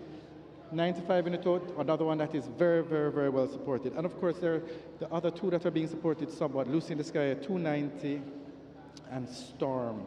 Storm is currently at 235, but a lot of big outers getting some good support. Solar Black, Shiboom, T Brady.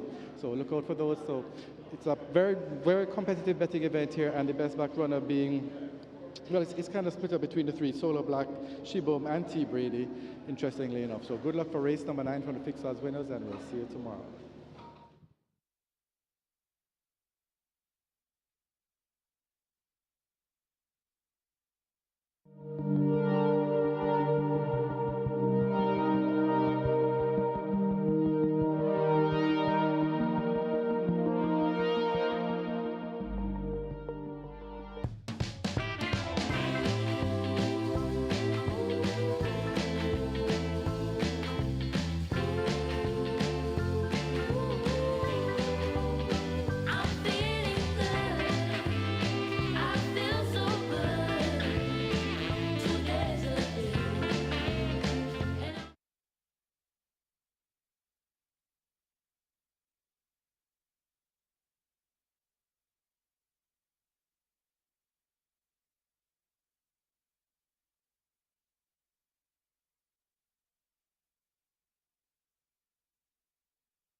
Number 9, Shiboom, takes the track early, and please note tomorrow's race book, race number 3, should be 7 furlongs, not 5 furlongs straight. So the track and pools has the third race as 5 furlongs straight. That is incorrect. It is 7 furlongs, so please make a note of that. Of course, this will be repeated tomorrow.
Horses that take the track for the ninth. It's for 3-year-olds and up. It's an optional claiming event. 700,000 to 600,000 the tag.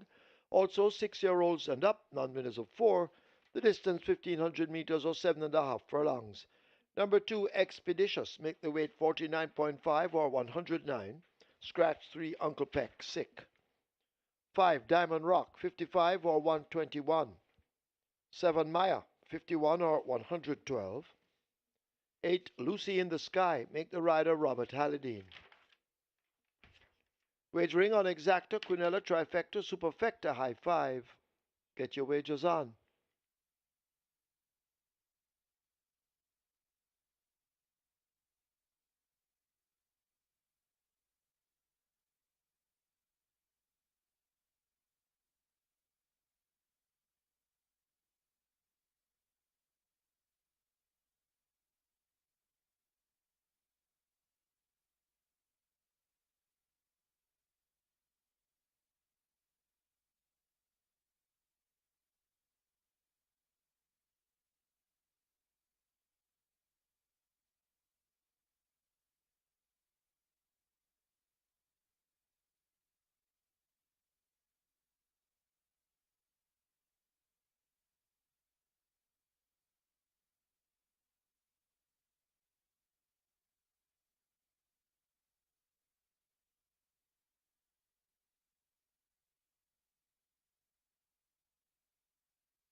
The Betting Gaming Analysis Commission trophy goes to Park Place, who finally gets a win at a distance that's not 6.5 furlongs. So got the job done today at 5.5 furlongs. A very sharp performance here by Park Place. Good ride by Richie Shakes. And Park Place delivers a good zero. Mojito, strong second. Mahogany finishes a strong third as well. Live ticket count on the Twilight 6 now down to 85 with 4.33 million plus in that net pool. And the mandatory period strike 4 live ticket count now 218 with 4.6 million plus in that net pool. It's now time for the night pan, the 50th run. We have an runner, number 3, Uncle Peck, and we are down to a field of 11. This is for the 700,000 or the 600,000 claimers, and they go 1,500 meters or 7.5 furlongs. Top choice is number 10, Storm. Radish Rowan rides to Adrian Prince. This one won by the proverbial City Buck last time out. Beating Solar Black, who's here. And I'm told by a very good source that Solar Black is a soup and Solar Black cannot lose. So for passing on the message, number 4, Solar Black is said to be a soup and cannot lose. But I want to see that happen. It's now almost post time, so we don't have much time to wait to see if Solar Black can turn the tables on Storm here. But I'm told by a very good source that Solar Black is going to win.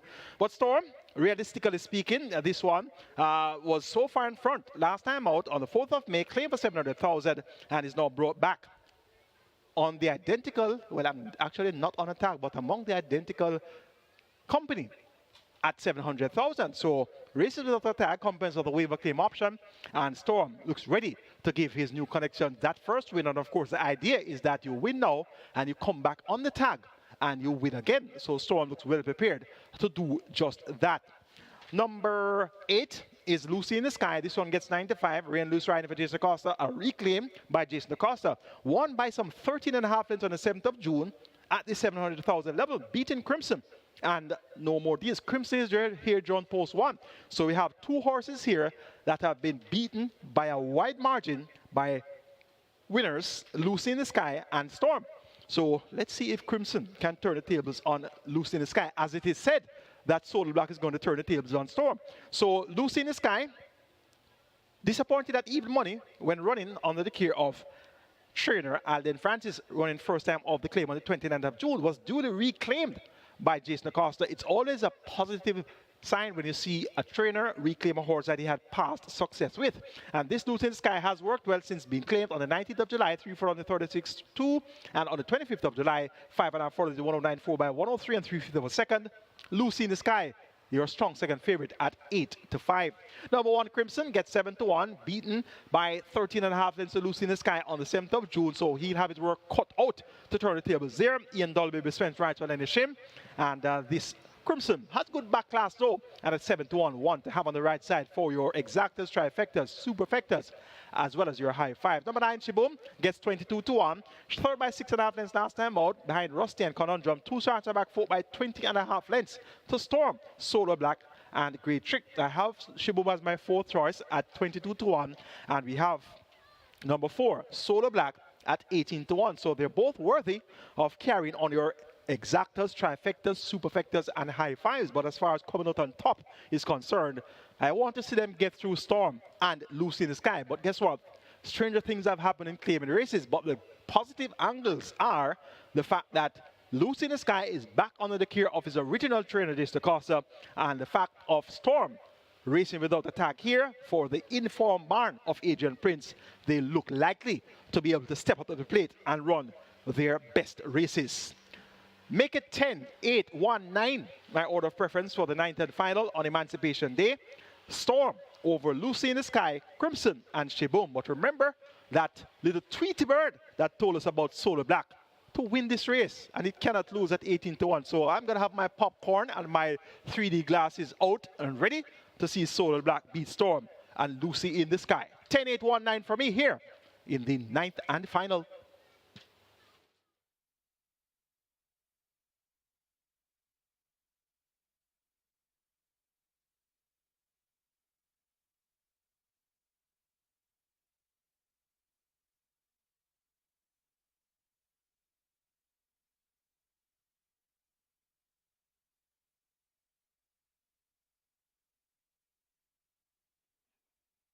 High five on its way to 450,000. And once again, reminding you in the track and pools, the 3rd race tomorrow, 5 furlong straight is incorrect. The third race tomorrow will be over 7 furlongs.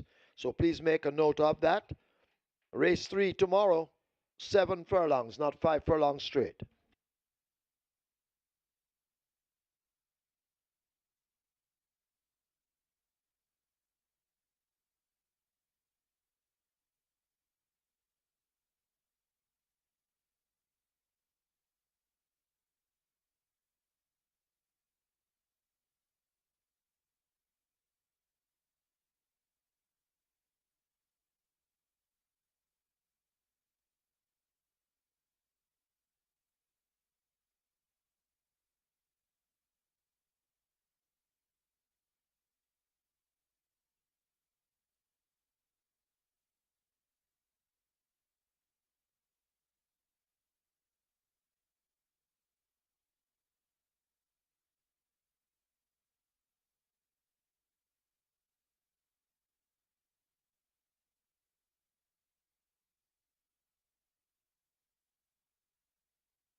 Closing up the front of the gates for the start of race number 9, the ninth and final, the 50th run.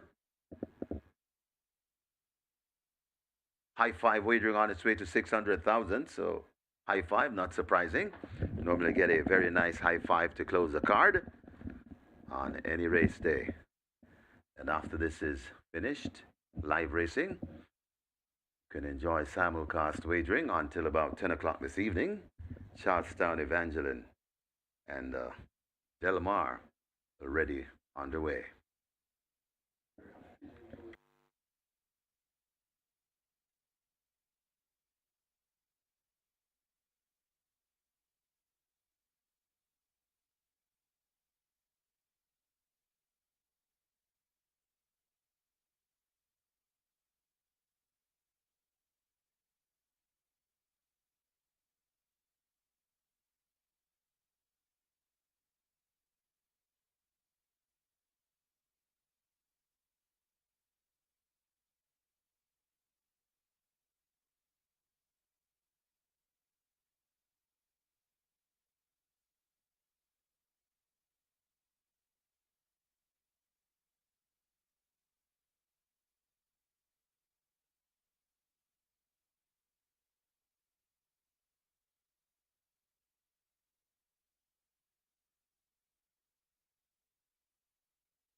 So we have 10 more races tomorrow on Carnival of Racing here at Caymanas Park, Ladies' Day, and the 86th running of the Jamaica Oaks.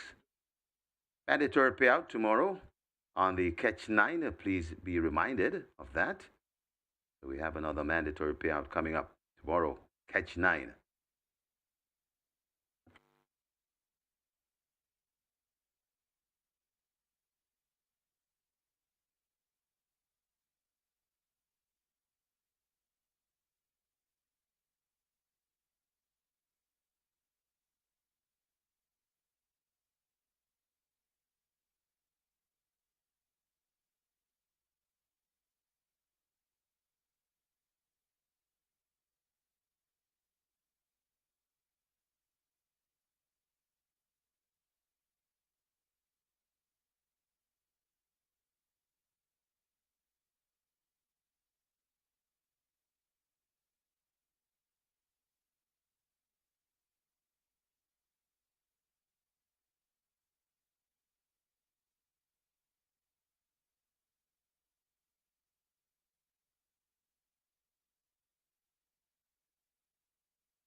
So nearly 600,000 in the high five pool and the loading up about to start. So you got to hurry and get a piece of that high five. Wow. Nearly 600,000 wagered. Front of the gates are closed, so the loading up about to start.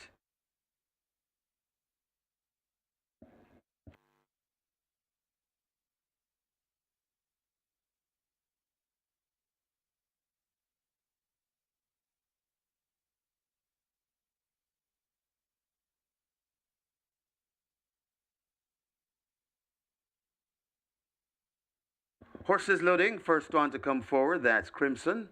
Horses loading. Loading for the ninth and final. A Solo Black is next, that's 4.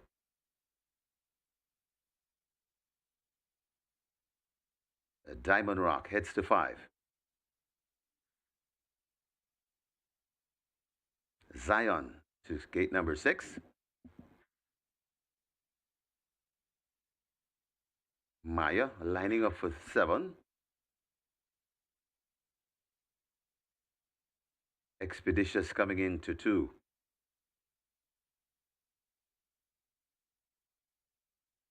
Expeditious loads.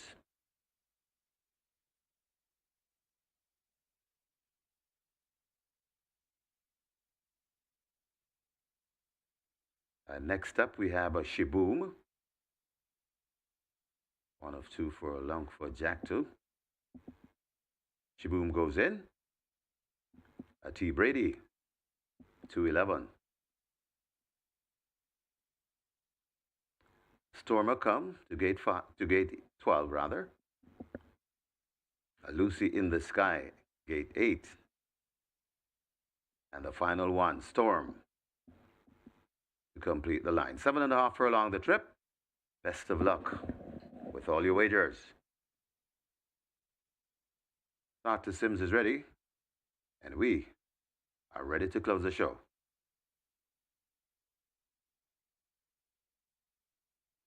They're off and racing.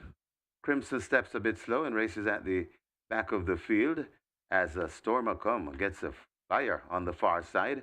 Right there too, that is Lucy in the Sky. So they head down the backstretch towards E6, and it is Stormer come from Lucy in the Sky. Then comes Zion right against the rail and recovering. That's Crimson. Just behind the Crimson, that's Shiboom. Then comes T Brady. Just behind T Brady, that's Stormer come. Then Storm. Then comes Expeditious. About 4 lengths before we come to Maya, and racing at the back of the field, that's Solo Black and Diamond Rock. They go towards the 4, passing the 4, and it is Lucy in the Sky tearing away on that lead about 8 or 10 lengths in front. Coming to the 3 furlong pole, a lonely leader, Lucy in the Sky. Crimson is chasing down into second, out wide that Storm. Then comes Shiboom on the inside, and coming on that Zion, trying to make a run of it. That's T Brady, but it is Lucy in the Sky still in front. Coming back to the field a bit. Lucy in the Sky still has that run. Lucy in the Sky, but here comes Storm outside. Also coming on the inside, that's Crimson. T Brady trying to make a run out wide. Maya and Expeditious, but it is now Storm and Crimson goes on with it. Storm and Crimson fighting it out. Coming to the half a furlong pole. Storm just traveling the better. Crimson still there fighting on it. Storm. And Storm goes on to give Radish Roman the second on the card. Crimson is second. Then comes a Lucy in the Sky. Expeditious and the Diamond Rock back in 5th.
Your attention, please. Tyrese Anderson asked to go now to the storage room. Tyrese Anderson wanted in the storage room.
We have claims, we have claims. Number 8, Lucy in the Sky. 8 claims submitted. Lydia Anglin for Rohan Daly. Lydia Anglin claims Lucy in the Sky for Rohan Daly. 1 claim submitted for number 9, Shaboom. That claim was void. 1 claim submitted for number 11, T. Brady. Peter John Passad for Marlon Brown. Peter John Passad claims 11, T. Brady for owner Marlon Brown.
In the winners enclosure, the unofficial winner of race number 9, number 10, Storm. A 10-year-old bay gelding by natural selection, all for pleasure, by Alicius. Bred Weiss 1955 Limited. Own Leon Ball.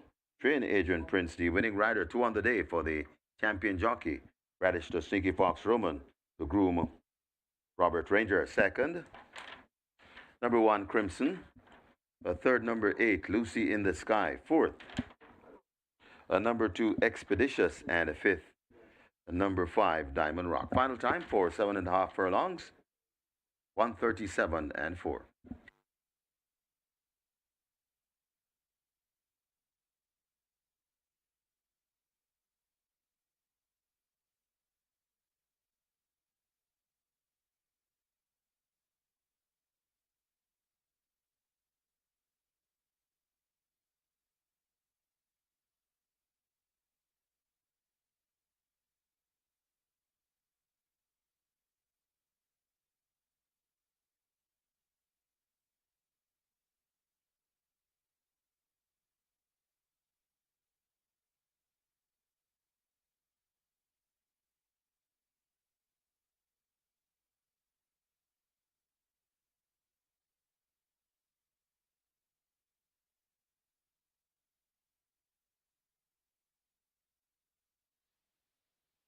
They're off and racing. Crimson steps a bit slow and races at the back of the field as a Stormer come gets a flyer on the far side. right there too. That is Lucy in the Sky. So they head down the backstretch towards E6, and it is Stormer come from Lucy in the Sky. Then comes Zion right against the rail and recovering. That's Crimson. Just behind the Crimson, that's Shiboom. Then comes up T Brady. Just behind T Brady, that's Stormer come. Then Storm. Then comes Expeditious. About 4 lengths before we come to Maya, and racing at the back of the field. That's Solo Black and Diamond Rock. They go towards the 4, passing the 4, and it is Lucy in the Sky tearing away on that lead, about 8 or 10 lengths in front. Coming to the 3 furlong pole, a lonely leader, Lucy in the Sky. Crimson is chasing down into second, out wide that Storm. Then comes Shiboom on the inside, and coming on that Zion, trying to make a run of it. That's T Brady, but it is Lucy in the Sky still in front. Coming back to the field a bit, Lucy in the Sky still has that run, Lucy in the Sky, but here comes Storm outside. Also coming on the inside, that's Crimson. T Brady trying to make a run, out wide Maya and Expeditious, but it is now Storm and Crimson goes on with it. Storm and Crimson fighting it out. Coming to the half a furlong pole. Storm just traveling the better. Crimson still there fighting on it. Storm. And Storm goes on to give Radish Roman the second on the card. Crimson second. Then comes a Lucy in the Sky. Expeditious and the Diamond Rock back in 5th.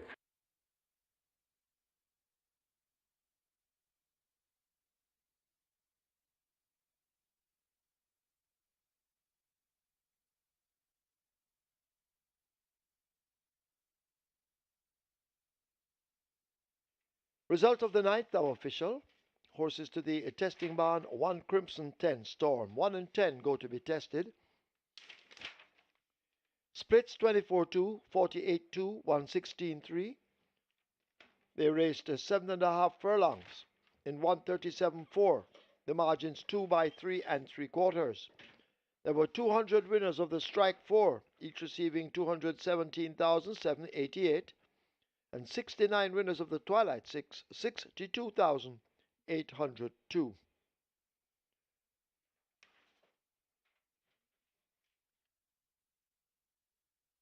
So after the presentation, you will have your recap, and of course, you will get it from Michael Kane. Stand by for that.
Making the presentation, Petal Hilton. She is the Customer Service Manager, BGLC,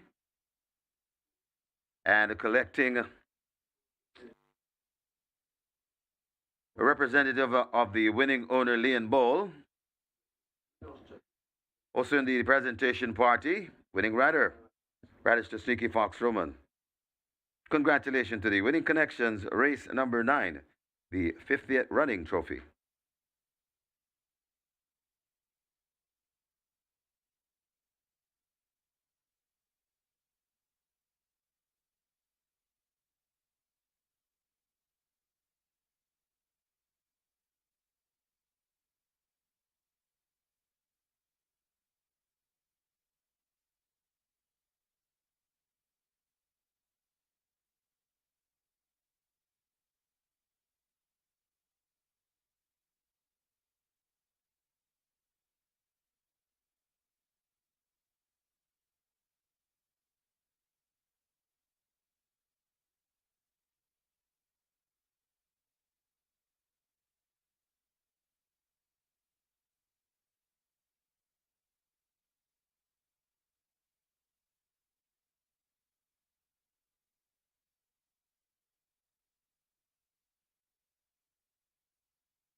So a correction to the strike 4, it's 200 winners at 21,788. So the strike 4 had 200 winners at 21,788.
The Emancipation race day has come to a closure, and indeed we had 9 races and some very fun and exciting races too. Radish Roman started the show with a double. He led the jockeys currently, and Anthony Baba Nunes, he started the trainers section with a double as well.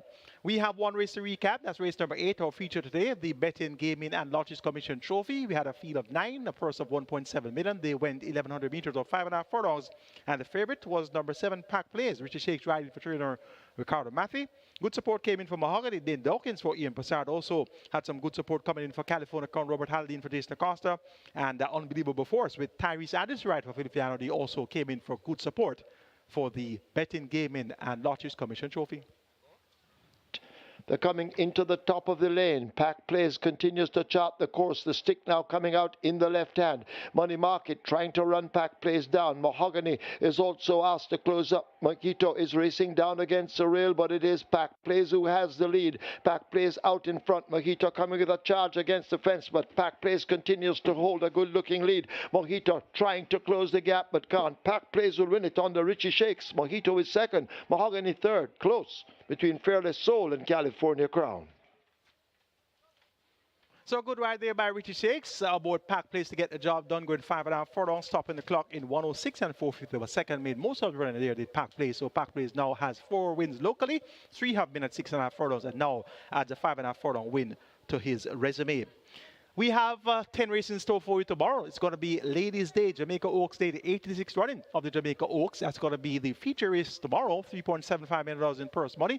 And they go 2,000 meters or 10 furlongs, and we have a field of some classy looking fillies that's going to be on show tomorrow. And of course, ladies will be on show tomorrow as well. And always one of my favorite race days for the year, Ladies' Day. I've been lucky on some Ladies' Days, winning some exotics on those days. So I'll always look forward to Ladies' Day here at Caymanas Park. Tomorrow we'll be having mandatory payout on the catch 9, and we have 3.389 million plus in that jackpot converted to our carryover today. We had mandatory payout in the strike 4, which yielded a payout of 21,788. We had a net pool of over 4.6 billion. So look for an attractive net pool for the mandatory period catch 9 tomorrow. Of course, that will begin in race number 2. It's a 10 race card, so the catch 9 sequence will be races 2 through 10. And brace yourselves for mandatory mania in the regular 6. If you don't hit the jackpot tomorrow, which is already at 13.5 billion, look for a very sizable jackpot to be up for grabs on Derby Day, which is going to be next Wednesday, the 6th of August. That's going to be on Independence Day.